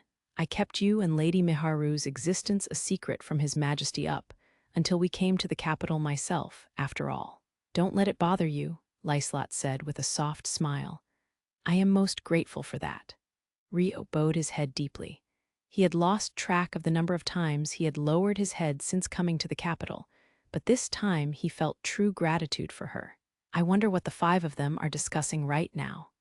Charlotte brought the teacup to her mouth elegantly as she voiced her question. Wouldn't they be discussing what to do about the future? It was information that would soon be revealed whether he hid it or not. Lady Satsuki is with our kingdom, while Sir Takahisa has been taken in by the Centistella kingdom, after all. And you will be continuing your travels. Perhaps they're troubled by the issue of who will be going where. Charlotte took an accurate guess at the situation Miharu and the others were in. Yes, Rio confirmed shortly. Our kingdom would be in hot water if we didn't keep our friendship with Lady Satsuki ongoing, so unfortunately, that part cannot be avoided. Charlotte tapped her index finger against her mouth, pondering. I would have thought the most natural process would be for Sir Takahisa to take in Aki and Masato. Is there a problem with that? Lyslot asked. Yes, there are many things to consider. Rio confirmed evasively. Sir Takahisa appears to be infatuated with Lady Miharu. Could that possibly play a part in things? That, or Aki adores Sir Haruto so much, Sir Takahisa is opposed to it. Charlotte put on an air of curiosity as she suddenly brought up specific examples.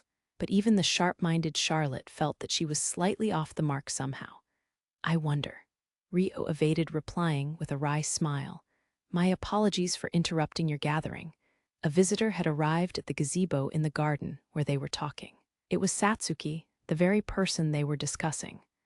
Oh, Lady Satsuki, are you done with your discussions already? Charlotte addressed Satsuki on behalf of the three of them. No, we're still in the middle of our talk, but I was wondering if we could borrow Haruto. Satsuki looked at Rio and bowed her head awkwardly. Oh my, is that so? Of course, if Sir Haruto is willing, then we have no reason to refuse. Isn't that right, Lyslot? Charlotte turned to her in a cheerful tone. Yes, of course, Lyslot agreed immediately. Thus, Rio took his leave with Satsuki. Roughly 10 minutes later, Rio arrived at the drawing room where Miharu and the others waited. Sorry about this.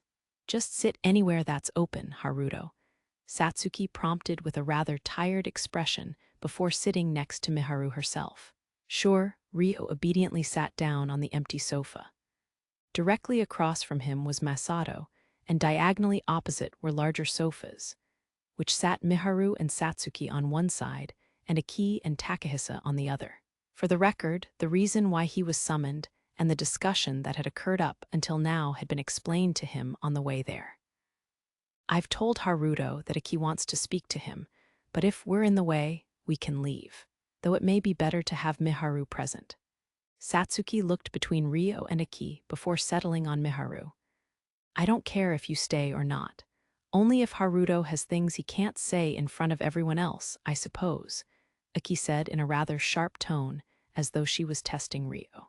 I won't know until I've heard from Aki what she wants to say, but I don't mind if you all stay. As long as you promise to keep anything said here confidential from the others, Rio replied calmly. Of course. This is a private discussion, after all. Is everyone else fine with that? Satsuki looked around at everyone. Miharu and Masato confirmed immediately, but this confirmation was actually directed at Takahisa. When his gaze met Satsuki's, he froze and nodded stiffly. Now, what do you want to say to me?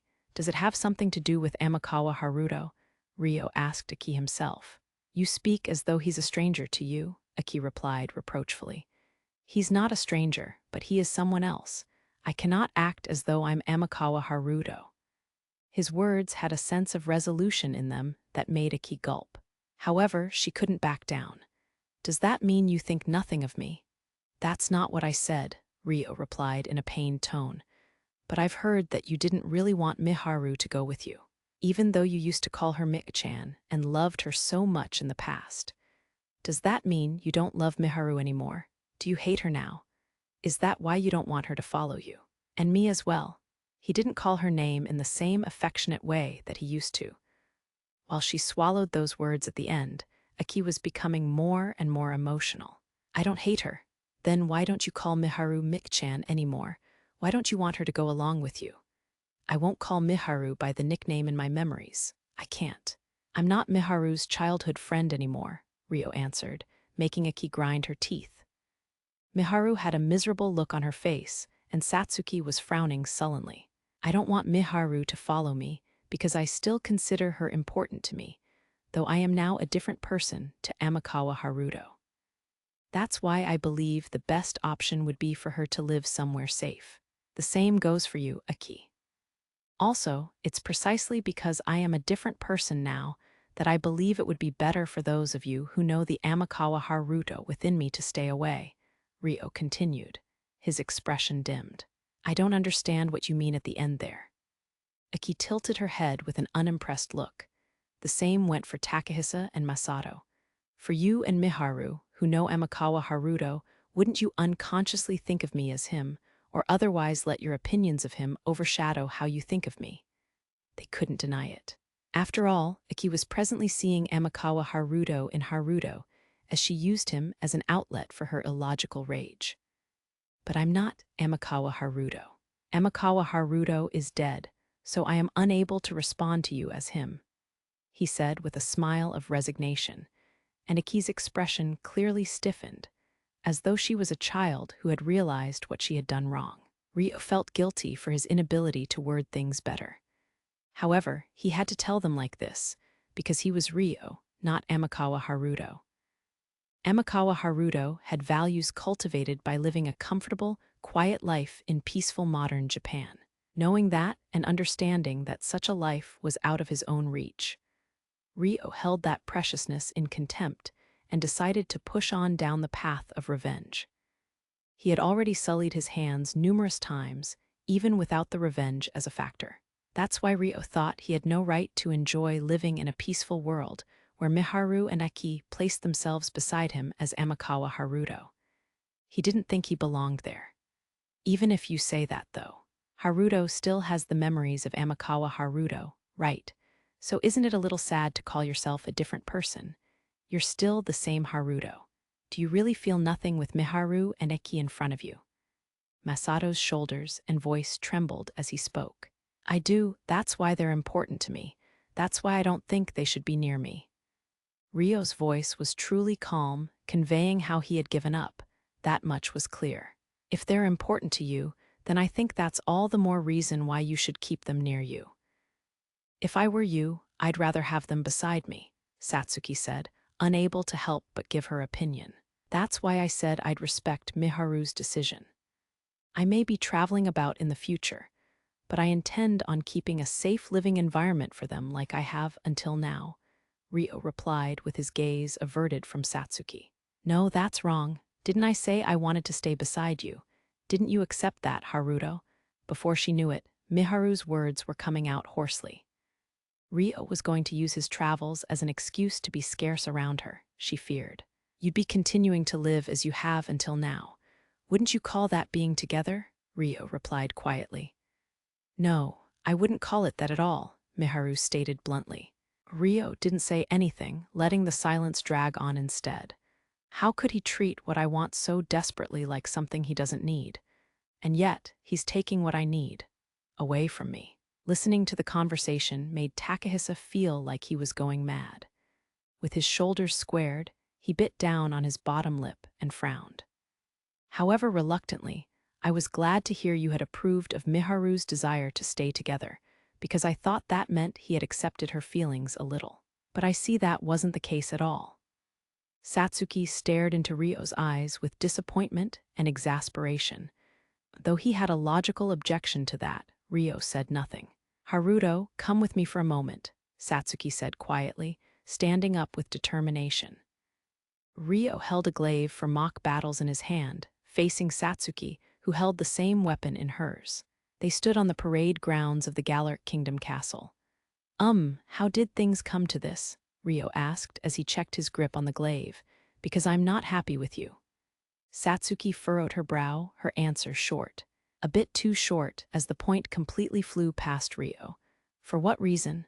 Although Rio had a faint idea, he asked anyway. Haruto.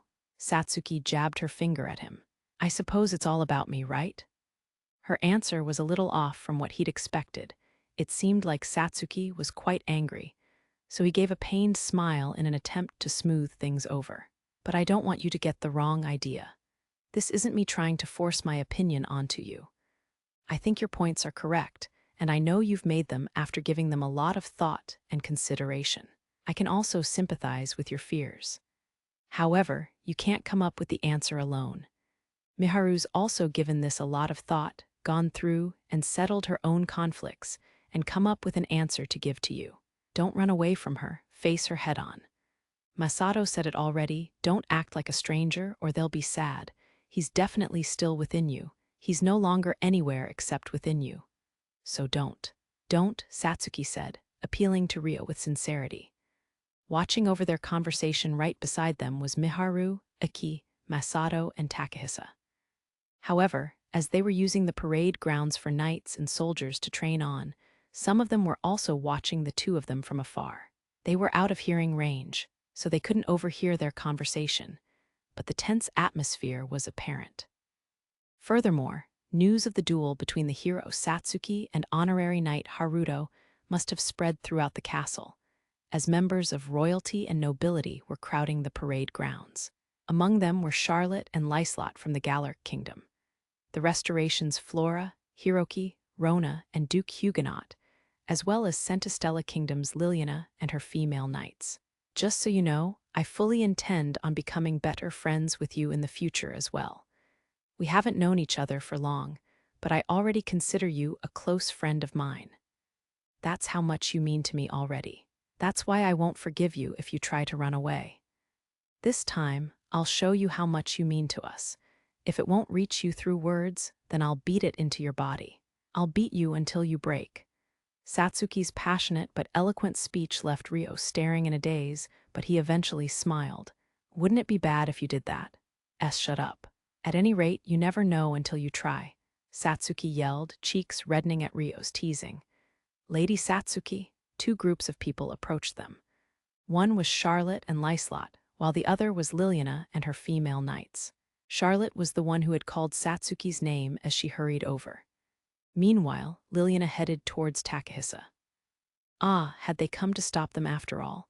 They had asked a knight nearby, but they were using the parade grounds without permission from the main person in charge, and had paused training because of it, Satsuki thought. Honestly, if you're going to do something so interesting, please let us know first. I can prepare a referee for your match if you so wish as well. How about it? Charlotte was unexpectedly on board with the whole thing. No, that's okay, Satsuki replied through her surprise. Understood. All right, everyone, come this way. Figuring they should get out of the way of the match, Charlotte led everyone, including Liliana's group, to a safe location. With that, the match was ready to commence without issue. Satsuki faced Ryo and looked at the glaive in his hand. Do you know how to use that? Yes, it's similar to a naginata. I am familiar with it. Ryo spun the glaive once, showing he knew how to handle it. That's good to hear. Then, I'll just warn you in advance, there's no holding back just because I'm a hero. I'm going to come at you with my all, so I expect the same from you. It wasn't a match for show. Satsuki made sure to emphasize that first. Ryo nodded in resignation. I understand. What will we do about the rules? And sorcery? Let's have a one-hit match with no time limit. Releasing your weapon won't count as a loss, and victory will be decided by either stopping before a decisive finishing blow or striking somewhere vital other than the face. The only sorcery allowed is physical enhancement. That okay with you? My divine arms automatically activates a sorcery that enhances my body. If you can only enhance your strength with magic, then I'll hold back a little, Satsuki explained, looking at Ryo for his reaction. That's fine with me. I can enhance my body using this enchanted sword, Ryo said, drawing his sword from the sheath at his waist. After his promotion to an honorary knight, he was now permitted to walk around inside the castle with his sword. So that's the enchanted sword that drove back the demi-dragon's breath. If you're more used to using swords, shouldn't you use that instead? Satsuki looked at the sword in Ryo's hand with interest. No, that's okay. But it's a little annoying to have while holding the glaive. Ryo made a show of using the sword to activate the body enhancement, when he was actually using spirit arts to do so instead. Then he stabbed the glaive into the ground and instantly moved over to where Miharu and the others were. The group froze in shock. Even Liliana's knights were slow to react. "Masato," Ryo called out. "Why, yeah," Masato replied hesitantly. "Could you hold on to this sword for me? It'll get in the way of the match," Ryo said, handing the sheathed sword to Masato. "Got it. Leave it to me." Masato accepted Ryo's sword enthusiastically. With a parting thanks, Ryo returned to face Satsuki. Whoa, what was that magic essence? It's pouring out of him, yet there's no waste at all.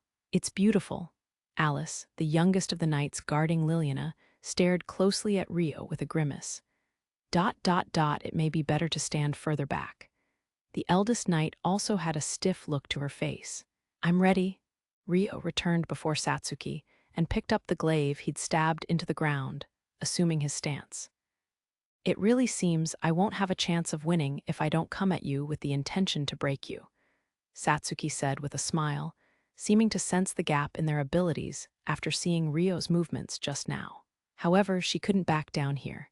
Ryo picked up a pebble on the ground. "How about we signal the start of the match with the moment this hits the ground after I throw it?" he asked in a tone that showed his ease. "Sure. I'm ready whenever." Satsuki tensed her expression and agreed, taking one step forward with her left foot and holding her glaive at the ready halfway. It was the basic stance of a glaive that was easy to move with, making it suitable for both offense and defense. "Here goes, then," Ryo said, throwing the pebble straight up and readying himself similarly to Satsuki in the middle. Several moments later, the pebble landed on the ground.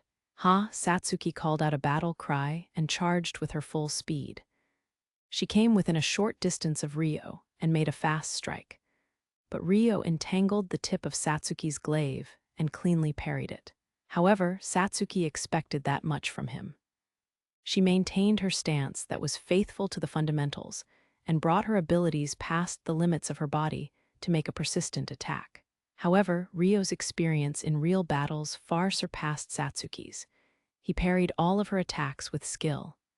Satsuki stepped back to widen the distance before shouting at Ryo.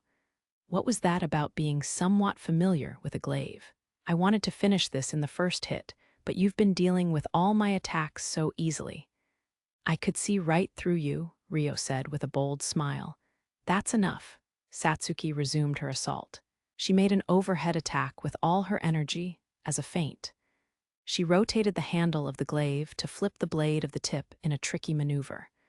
However, Ryo easily stepped to the side to avoid it.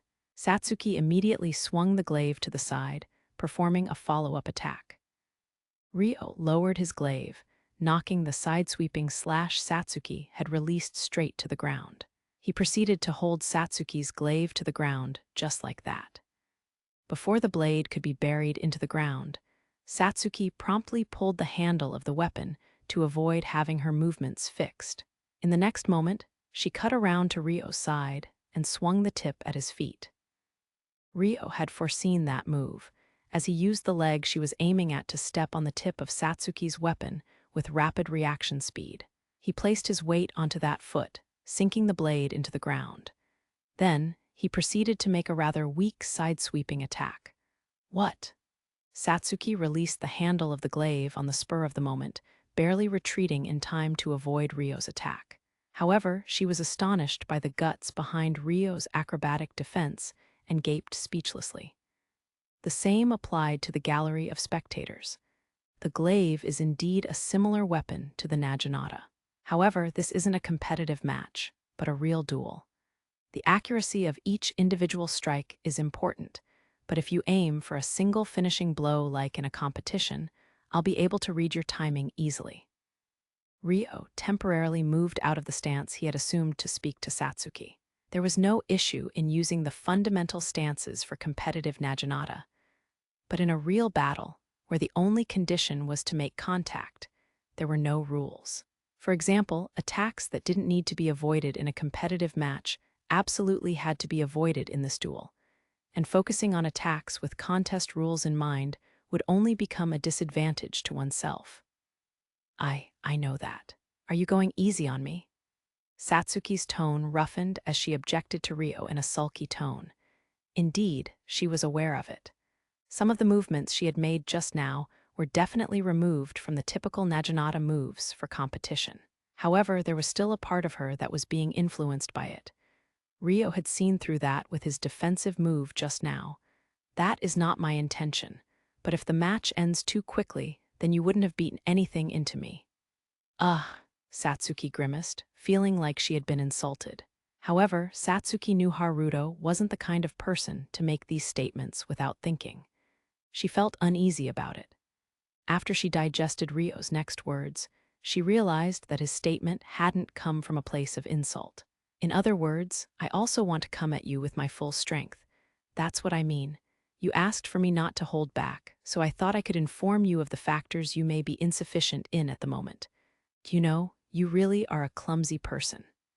Satsuki felt like clutching her head and groaning. If that's what he felt, then he could have just confronted her with his words from the start. He must be the kind of person who was awkward with words. Even though he's stubborn enough to constantly argue back logically, being only able to communicate with the language of the body was rather extreme. Ahaha! Instead of replying, Rio used the tip of his own glaive to release Satsuki's embedded glaive and throw it towards her. Honestly, you're... Satsuki accepted the flying glaive and glared at Rio reproachfully. How obnoxious. It was such an infuriating action, yet for some reason, she didn't feel any anger rise within her. Instead, she actually found it attractive. To a despicable degree, really. Ah, I think I get why Miharu fell for him. It was like she couldn't leave the boy in front of her alone, which made it all the more irritating that he had such perfect, superhuman-like abilities. Haruto, give me one more chance to cross swords with you. I won't show such disgraceful behavior next time. Satsuki held back the urge to react bashfully, instead raising her head to boldly speak up. That was my intention from the start, Rio said, readying his glaive. Satsuki was captivated by that sight until she readjusted her own glaive. I'm ready, she said with a serious expression after taking a deep breath and spending several moments gathering her wits about her. In that time, Rio had picked up the pebble again. He threw it into the air. A pause before the pebble hit the ground. Haya! Satsuki charged towards Rio with even more vigor than before. It looked like she was strongly conscious of the Naginata stances for a competition, but the rushing strike she made had a different flavor from earlier. She aimed straight for an area not normally aimed for in competition. Or so she feigned, immediately moving to aim at a typical spot for competition instead. She had adjusted her plan of attack to be unpredictable to Rio. I'll definitely make him eat his words. Satsuki decided, retreating momentarily to use both hands to spin the glaive at high speed. Immediately after, she charged straight at Rio. By randomizing the trajectory of the spinning, she could attack from all different angles. Your movements are completely different now. Rio evaded the dance of Satsuki's glaive lightly, a smile on his face. Satsuki's fundamentals had been well built to begin with, so even her non-traditional movements had good form. She had few openings, too. It doesn't feel like a compliment when you say that with such a relaxed face. Satsuki made full use of her strengthened body to stop the spinning of the polearm at once, making a surprise strike. But Rio retreated and twisted his body to avoid the thrust calmly. Then, by sliding his left hand slightly up from the bottom of the glaive, he aimed to knock Satsuki's feet out from underneath her, using the tip. Whoa, Satsuki jumped at that moment, evading the swing. But the tip of the glaive Rio was swinging came to a complete stop after piercing through empty air, immediately turning the blade over and drawing a well-aimed path towards Satsuki. Kaya, nice reaction speed.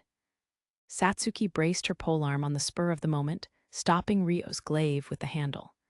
However, Rio shook off the glaive with his enhanced physical abilities, blowing Satsuki away alongside it. Satsuki landed on the ground heavily, backing off as she regained her balance. She proceeded to distance herself from Rio. But at that moment, Rio moved onto the offense. He closed the distance between them and launched a series of endless strikes. Gah! Satsuki set her eyes on Rio and handled the blows with a pained expression. This was bad, she had to do something. Just as she thought that, Rio feinted a thrusting strike aimed at Satsuki, before pulling back to swing it sideways. Satsuki lowered her posture to neatly evade the incoming glaive from the side, making a swift counter-strike. Got you, however, Rio used his skillful footwork to move, barely evading Satsuki's thrust. Ooh! The fierce exchange of offense and defense that left no time to blink made their audience cheer excitedly. However, their voices didn't reach the ears of the two locked in battle. Ha! Satsuki made an uppercut swing. However, Rio blocked Satsuki's attack before it came down and parried her strength skillfully, directing it in another direction. Satsuki staggered backwards, the momentum disrupting her balance. However, she somehow managed to hold out, resolutely aiming a strike at Rio's torso. Rio beat her to the punch by swinging his glaive, deflecting the incoming tip with great force. It's not over yet, I won't give up. Satsuki persisted, adjusting the trajectory of the deflected tip and forcefully swinging it at Rio. However, Rio had predicted Satsuki's attack from the moment she held out, leaping lightly to step on the tip of Satsuki's glaive once again. He proceeded to place his weight on it. Kaya! The pressure placed on the tip of the glaive from above made Satsuki lose her handle of the weapon. The blade was buried into the ground again. It only took a moment for their gallery to stir over the acrobatic feat. I yield. With Rio's glaive pointed at her neck, the fight seeped out of Satsuki as she announced her defeat. Thank you very much for the duel. Rio had a gentle smile that almost looked content. Thank you as well. I couldn't win in the end. Defeat, utter defeat. Despite her words, Satsuki looked rather refreshed. During that time, the gallery applauded their tremendous match in praise. I think it was a close match. Rio looked around at the audience applauding from afar. You say that, but you weren't going all out at all. Rather than an even fight, it was just me coming at you with my all. I can tell, you know, Satsuki said in a huff, glaring at Rio. Ahaha, who knows? Rio tried to brush it off, but Satsuki's glare remained. But do you know now what I was trying to tell you and how serious I was about it? Satsuki sighed tiredly. Yes, I suppose. Rio nodded with an awkward look. Then, to cap it off, I'll give you one word of advice. Whether you want to listen or not is completely up to you. Sure, what is it?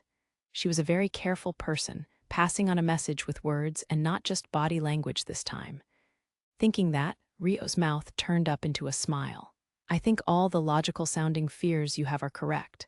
That thoughtfulness will be extremely important in the future, I'm sure. But thinking so much that you can't act when you need to put it negatively, is the action of a good-for-nothing. How harsh, Rio said deprecatingly. But strangely enough, he didn't feel like he was being lectured. That's right. It was only for the one day of the opening ceremony, but I was still your upperclassman. It's my duty to advise a lost underclassman, Satsuki said, smiling softly. Other than that, well, this is more of a personal request. Satsuki began to say something before closing her mouth, staring at Rio without moving. What is it? I'm sure you've realized already, but Takahisa's in love with Miharu. Satsuki glanced over at Takahisa, standing with Miharu at the others, before looking to Rio and nodding. Yes, they seemed to have realized that Rio and Satsuki were discussing something important, as they didn't come over. Following their lead, Charlotte and the others also remained there and simply watched. Miharu, Aki, Takahisa, Masato, and myself. The relationships between the five of us have greatly changed since the days when we were on Earth. I fear that there may be no recovering some of those relationships.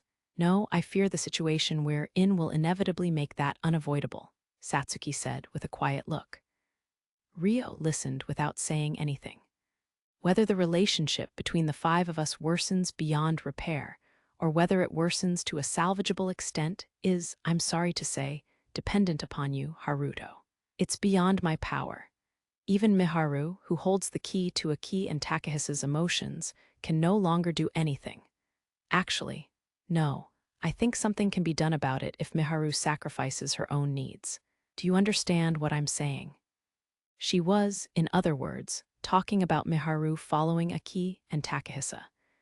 That was exactly the future that the two of them desired, but it was in opposition to what Miharu wanted. Ryo held his silence with an even more vexed look. Do you believe that Miharu could truly be happy that way? Do you believe Miharu will find happiness in suppressing her own wish to stay with you, sacrificing herself instead? I think you know the answer to that, don't you? You're kind, but you're clumsy, so you may be holding yourself back out of consideration for Aki. But if you understand what I'm saying, then I'd like you to listen to my request. Just like our match right now, there are things you'll only know if you clash head-on with them.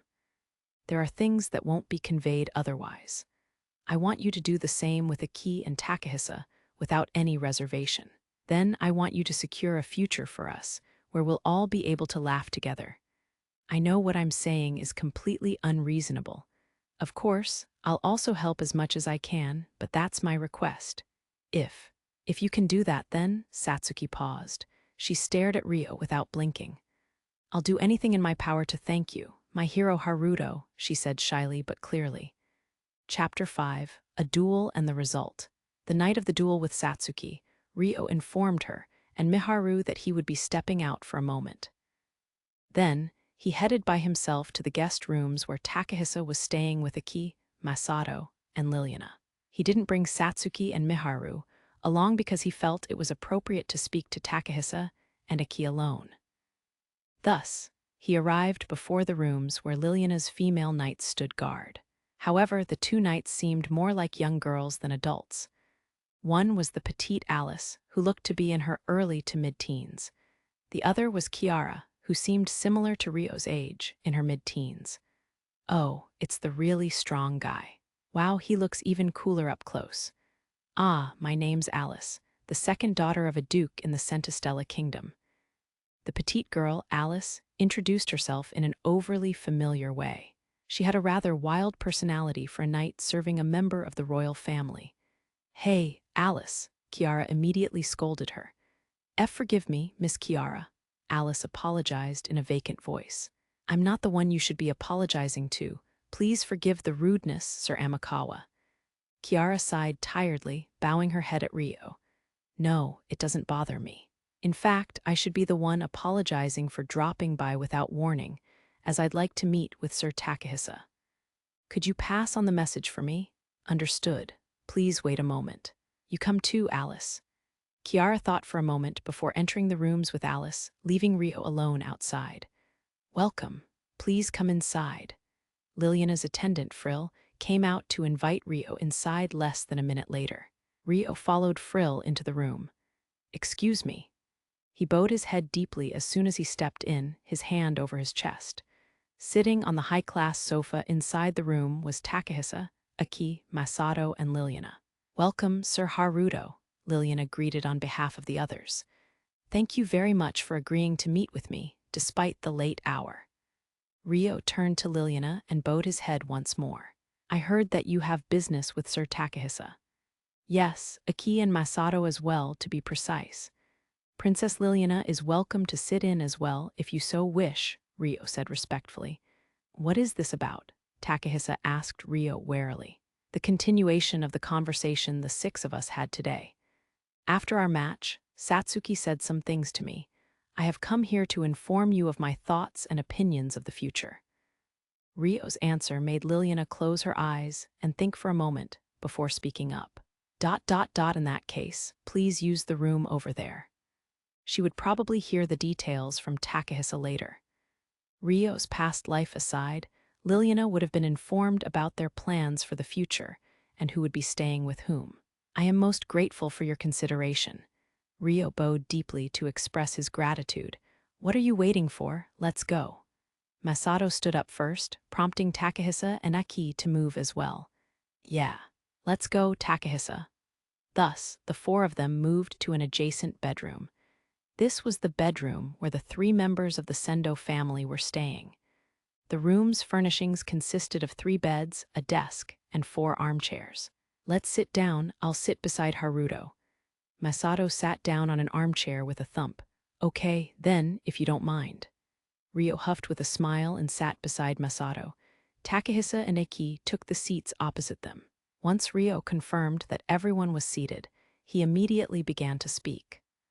First, you should know that my thoughts are generally the same as what I told you during the match today. However, I no longer have the reluctance that I previously did.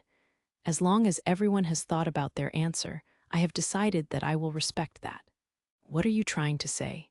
Takahisa asked with a dubious look.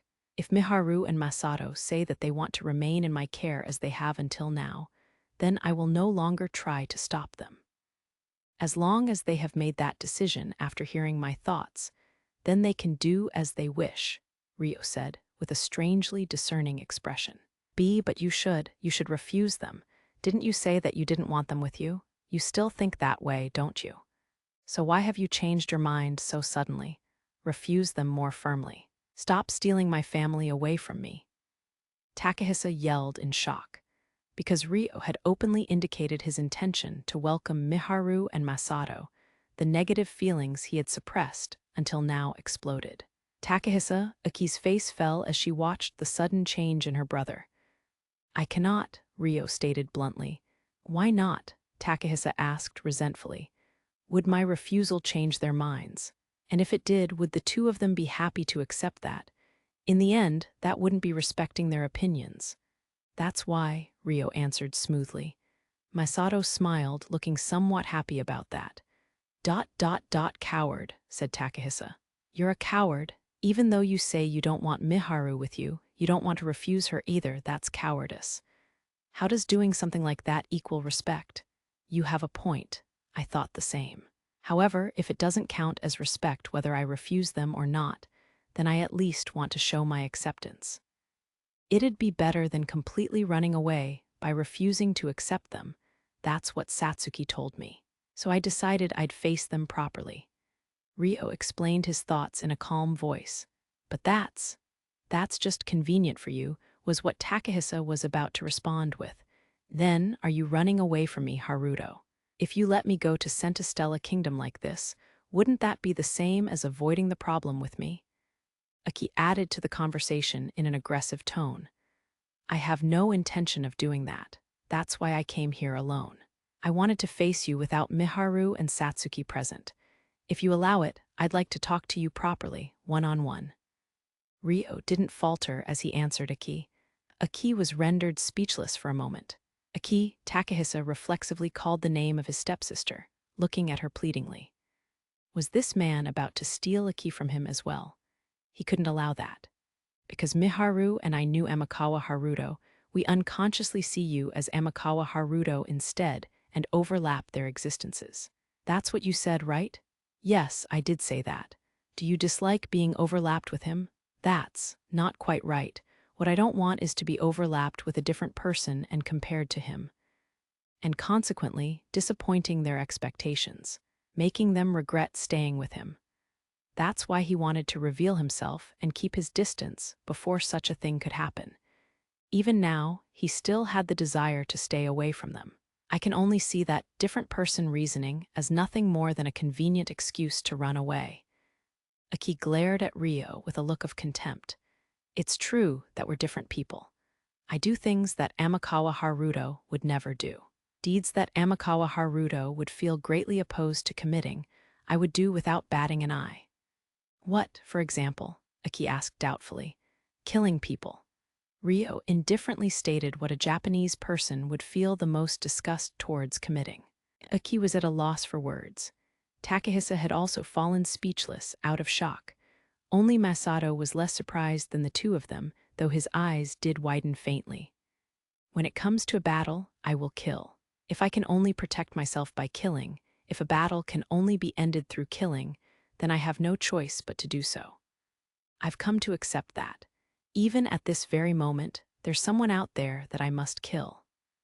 Knowing the morals of Japanese people was precisely why Ryo considered himself incompatible with Miharu and the others. In general, he thought of Japanese morals as precious things to keep. And while he was greatly influenced by the values of Amakawa Haruto during times of peace, he considered those values to be a lie deep down inside, where he was cruel and repulsive. Have you ever killed someone before? Takahisa asked with a look of complete contempt. I have, Ryo said without any shame. He felt it was better to answer directly. So you're a murderer, Takahisa muttered with spite. Indeed I am. Killing just because it's necessary doesn't make it right. It's unacceptable on a human level. I can't leave Miharu or Masato in the care of a person like you, Takahisa said with a cold calmness, having found an excuse to justify himself. Hey bro, Masato tried to intervene.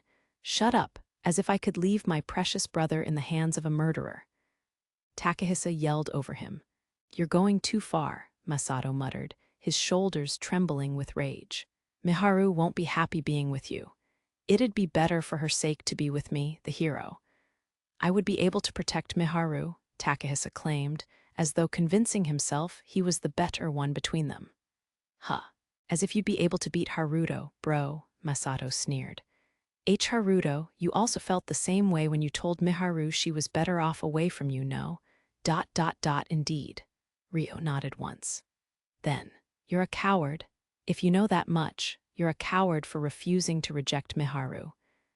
Miharu only wants to follow you because she doesn't know you're a murderer. Probably because she sees you as a different person, like you said. She'd definitely feel disgusted if she knew, Takahisa said fiercely. She is aware. What? Ryo's quiet statement made Takahisa lose all his fervor. Miharu knows I have killed people. I've told both Miharu and Satsuki everything. Wah, and she wanted to be with him despite that. Miharu would choose someone so selfish. Not to mention Satsuki, who was an upperclassman he had always respected. Is she a fool, Miharu? Aki muttered bitterly in disbelief. However, this meant there were no more means of stopping Miharu as they had wanted to. Do you really, truly intend on accepting Miharu like this? Even though you know Miharu may come to regret everything. No, she'll definitely regret everything. Takahisa seemed to have the same thought as Aki as he objected in a panicked state. If she wants to come along in spite of that, then I will no longer refuse her. Although, I don't know if I'll be able to respond to her as Amakawa Haruto. While Ryo looked a little guilty at that, he stated his opinion clearly. I won't stand for this, Takahisa murmured, then raised his voice. I absolutely won't stand for this, as if I could leave Miharu in your hands. His heart was already backed into a corner, making him act on pure desperation, but he couldn't afford to back down here. Then, what would you like to do? Ryo knew things would come to this. He had come here prepared for it. Duel with me. If I win, you must reject Miharu's wishes. I'm going to win and prove your dishonesty. Watch me. Of all things, Takahisa challenged Ryo to a fight. No matter what the pretense for it, it was a request to fight him. Your actions seem to be an attempt to bend Miharu's will to suit your own desires in my eyes, Ryo pointed out. Are you trying to justify yourself? Takahisa yelled back, guilt-laden in his voice. No, nothing of the sort. If you wish to have a duel in order to treat Miharu like some kind of object, then I definitely will not lose. At the very least, I won't attempt to bend Miharu to my own will. That's all. Ryo gave his stance indifferently. Sorry, but I'll be supporting Haruto, Masato suddenly said. What? Takahisa glared at Masato with a frown. I'm willing to bet on it too. If Haruto loses to you, I'll do whatever you tell me to do. How about it? Masato glared back in a challenge. Stop it, you two. Aki watched the relationship between her two brothers break down helplessly. Masato frowned as he looked at Aki before he stood up brusquely. Let's go, Haruto. It's already late, so you should just settle the match first thing tomorrow. Sorry, but could you let me stay in your room? I can't deal with sleeping here anymore. He wanted to leave the room now. Takahisa seemed to accept Masato's challenge as he didn't bother to stop him. He furrowed his brows as he sat silently. There was nothing more to say here. All right, let's go, Ryo sighed and stood up. He proceeded to guide Masato out of the room with a hand on his back. Aki looked like she wanted to say something to Ryo's departing figure, but her mouth didn't move. Thus, Ryo and Masato left the bedroom and came face to face with Liliana in the living room, seated on the sofa with a frustrated expression. Please accept my deepest apologies for causing a stir so late at night. Ryo bowed deeply to Liliana. Even if she hadn't heard every word of the conversation, she must have been able to overhear the yelling from the bedroom. Not at all, Liliana shook her head slowly. Also, I know this is extremely selfish of me, but Sir Takahisa and I have decided to have a match tomorrow morning, just like with Lady Satsuki. Of course, I will forfeit if Princess Liliana has any objections, but may I have your approval? Ryo requested politely, hanging his head. As long as it is Sir Takahisa's will, I will not stop anyone. If possible, I would also like to entrust Masato to Sir Amakawa's care tonight, though it may be inconvenient for you. In regards to the match, I shall arrange everything with His Majesty for approval. Liliana dropped her gaze slightly, her beautiful face clouding over fleetingly. I am most grateful for that. Then, if you would excuse me. Ryo placed his right hand over his chest and bowed his head once more before returning to Satsuki's quarters with Masato. The next morning, in the arena that was adjacent to the castle and away from the parade grounds, Ryo faced Takahisa. It wasn't only the venue that differed from his match with Satsuki yesterday. To prevent this match from becoming a spectacle, the audience seats were filled with only a select few people who were involved. Among them were, of course, Miharu, Satsuki, Masato, and Aki, as well as Liliana and Charlotte. However, Aki wasn't seated together with Miharu, Satsuki, and Masato. Instead, she was seated beside Liliana a short distance away. Her eyes were fixed on Takahisa. Meanwhile, Miharu and Satsuki had been brought to the arena after being informed that the discussion resulted in a duel. Hey, Masato, how did things end up like this? Miharu asked him. Masato was seated beside her. Cause my brother's an idiot. Well, just think of it like a fight between men. You can ask Haruto yourself after the match is over. Last night, Masato had returned to their rooms with Ryo and immediately gone to sleep in a huff. He acted like this every time Miharu asked him for the details. She knew that Ryo went to have a discussion with the Sendo family and could tell that some kind of argument had resulted from it. But Ryo awkwardly avoided giving her any details, leaving Miharu at a loss. Haruto's probably trying to communicate with us in his own way, don't you think? There are things we won't know without clashing, and I'm sure he'll do the same to you one day, Miharu. So let's just believe in him and just watch over the match for now. Satsuki didn't know about the details of Ryo and Takahisa's argument either, but her mouth was curved into a gentle smile. She had kept what she had discussed with Ryo after their match yesterday a secret, but Miharu had a feeling that their conversation played a part in this. Okay, Miharu nodded with a sigh. Well, at least there's no need to worry about the result of the match. I can't imagine Haruto would ever lose, after all. If you still think you can win after watching Satsuki's battle yesterday, then you're too naive, bro, Masato said, huffing through his nose. Seems like they're about to begin. Satsuki seemed to agree with Masato's statement as her lips quirked in a smile before she turned her attention to the field. The referee had just started to explain the rules for the match. The only permitted weapons are training swords. Victory will be decided purely on sword technique. The hero, Sir Takahisa, is permitted to use divine arms to enhance his body, and Sir Amakawa is permitted to do the same with his enchanted sword. The match will be decided by either stopping on the verge of a decisive blow or landing a telling blow on an area other than the face. Please restrain your attacks to a non-lethal degree. Being disarmed alone will not count as defeat. Are these rules agreeable? A young knight named Kyle was acting as the referee. He looked at Ryo and Takahisa in confirmation of the rules. Yes. Takahisa nodded eagerly while Ryo inclined his head in a relaxed manner. Understood. Both sides, distance yourselves and ready your weapons, the referee said, raising his hand in the air. Then, once the two of them had enough distance between them, he confirmed that they were holding their weapons at the ready. Begin, he yelled, swinging his hand down to signal the start of the match. Ha! Takahisa yelled angrily as he approached Ryo. The physical enhancement of a divine arm was powerful, and his speed easily surpassed human limits. Though not by much, his movements did show signs he had been training with a sword. However, from Ryo's point of view, He was full of openings. I could end the match in an instant, but in order to whittle down the stubborn Takahisa's hostility a little, defeating him easily wouldn't be enough. He had to make him surrender after pushing Takahisa to give him everything he had. With that decided, Ryo took on his opponent's ferocious attack head-on.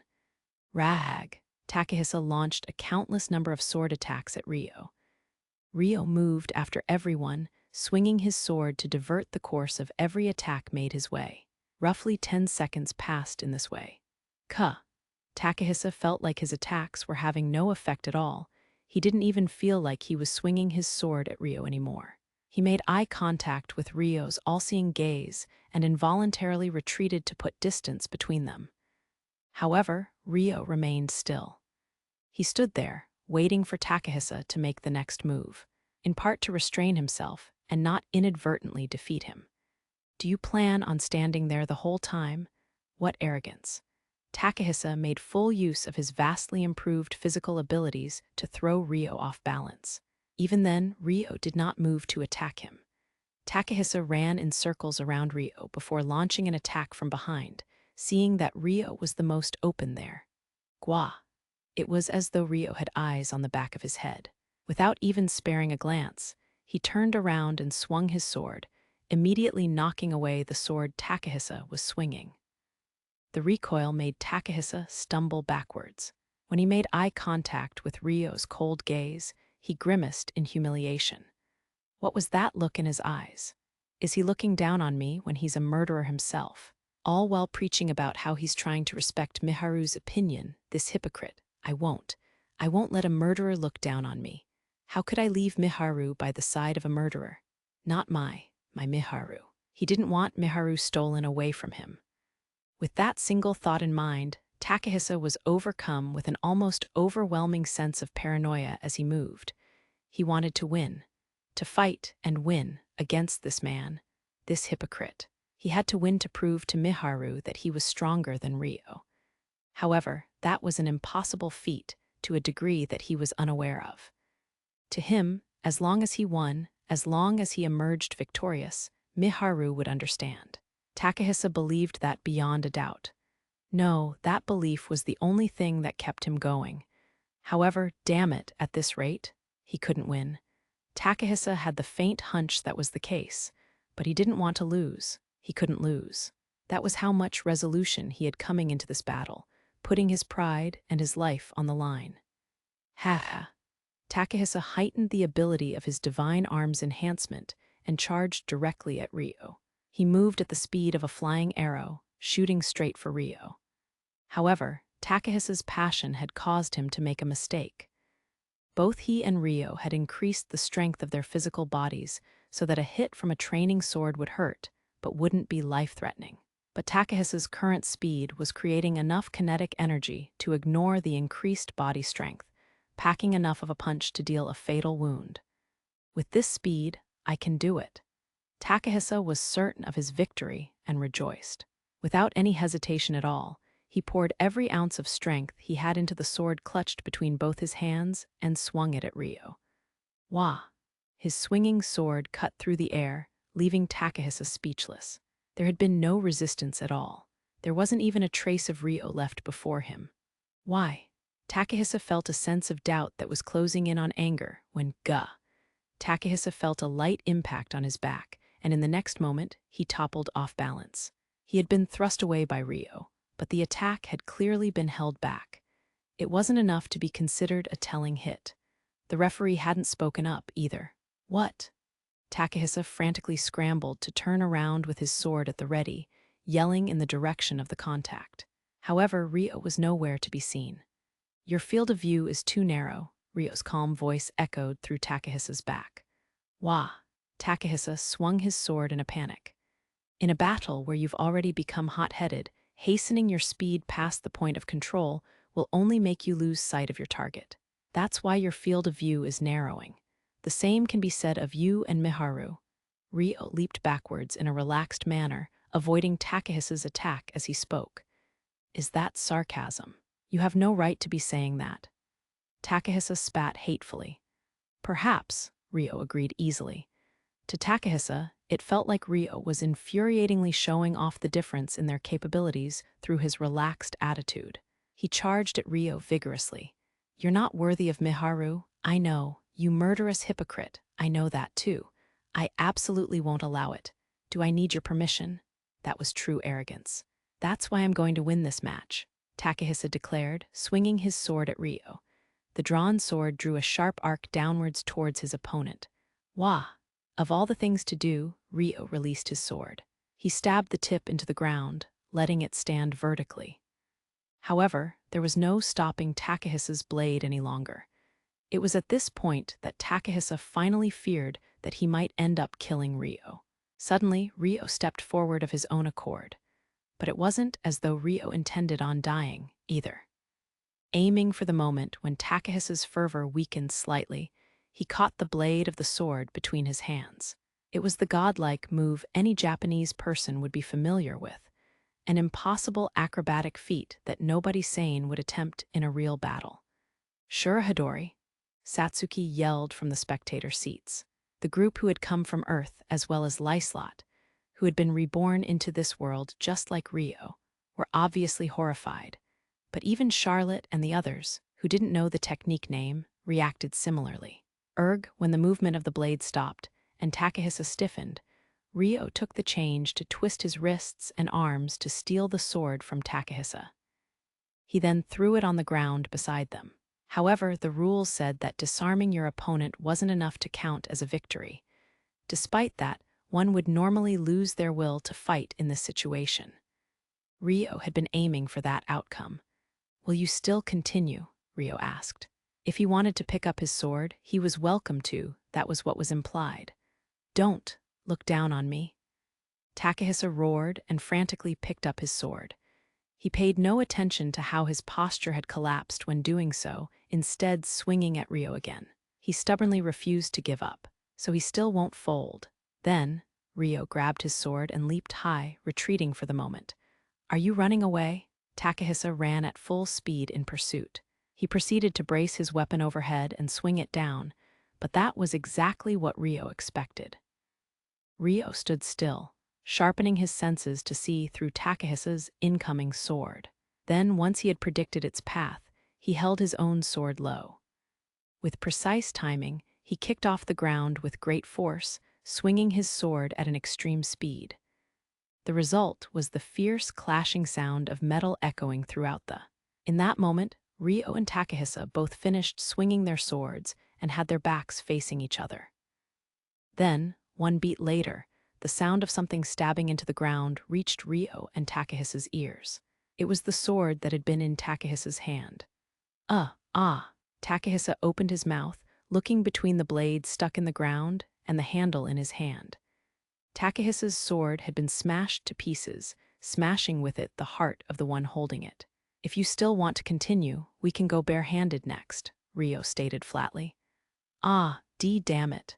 Takahisa readied his broken sword awkwardly, but he soon threw it against the ground. Ryo suddenly started slowly walking towards him. "I won't accept my defeat," Takahisa said to Ryo, his whole body trembling in frustration. Ryo unfalteringly continued to close the distance between them. "I won't give up." Despite those words, Takahisa seemed to have accepted defeat, as he didn't try to attack with just his bare hands. Ryo pointed his sword at Takahisa indifferently. "Match set. The victor is Sir Amakawa," the referee announced victory loudly. "I won't accept it. I won't accept it. I won't. You cannot be with Miharu. She's being fooled. I have to do something." Takahisa hung his head as he muttered bitterly, as though he was reciting some kind of curse. After the match, Takahisa left the arena alone, heading for the castle guest rooms, as though he was running away from Miharu and Satsuki. However, just as he was about to open the door to the guest rooms, Aki and Liliana caught up. "Wait, brother. Please wait a moment, Sir Takahisa." The 3 female knights were with them. Takahisa finally came to a stop, turning around. "Where do you think you're going?" Liliana asked with a sigh. "I was going back to my room." Takahisa replied in shame. "What were you going to do after returning?" Liliana asked, as if she was soothing a pouting child. "Think of a plan to keep Miharu away from him," Takahisa mumbled in response. So you still haven't given up after all. Liliana sighed again, heavily this time. He's dangerous, Takahisa muttered bitterly. Why do you say he's dangerous? Liliana asked calmly. Because he's a murderer, Takahisa yelled. Liliana checked that there were no knights around them before exhaling in relief. Please don't utter such words in such a loud voice. He is an honorary knight of the Gallic kingdom. Your silent departure after the duel was already uncommendable. The other party is an important honorary knight of another kingdom. Even if you are a hero, leaving without a word shows disrespect, which could cause an international incident. But it's the truth, whether it's the truth or not is. Let's go inside first. We can talk after you calm down. You three stand guard outside the room. Refuse entry to all non-important visitors. Thus, the three female knights stood guard outside the room as Takahisa entered with Liliana and Aki. Inside, Liliana's attendant was waiting. Frill, tea for everyone. Understood. Frill moved to the kitchen under Liliana's orders. Now, please sit down. Liliana prompted Takahisa and Aki into the seats opposite her. Takahisa threaded his fingers and looked down in thought. I'd like to ask one thing first, Sir Takahisa. Is your desire to be together with Lady Miharu? Or would you be content as long as Lady Miharu is no longer by Sir Amakawa's side? Liliana began, her question getting straight to the core of the matter. If she had to go with him, then I believe she'd be better off being together with me. Wasn't the match just now to decide who Lady Miharu would be going with? No, it was so he'd refuse being with Miharu if I won. I wasn't trying to force Miharu into where she'd go. As long as Ryo refused to be with Miharu, Miharu would have followed Aki, who was coming with him. That was his ulterior motive, but he didn't say that out loud. If you wish to be with Lady Miharu, would it not be best to just ask her sincerely? Liliana replied, giving a sound argument. That won't work out, which is why we had a match. And you lost that match. Ugh. Takahisa grimaced at the shot she'd taken at him. I believe it would be best to ask her honestly. If it doesn't work, then you'll have to give up. I told you already, if I could do that, he wouldn't have suffered so much. Miharu was already firm in her decision to be with Haruto, after all. Lady Miharu's feelings are already so certain, neither you nor Lady Aki can convince her anymore. Is that correct? Takahisa's expression fell grimly. Liliana took that as affirmation. In that case, how about we temporarily return to our kingdom to cool your head? We could even depart today if you so wished. I believe it would be best for you to distance yourself from Lady Miharu for the time being. I can't do that, Takahisa declined immediately. However, there's no way to solve this through a discussion. A match. No, the duel you had couldn't solve this either. Doesn't that leave you with no other solution? You wouldn't forcefully bring Lady Miharu to Centistella unwillingly, would you? There was no way such a selfish action would be approved of. That's what Liliana had wanted to imply by saying that, but I see. I could always just bring Miharu to Centistella first. It's a fact that he's a murderer. Whatever reason he gives to justify, it doesn't make it forgivable. And if I tell her my feelings and talk to her properly, she'll surely understand. He started muttering to himself. It seemed like Takahisa took her words as a realistic option. That option is impossible. If it's discovered that you forcefully took her, it would truly become an international incident, Liliana stated in a harsh tone. But there's no other option. Yes, there is. There must be. The Takahisa I know would never resort to such cowardly actions. I have been looking after you over these last few months, after all. And, as royalty, I've come into contact with many people before, which is why I know that you may be inexperienced in some areas, but you are definitely not a bad person. If you followed through with this action right now, you'll be fraught with guilt for the rest of your life. Liliana's usual gentle demeanor was nowhere to be seen as she warned Takahisa with the look of a royal leader guiding others away from the wrong path. Lily, what do you know about me after just a few months? He couldn't say that because he understood how devoted Liliana had been to supporting him in that time. From what I can see, Sir Amakawa is an outstanding individual. That is why Lady Miharu, Lady Satsuki, and even Sir Masato have so much trust in him, no. And the fact that Sir Amakawa brought Lady Aki and the others to the castle for your and Lady Satsuki's sakes is the biggest proof of this, is it not? When Liliana praised Ryo, Takahisa's face turned bitter again. Aki's too. You don't know, Lily, you don't know him. You can't believe in him, in the man your precious Lady Miharu trusts so much, Liliana asked Takahisa. If I did, I wouldn't be suffering so much right now. Takahisa yelled as though he was seeking some kind of salvation. I think it would be best for you to temporarily distance yourself from Lady Miharu after all. Won't you return to the kingdom with me? Our kingdom may be closed off, but as long as you desire it, Lady Miharu would be welcome to our kingdom as a guest at any time, even if she isn't affiliated with us, Liliana suggested as a compromise.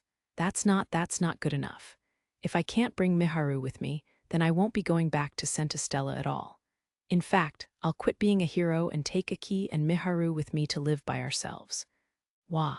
Takahisa's self-centered statement left even Liliana wide-eyed in shock. Aki, who had been listening silently, also blinked in surprise.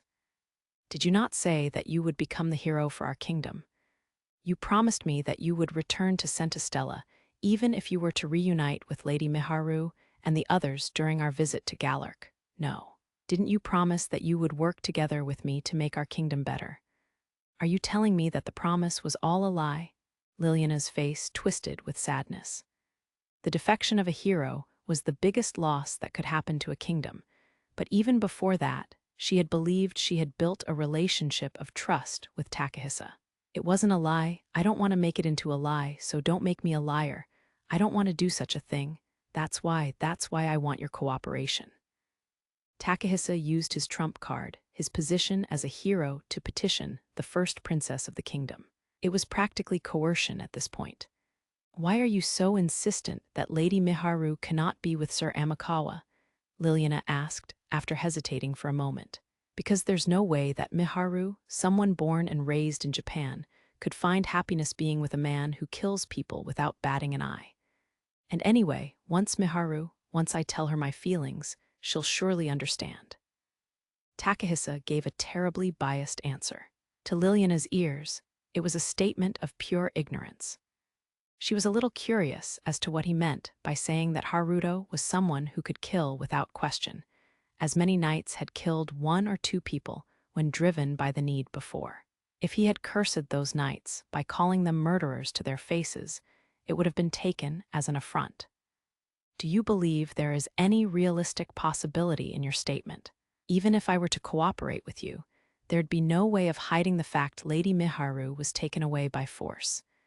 And it would be impossible for you to live freely with Lady Miharu and Aki by quitting your post as a hero without my cooperation. I can do it. No matter how it plays out, I'll make sure I succeed. I have to, Takahisa answered with bloodshot eyes. He was dangerously unstable, held captive by his own intense egotism and belief that his thoughts were absolute. There was no way of telling whether he could be persuaded in this situation, and at the same time, he was at risk of losing himself, which would obviously be an issue. If he used the power of his divine arms to run wild, he could cause terrible damage. Reality is far more harsh than you realize. If you were to choose that option, your feelings of regret would be inevitable, and you will also understand how amazing it was for Sir Amakawa to have kept Lady Miharu and the others in his care until now. I won't know until I try. Where was that confidence of his coming from? There are some things you can know without trying. Liliana sighed for the umpteenth time, shooting him down resolutely. You know, though, Lily, about the heroic power hidden within me, that my power can protect the people closest to me. You just lost to Sir Amakawa moments ago. The special ability hidden in your divine arms is indeed powerful, but if someone as experienced as him faces you, then even a hero would lose. Please understand that. There are evil deeds in this world that cannot be dealt with simply through power, too. And a plan like this would fall apart the moment Lady Miharu or Satsuki caught word of it. Liliana raised her voice so that she could be heard clearly in the kitchen beyond. Even so, my answer is that I will protect them. We won't reach an agreement like this, Lily. Takahisa said, watching Liliana with determination. Lady Aki, do you have nothing to add to persuade Sir Takahisa? Liliana sought salvation from his little sister Aki, who had been observing the situation carefully. Aki ducked her head, hesitating for a moment. I'll be there, Takahisa. Is that not enough? She asked, lifting her face slowly. Takahisa frowned painfully, but he had no choice but to shake his head. No, it wasn't enough. His fists shook. I see. For a moment, Aki lowered her eyes as though she'd cry, but after a while, she mustered a smile with everything she had. Then let's kidnap Miharu together. Masato would object, so we'd have to leave him behind. Wah, Liliana was speechless. Who were these siblings? How could they be so selfish for their own sakes? Perhaps that was simply human nature. My family was destroyed once by that boy's disappearance. The one who became my new family after that was you, brother. And the new family I've built up is going to be broken again. By none other than the same person. That's why. There's no other option. If you're going to be serious about this, then I will too, Aki said, smiling brokenly. Where are you going, Frill? Takahisa turned around and called out to Frill, who was trying to quietly leave the kitchen and go outside. Frill came to a trembling halt. We were out of tea leaves. That's fine, forget the tea, come back. Oh, okay. Frill dragged herself back to the middle of the room. Lily, were you trying to inform Miharu and Satsuki of this? Takahisa seemed to think that Liliana had given Frill the order herself, as though saying he was ready to begin his plan right away. Will you not yield at all, Sir Takahisa, about returning to the Centistella kingdom with me? The only thing waiting at the end of the road that you are trying to go down is destruction. There is no way you can fool your way through, Liliana said with a resigned sigh. I have to fool them, because I have to protect everyone, so that they can all be happy. Takahisa said resolutely. That's just your... Liliana was about to say something, but broke off with a bitter face. She realized if she said it out loud, she could truly break the relationship she had formed with Takahisa. No, it was already broken by Takahisa himself. Craving the happiness he'd lost, witnessing it fold into the hands of someone else before his very eyes made him struggle hideously. However, reality wasn't going the way he wanted, so much so that he had temporarily, or perhaps permanently, gone crazy. Oh, what a pitiful person, Liliana sympathized with a frown. But after several seconds passed, she spoke up. I understand. As long as you don't mind taking sole blame for running wild when you are caught, then I give you permission to use our enchanted ship to take Lady Miharu away. However, no matter what kind of end awaits you, you will be the one to take full responsibility. This you must accept. I will also have you accept several other conditions in advance. If you break these conditions in the future, I will punish you without mercy. I may not be able to save you when you have your regrets later. Are you still willing to choose this option despite all this, Sir Takahisa? Liliana asked coldly, as though questioning Takahisa's resolution. For a moment, even Takahisa was overwhelmed by how she pressured him. I choose this, he answered. I have received your word. Ensure that you do not go back on it. Liliana's tone was sharper than usual. Lily, I'm sure you know already, but telling Miharu and the others. I will no longer attempt such a thing. Now that things have come to this, I must prepare myself for the worst too. I will guide you through to the end. Liliana shot down Takahisa's distrusting words immediately. All right. Takahisa nodded his head, a bit frightened. Now, this is a reckless attempt to begin with, so please give me several hours at the most to make my preparations. There's no guarantee that we will succeed even with that, but I shall tell you the outline of the plan. Lady Aki will have an especially important role, so please be prepared, Liliana explained. There was no turning back now. 3 hours after Takahisa had formed his reckless abduction plan with Liliana, Aki went to visit Satsuki's quarters alone to tell them that Takahisa would be returning to the Centistella kingdom urgently. Takahisa's going back already, Satsuki yelled in shock. 5 people were currently in the room: Ryo, Miharu, Satsuki, Masato, and Aki. He was rather shocked that he lost to Haruto in the match, Aki explained, glancing at Ryo momentarily. When they made eye contact, she looked down guiltily. "Ha, that's so pathetic, bro," Masato said in exasperation, but he did feel sympathy for his brother as he sighed worriedly. "I've decided that I will be going with him," Aki declared. They all stayed silent with uncomfortable expressions on their faces. "Neither of you will be coming along, right?" Aki looked at Miharu and Masato to confirm. "Yeah."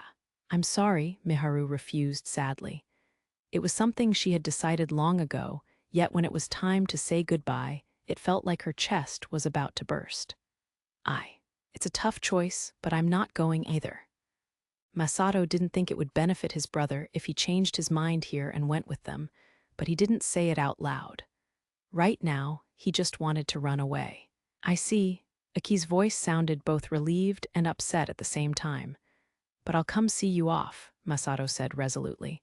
Aki took a deep breath and lifted her head, speaking clearly to them all. "Okay. Takahisa wants to apologize to everyone before we leave. Will you come with me?" Ryo and the others left Satsuki's quarters to follow Aki through the castle. They arrived at a section of the garden that surrounded the castle and spotted Takahisa standing there. "Bro," Masato called out and ran forward first. "Hey, everyone, and Haruto too." Takahisa gave a shady smile as he responded to them all. "We heard the news. You're returning to Centistella?" Satsuki asked a little unhappily. "Yes, I've caused enough of a stir. So Liliana said it would be best for me to leave everyone and cool my head temporarily." "I'm sorry." Takahisa bowed his head, biting on his lower lip. On top of that, he called out their names one by one and lowered his head, saying over and over again how truly sorry he was. Why is he here alone, though? Ryo found it strange. Had he been waiting for Aki to bring them here this whole time? There had been no hesitation in Aki's steps, which was also a little curious. "Haruto, I'm sorry. I've said so many rude things to you." Takahisa bowed his head at Ryo as well. Had he calmed down in these few hours? Just as Ryo thought that, he caught a glimpse of a murky darkness in Takahisa's eyes as he bowed his head. It gave him an eerie feeling. Despite feeling something unsettling, Ryo bowed his head in return. "No, I acted out of line too. May I ask what you were doing here already?" "The horse carriages are waiting in the center garden to take us to the harbor, but Lily's currently talking to the king. I thought I'd take a short walk while I waited," Takahisa answered with a slightly stiff face. He seemed a little uncomfortable about something. However, that did answer the question of why he was here. "There you are, Lady Satsuki, Sir Haruto." Charlotte appeared, calling Ryo and Satsuki's names. At that moment, Takahisa and Aki's expressions clearly stiffened. Seeing that, Charlotte gave a pleasant smile. "Is something the matter?" Being called out by name like this meant that she needed something. However, the fact she came all the way to the gardens outside the castle herself seemed a little strange. Well, it wasn't that strange if she had been guided by those who had spotted them in her search. "I have something important to discuss with you too. May I have some of your time?" Charlotte tapped her right index finger against her mouth and batted her eyelashes up at Ryo and Satsuki's faces. Takahisa and Aki are about to head to the Centistella Kingdom, so if it's not urgent, we would prefer to talk to the two of them a little more first," said Satsuki. It was difficult for Ryo to refuse because of his social position, but as a hero, Satsuki could refuse the princess without backlash. "Oh, we're about to head off anyway, so it's okay. I'd rather not drag out our farewells too long, otherwise I'll be reluctant to leave," Takahisa said with a slightly awkward, uneasy look. "I see. Then, this time we'll be saying farewell, and it's a bittersweet one. Next time, we'll be in a much better place." Everyone finally reunited again, thanks to Haruto. We have to take a moment to appreciate the good that came from that. Let's meet again soon, no matter what. Satsuki didn't seem to doubt that they would meet again, though her face darkened as she spoke. "Yeah." Takahisa and Aki both looked down and nodded, making their expressions hard to read. However, it seemed as though there was a shadow over their faces. "See you later then, Takahisa." "Aki," Satsuki said, lightly embracing the two of them. "We'll see you again someday soon," Ryo also said to them in parting. Takahisa responded with a slightly stiff "yeah," but Aki averted her gaze in silence. Seeing Aki's reaction made Miharu want to say something, but now, shall we go? Charlotte said, prompting Ryo and Satsuki to move. Asia, I know we're in the castle, but I'm a little worried about the lack of guards. Could you stay beside Miharu and the others in your spirit form and let me know if something happens? If something happens, you can materialize too, Ryo said to Asia within him. Okay, got it, Asia replied immediately. In that time, Charlotte took up her place to his left side while Satsuki, looking reluctant, moved to stand at Ryo's right side. As a result, with the exception of Asia in her spirit form, the only ones left were Takahisa, Aki, Masato, and Miharu. Just then, Aki let out a noise in realization. Ah, what's the matter? Masato asked Aki after his small body flinched. I forgot something in my room. I have to get it before we leave. Come with me. Aki grabbed Masato's right arm. Ah, hey, Aki. What are you doing? Masato asked as he was dragged towards the castle. Try and be tactful for once. You've noticed too, haven't you? Just 5 minutes is enough. Aki glanced back at Takahisa and Miharu. Fine then. Masato looked at the two of them before scratching at his head with his left hand and sighing. Meanwhile, an awkward air hung over Takahisa and Miharu, who had been left behind. Do you want to go for a walk? Takahisa asked Miharu. Sure, okay. Miharu nodded awkwardly, then followed Takahisa's lead around the garden. Miharu left a bit of distance between them as they walked. 1, then 2 minutes passed in silence. Their conversations didn't last long even back when they were in Japan.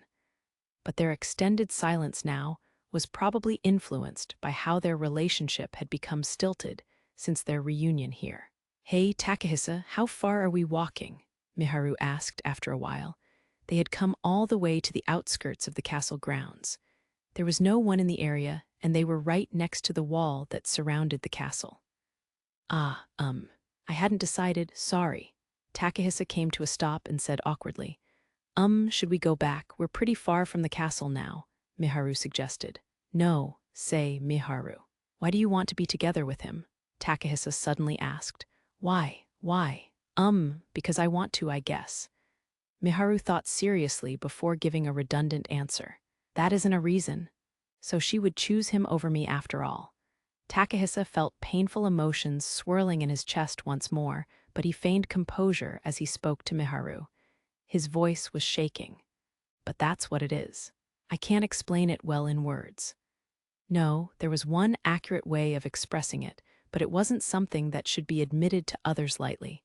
However, perhaps she needed to tell Takahisa after all.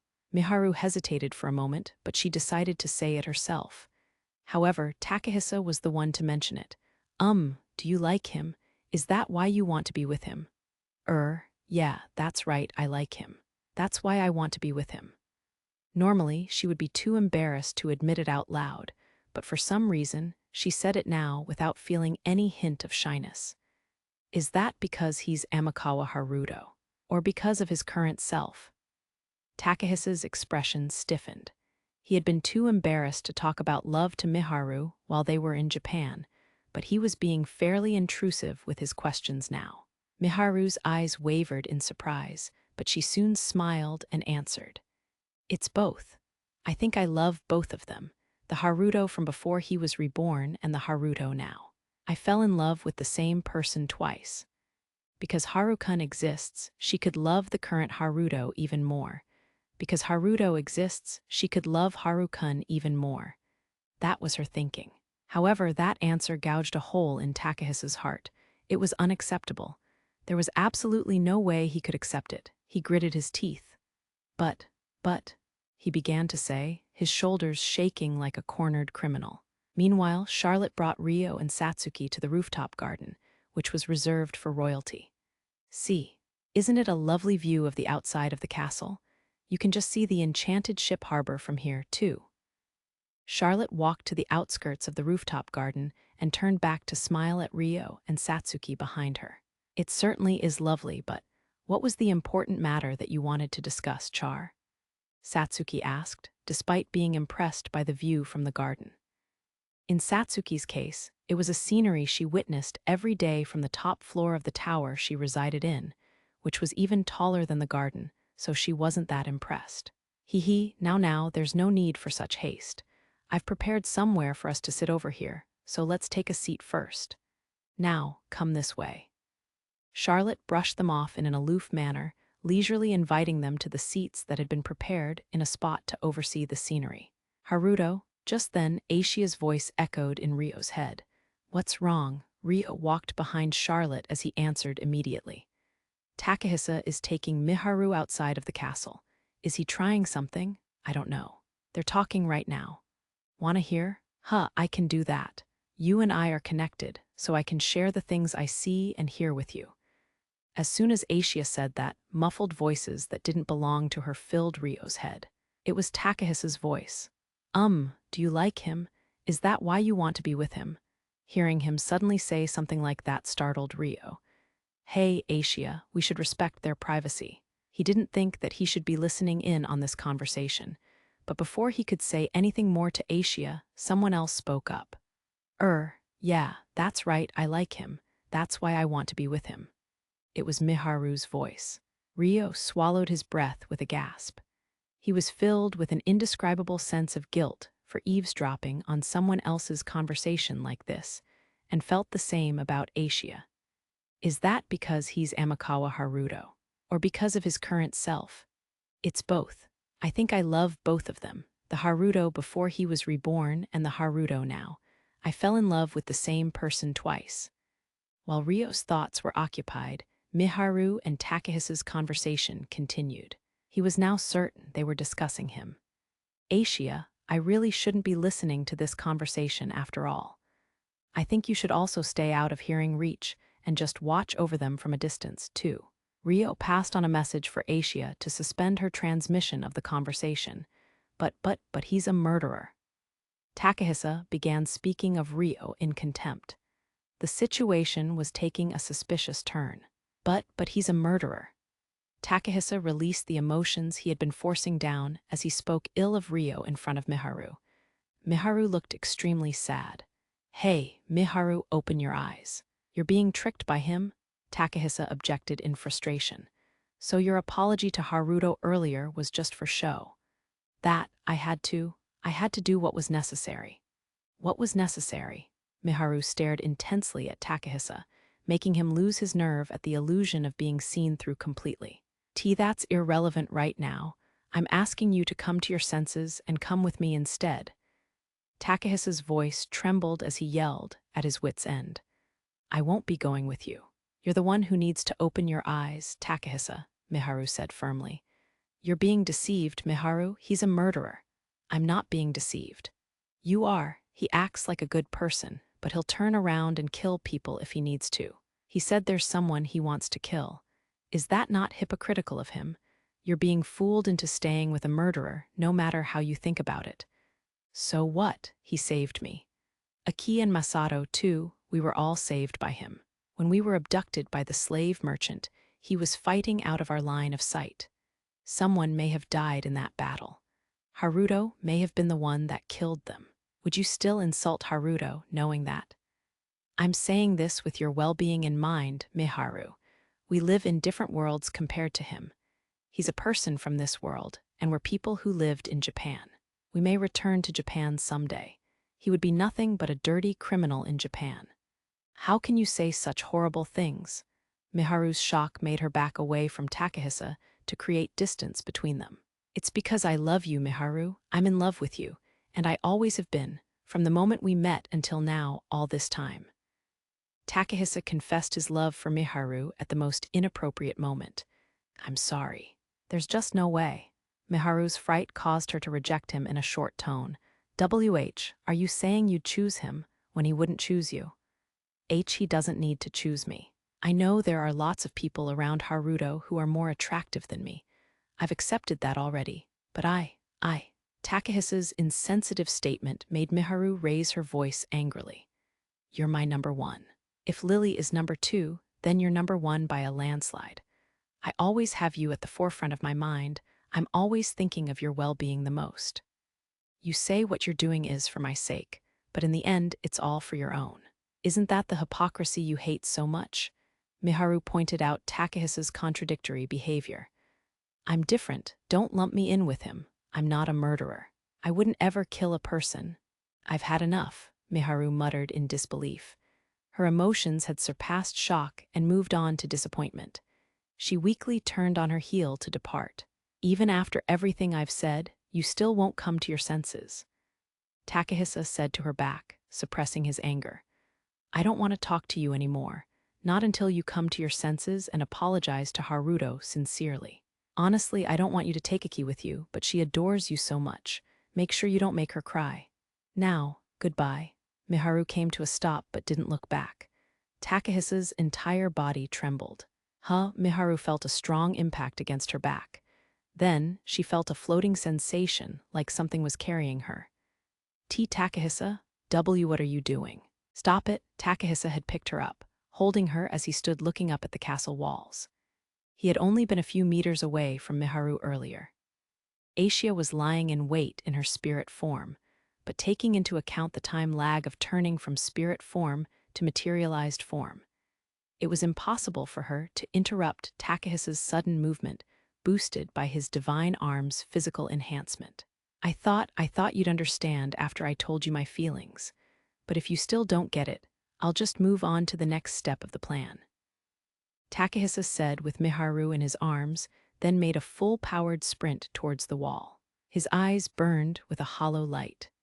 The castle walls were roughly 10 meters tall. They were generally constructed to look shorter on the inside and taller on the outside, so it wasn't that difficult to break out from the inside. However, to Miharu, who had her movements restricted as she was being forcibly carried, the looming wall approaching nearer incited nothing but fear. Just before Takahisa leaped, Miharu curled up and squeezed her eyes shut. I can't just let this happen. Miharu knew she needed to inform someone of this situation, so she frantically tried to do something. She thought of making something happen using the spirit arts she learned from the spirit folk. Bang. What? The sound of something tearing exploded loudly, making Takahisa flinch for a moment and stand on top of the castle wall. Because her spirit arts weren't fully developed yet, she had only created the sound of exploding air. The thought of Miharu creating that sound didn't even cross Takahisa's mind, so he looked around in confusion. Hey, who's that up there? There's someone on the walls. He's carrying a girl. One of the soldiers on guard had heard the explosion and spotted Takahisa on top of the wall. Miharu took the chance to create a ball of light in her hands and float it high into the air. It would only last for a minute, but it served as a landmark. What? Damn it. When Takahisa spotted Miharu making the ball of light in her hands, he paled. But he couldn't afford to stand around and be caught. So he proceeded to jump off the castle wall and run at full speed towards the harbor, where the Centistella Kingdom's enchanted ship waited. This section of the castle wall was the closest to the lake, and Liliana had told him of the shortest path to the harbor. It would take less than a minute to get there. I'm bringing you with me. I'm bringing you with me no matter what. The preparations to depart were completed already, so as long as they reached the ship, the plan would succeed. Takahisa believed that as he charged ahead at full speed. Meanwhile, a few moments before that, Ryo and the others stood in the rooftop garden. Ryo had seated himself with Satsuki and Charlotte, but his ears were turned towards Miharu and Takahisa's conversation. No, it would be more accurate to say his entire mind was occupied with it. He hadn't wanted to eavesdrop, but the conversation took such an unsettling turn that he couldn't help but listen to the conversation that was being transmitted to him in installments. Aisha, what's the situation right now? He asked Aisha around when Miharu rejected Takahisa's confession. It's as you hear. The two are arguing with each other. Is everything okay? No threatening moves have been made yet. I cannot materialize and appear to them yet, so I'll continue to observe like this, Aisha answered flatly. I see. Ryo felt relieved for the time being, but that moment didn't last long. Takahisa, what are you doing? Stop it, Miharu's voice echoed in his head. Ryo flinched. Aisha, what happened? Ryo asked instantly. Aisha's reply came immediately. Takahisa suddenly grabbed Miharu and picked her up. He's climbing the castle wall now, in the direction of the ship harbor. Right after that bang, a sound echoed throughout the grounds. What was that? Satsuki reflexively leapt to her feet, looking in the direction of the sound. Wait, Miharu and Takahisa. What is this? Satsuki reflexively cast her physical enhancement to see Takahisa carrying Miharu on top of the castle wall over 100 meters away. Ryo also stood up and confirmed just that. Has something happened? Charlotte stood up and asked Satsuki. Takahisa grabbed Miharu and is standing on top of the castle wall. They just jumped down from it. He said he was going back to Centistella earlier. Satsuki's tone was rough due to her confusion. Indeed, the enchanted ship harbor is right outside of the castle wall over there, but, Charlotte replied, giving her geographic point of view. Is he trying to kidnap Miharu? What is he thinking? You can't say that for sure. But what is that ball of light?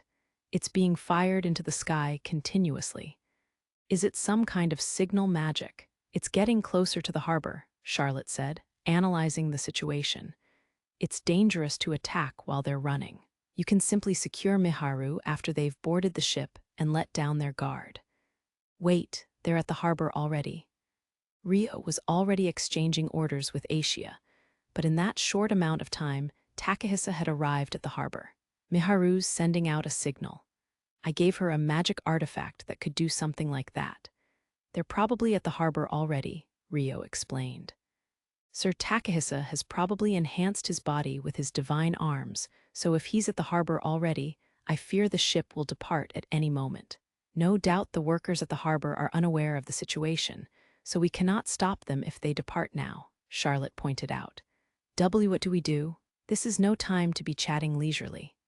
Satsuki yelled in shock. There's nothing we can do from here, said Charlotte. It seemed like there were no options left. I'll go. Ryo thought silently for a moment before volunteering himself to pursue. No sooner had he said that, he retreated from the outer perimeter of the rooftop garden. Then, he drew his sword from the sheath at his waist. Just what do you intend on doing? Wah, Charlotte had been staring at Ryo suspiciously, when Ryo suddenly burst into a dash, making her flinch. Her usual age-inappropriate coquettish attitude fell silent as she let out a cute shriek the moment Ryo burst past her. Are you trying to kill yourself? Even with the physical enhancement of your enchanted sword, you... She soon snapped back to her senses and yelled at Ryo, who had already leaped from the rooftop garden and fallen out of hearing range. However, after Ryo had leaped and soared through the air for a while, he poured a tremendous amount of magic essence into his sword and used wind spirit arts to create a large gust of wind, propelling him forward through the air. Satsuki stared with a dazed smile for a few moments before bursting into laughter at the sight of Ryo leaping over the castle wall. She cheered him on even though he was out of earshot. Ahaha, go for it, Haruto. I'm leaving it to you. His actions make no sense at all. Besides Satsuki, Charlotte watched Ryo fly through the air using his sword in a daze. However, her gaze gradually grew heated. How wonderful! Forgetting her position as the second princess, she was simply captivated by the sight of the Black Knight, whose very existence seemed to turn the tables everywhere. Meanwhile, one of the enchanted ships in the possession of the Centistella Kingdom had just made an emergency departure by Takahisa's forceful order, and was now gaining altitude over the water. On board, Miharu confronted Takahisa on the deck of the ship. When Miharu had been abducted from the castle, Asia had suspended the transmission of their conversation to communicate with Miharu telepathically.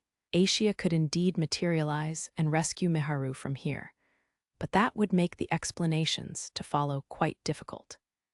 They decided she would observe quietly as long as Miharu's life and body were not infringed upon. However, if Miharu's screams reach your heart, then you come and save her. The message that Asia telepathically sent to Ryo may have assisted in his decision to act of his own accord. Miharu, Haruto will reach this ship soon, Asia encouraged. Okay, Haruto was coming.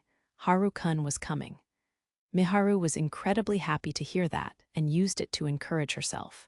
However, she had to first condemn Takahisa for his barbaric act. What were you thinking, doing something like this? Did you really find it so unforgivable that I would be beside Haruto? She asked, trying to find the true intention of his actions. Unforgivable? Of course it is. Didn't I just tell you I've been in love with you from the moment we met? And yet, he's the one that's always occupied your heart. There's no way I can forgive it. For what did I? Takahisa had been cornered with nowhere further to go and started to panic. The instability that he had rarely shown in Japan had been exposed by the stress of a single person's pursuit in this world, awakening into a deep-rooted delusion. I am not your property, Takahisa. Miharu witnessed her friend from Japan turn into a completely different person before her and felt helpless. Although he had completely transformed out of jealousy and greed, Takahisa was still Aki and Masato's older brother. Though she had never seen him romantically, that didn't change the fact he was a close friend of hers. NGH? Arg, fuck, Lily's not on board, Aki's not on board either. It wasn't supposed to go like this. When Miharu voiced her clear rejection of him, the pain caused Takahisa to escape into another reality. However, there wasn't a single reality left that favored him right now. The ship's crew were scrambling in a panic on the deck, discussing whether they should turn back and land on the water again, as Liliana was not on board. It was then that someone landed on the deck. It was Rio. The crew froze in utter shock. "Haru-kun," Miharu yelled. "Wah!" Takahisa's eyes widened in shock before he glared at him, enraged. For him, Rio was the root of every problem he had. He would never approve of his existence. "I came to save you." Rio smiled awkwardly as he spoke to Miharu in a gentle tone. He wore the same expression as when he first saved Miharu from the slave traders. "Right." Miharu nodded in a daze. Then Rio walked towards Miharu slowly, showing no care or caution towards Takahisa at all. Coming all this way, just to steal her away? What a nightmare. Takahisa grit his teeth before yelling "Levitain" and summoning his divine arms. It was a sword with a beautiful red blade, a one-handed sword that was roughly 1 meter long. Takahisa swung the sword and slashed at Rio, but Rio flicked his sword without even a glance, deflecting Takahisa's incoming blade. Gah! Takahisa was blown backwards and stumbled. In that time, Rio stood before Miharu, but Takahisa's eyes had yet to lose their aggressive light as they fixed on Rio with loathing. "Do you think it's okay for me to injure him?" Even Rio questioned Miharu with a fed-up look on his face. He was finding Takahisa rather persistent. "Huh?" Miharu was unsure of what he had asked and just blinked blankly. The next moment, Takahisa once again tried to close in on Rio to attack. "Get away from me, gah!" Rio closed in on him instead, landing a counter on his face with all his might. Takahisa flew across the deck and crashed into the wall. His nose was twisted rather unnaturally, blood flowing out. He seemed to have cut the inside of his mouth too, as a fair amount of blood was streaming from there as well. A normal person would have had their neck snapped, but his physical enhancement meant he got off with just a broken nose. Damage that could be restored with healing magic.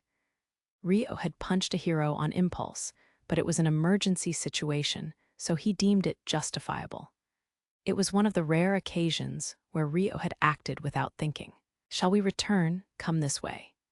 Rio drew near Miharu and walked along the deck at a leisurely pace. The ship crew had trembled in fear at the sight of Rio punching the hero, but after a moment, they exploded in cheers and applause. "Well done. If you're going back down to the ground, we can assist." What kind of hero would forcefully kidnap a young lady like that?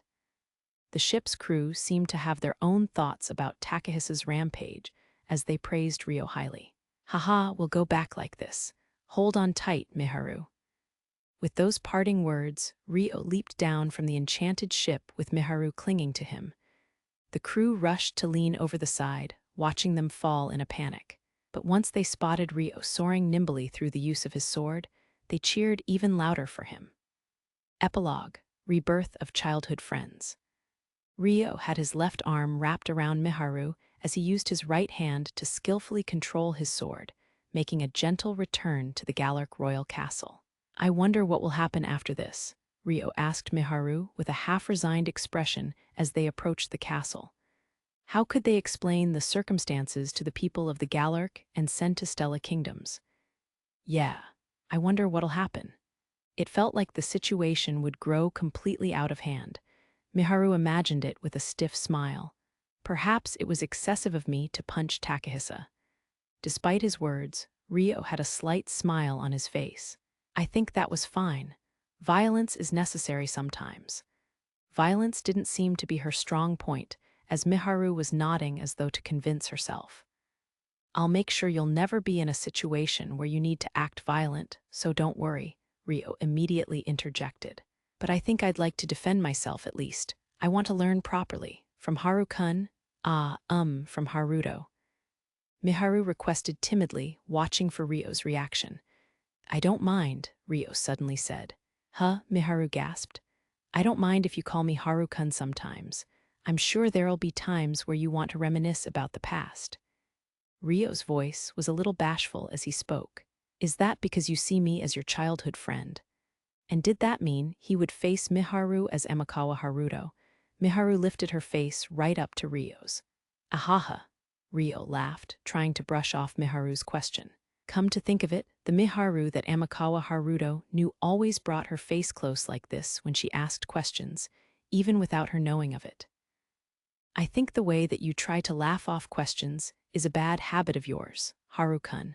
Miharu pouted a little. Ryo looked up at the sky before returning Miharu's close-distance gaze.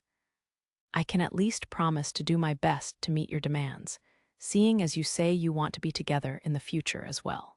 Will that do for you? Why, yes, we can start there. When Miharu made eye contact with him up close, she ducked her head out of embarrassment. Such actions were exactly reminiscent of the girl that Amakawa Haruto knew. Your feelings reached Haruto properly. It was worth transmitting your conversation with Takahisa, Aishia's voice echoed. My conversation with Takahisa? Miharu cocked her head in suspicion for a moment. Why, you were listening. You heard my conversation with Takahisa? She remembered what she had said to Takahisa and turned bright red. Ahaha. Ryo once again laughed to gloss over the situation. Miharu once again unconsciously drew her face near Ryo's. Answer me, speaking of which, weren't you discussing things with Aishia before I ever named myself with the Amakawa family name? Ryo suddenly remembered. Huh. That's not true. Miharu's eyes were clearly wavering. Well, I'll ask Aishia for details later. We'll consider it even with that. It's totally not even at all, I basically confessed to him. No, but I didn't say it in front of him, so maybe it doesn't count. Miharu tried to persuade herself as her face flushed red. Then forgive me, Mea-chan. Ryo gave a shy smile before uttering Miharu's nickname teasingly. Afterward, hello everyone. Thank you for everything, as always. This is Yuri Kichiyama. Thank you for picking up Seirei Gensouki, Spirit Chronicles Volume 10, Forget-Me-Not of Rebirth. Since Volume 1 went on sale in October of 2015, this series has finally achieved the 10-volume mark. The story also reached a turning point at the same time. And in this volume, I crossed one of the multiple story mountains I had planned from when I first started writing. This was one of the stages I wanted to write up to when the novelization was decided, so it's an emotional moment for me. However, Seirei Gensouki hasn't ended as of this volume. The next goal is Volume 20. How far I can release will also depend on the sales of the series, so I would be most grateful to everyone for sticking through with the story until its completion.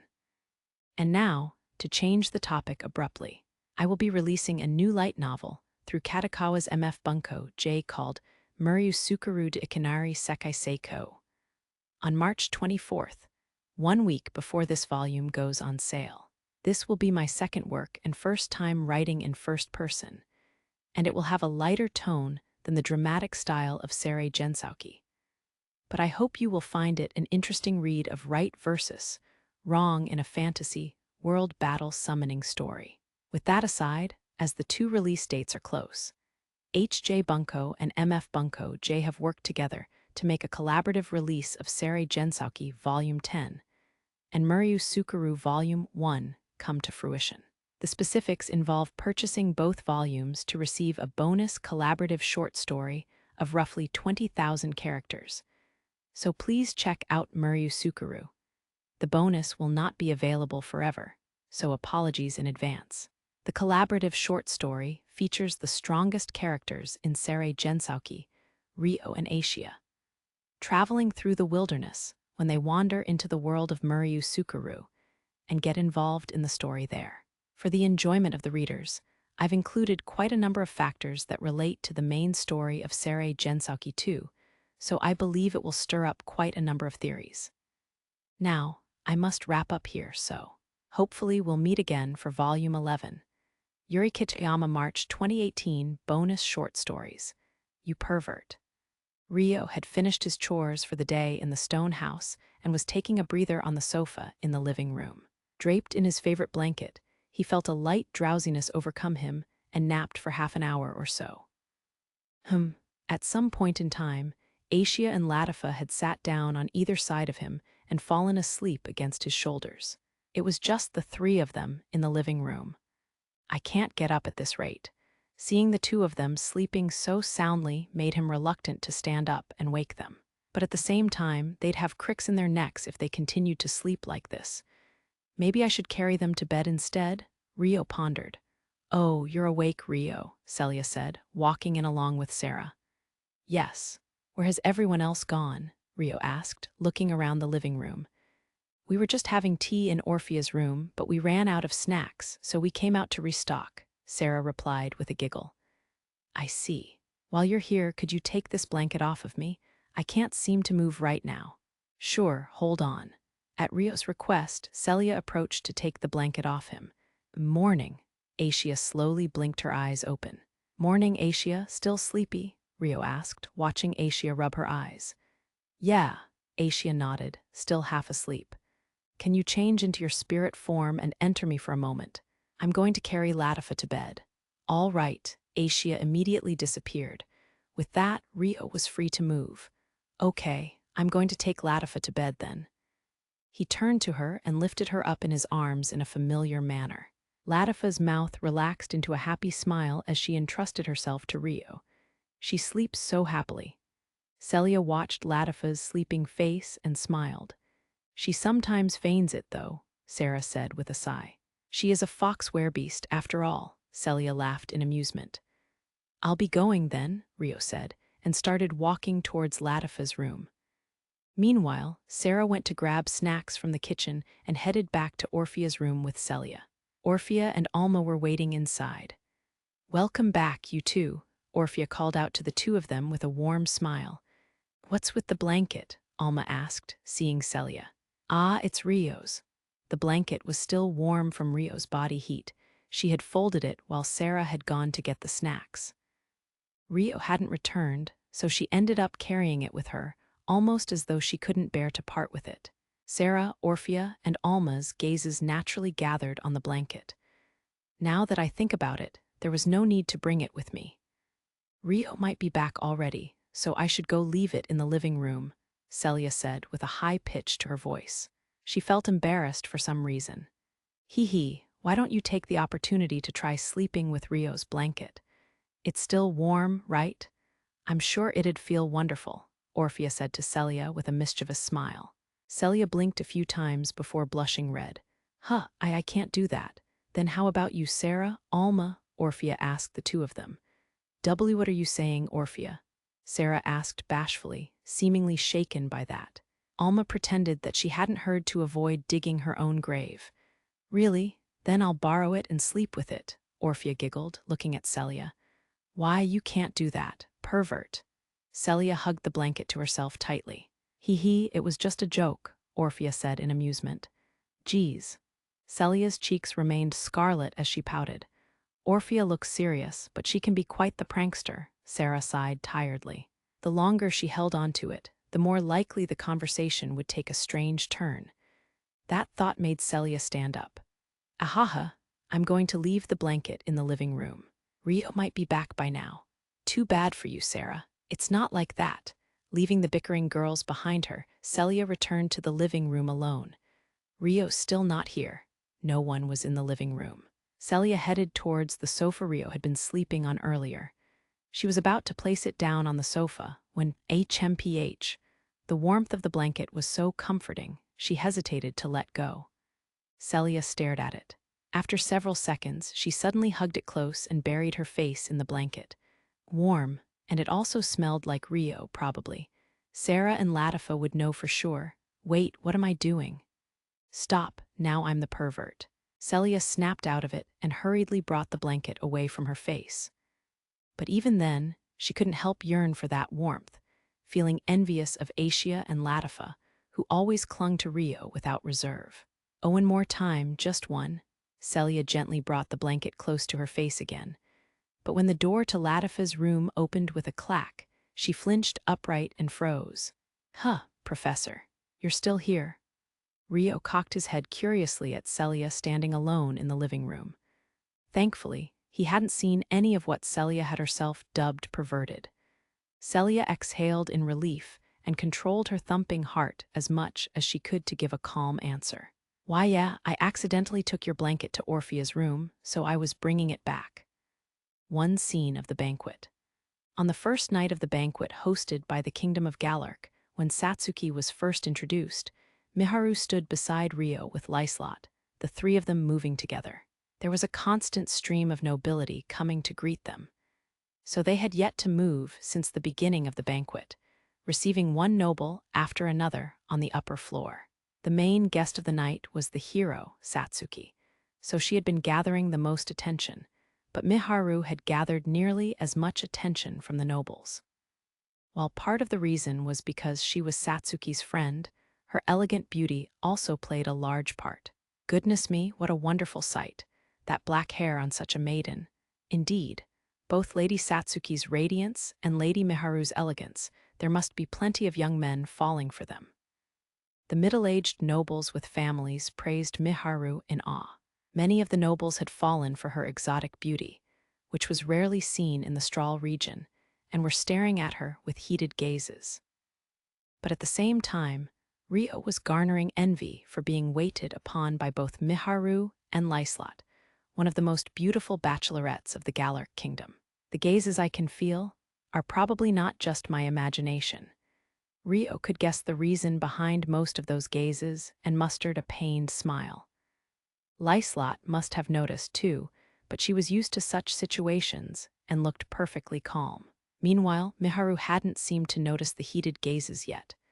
What's the matter, Haruto? Miharu immediately noticed Rio looking at her and spoke up. He was a little surprised at how aware Miharu had been of his gaze, but smiled anyway. It's nothing, are you tired? I'm fine, Miharu replied with a grin. Seeing her smile from close-up made an indescribable emotion swell within Rio. Whether it was Amakawa Haruto or Rio's, he didn't know. That's good to hear, Rio replied with a smile, hiding the feelings residing in his heart. Magic words to make Amurus taste better. Not long before Miharu was to attend the banquet at the Galark kingdom, Rio had left the stone house on his own, so Miharu, Latifa, and Celia prepared lunch a little later than usual. Once he returned, Rio waited in the dining room for them to finish cooking. Thanks for waiting, Oniai-chan. Latifa appeared with a tray, accompanied by Miharu and Celia. Tada, Oniai-chan's favorite Amurus. Miharu taught Celia and I how to make it in a delicious way. What do you think?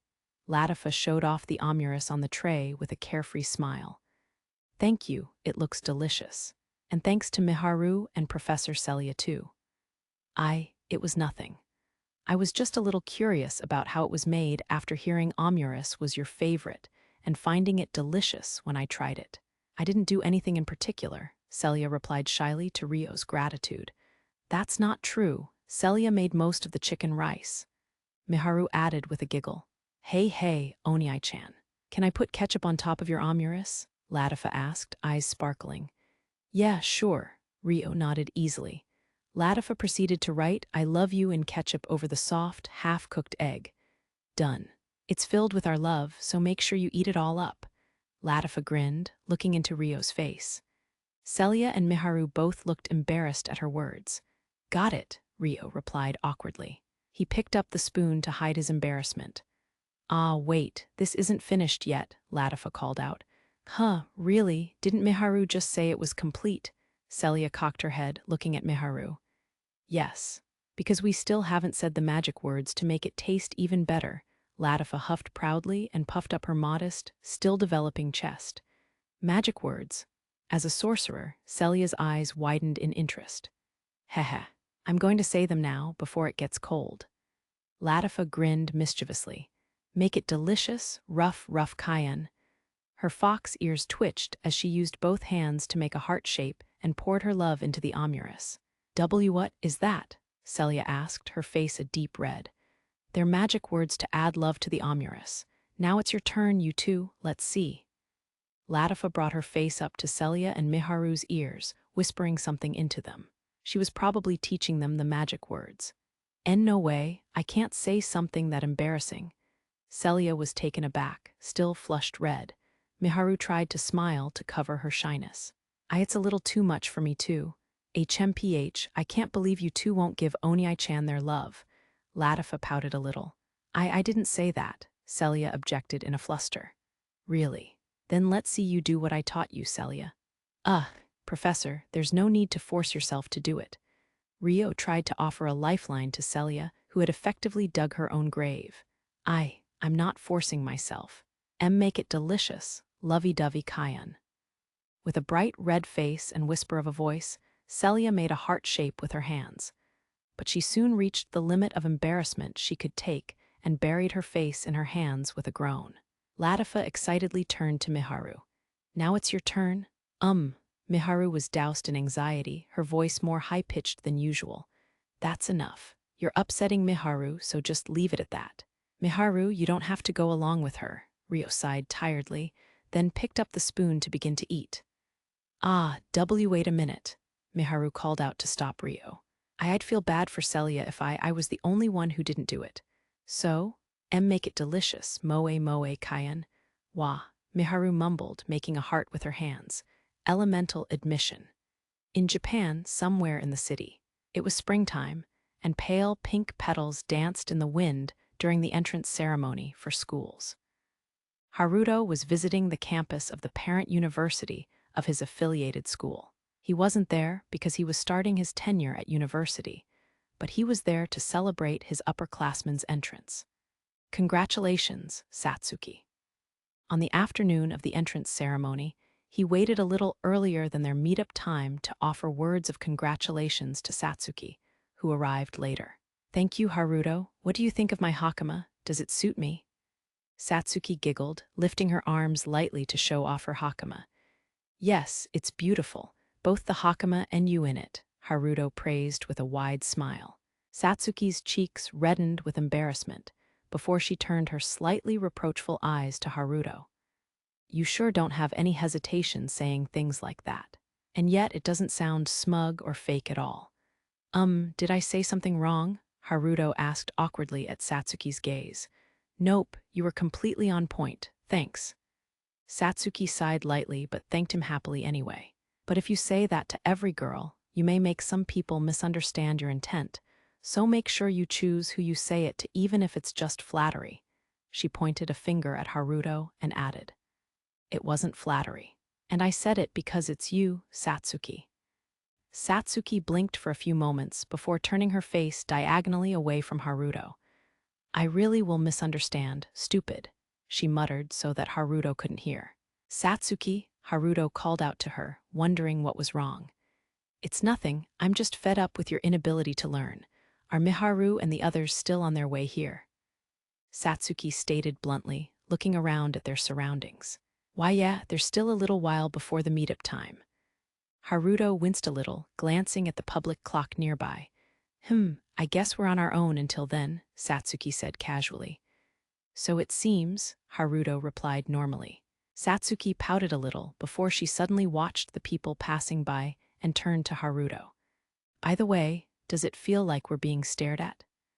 They were currently within the university campus, on the grounds right next to the affiliated school Haruto attended. Because of that, there were fewer people visiting for the entrance ceremony, but there were still bustling groups here and there. Isn't it because of you, Satsuki? Me. Because you're beautiful in your hakama, said Haruto. That's not true. Satsuki was clearly embarrassed, but she must have been discontent with being the only one feeling embarrassed. There aren't many chances to be alone with a girl in a hakama. Good for you, right, Haruto? She asked him with a glare. Yes, indeed, Haruto agreed with an amused chuckle. For some reason, I just want to see you looking embarrassed, even if it's the last thing I do. Satsuki puffed up her cheeks and stared at Haruto. Why, please don't. Take that. Satsuki cheekily hugged Haruto's arm as he backed away warily. They were the spitting image of lovers, making the male students passing by glare at them with envy. Wa Satsuki, Haruto finally felt embarrassed and blushed. It's rare to be hugged by a girl in a hakama, so isn't this great? If you want, I'll even wear it again, just for you, Satsuki said, looking at Haruto with a carefree smile.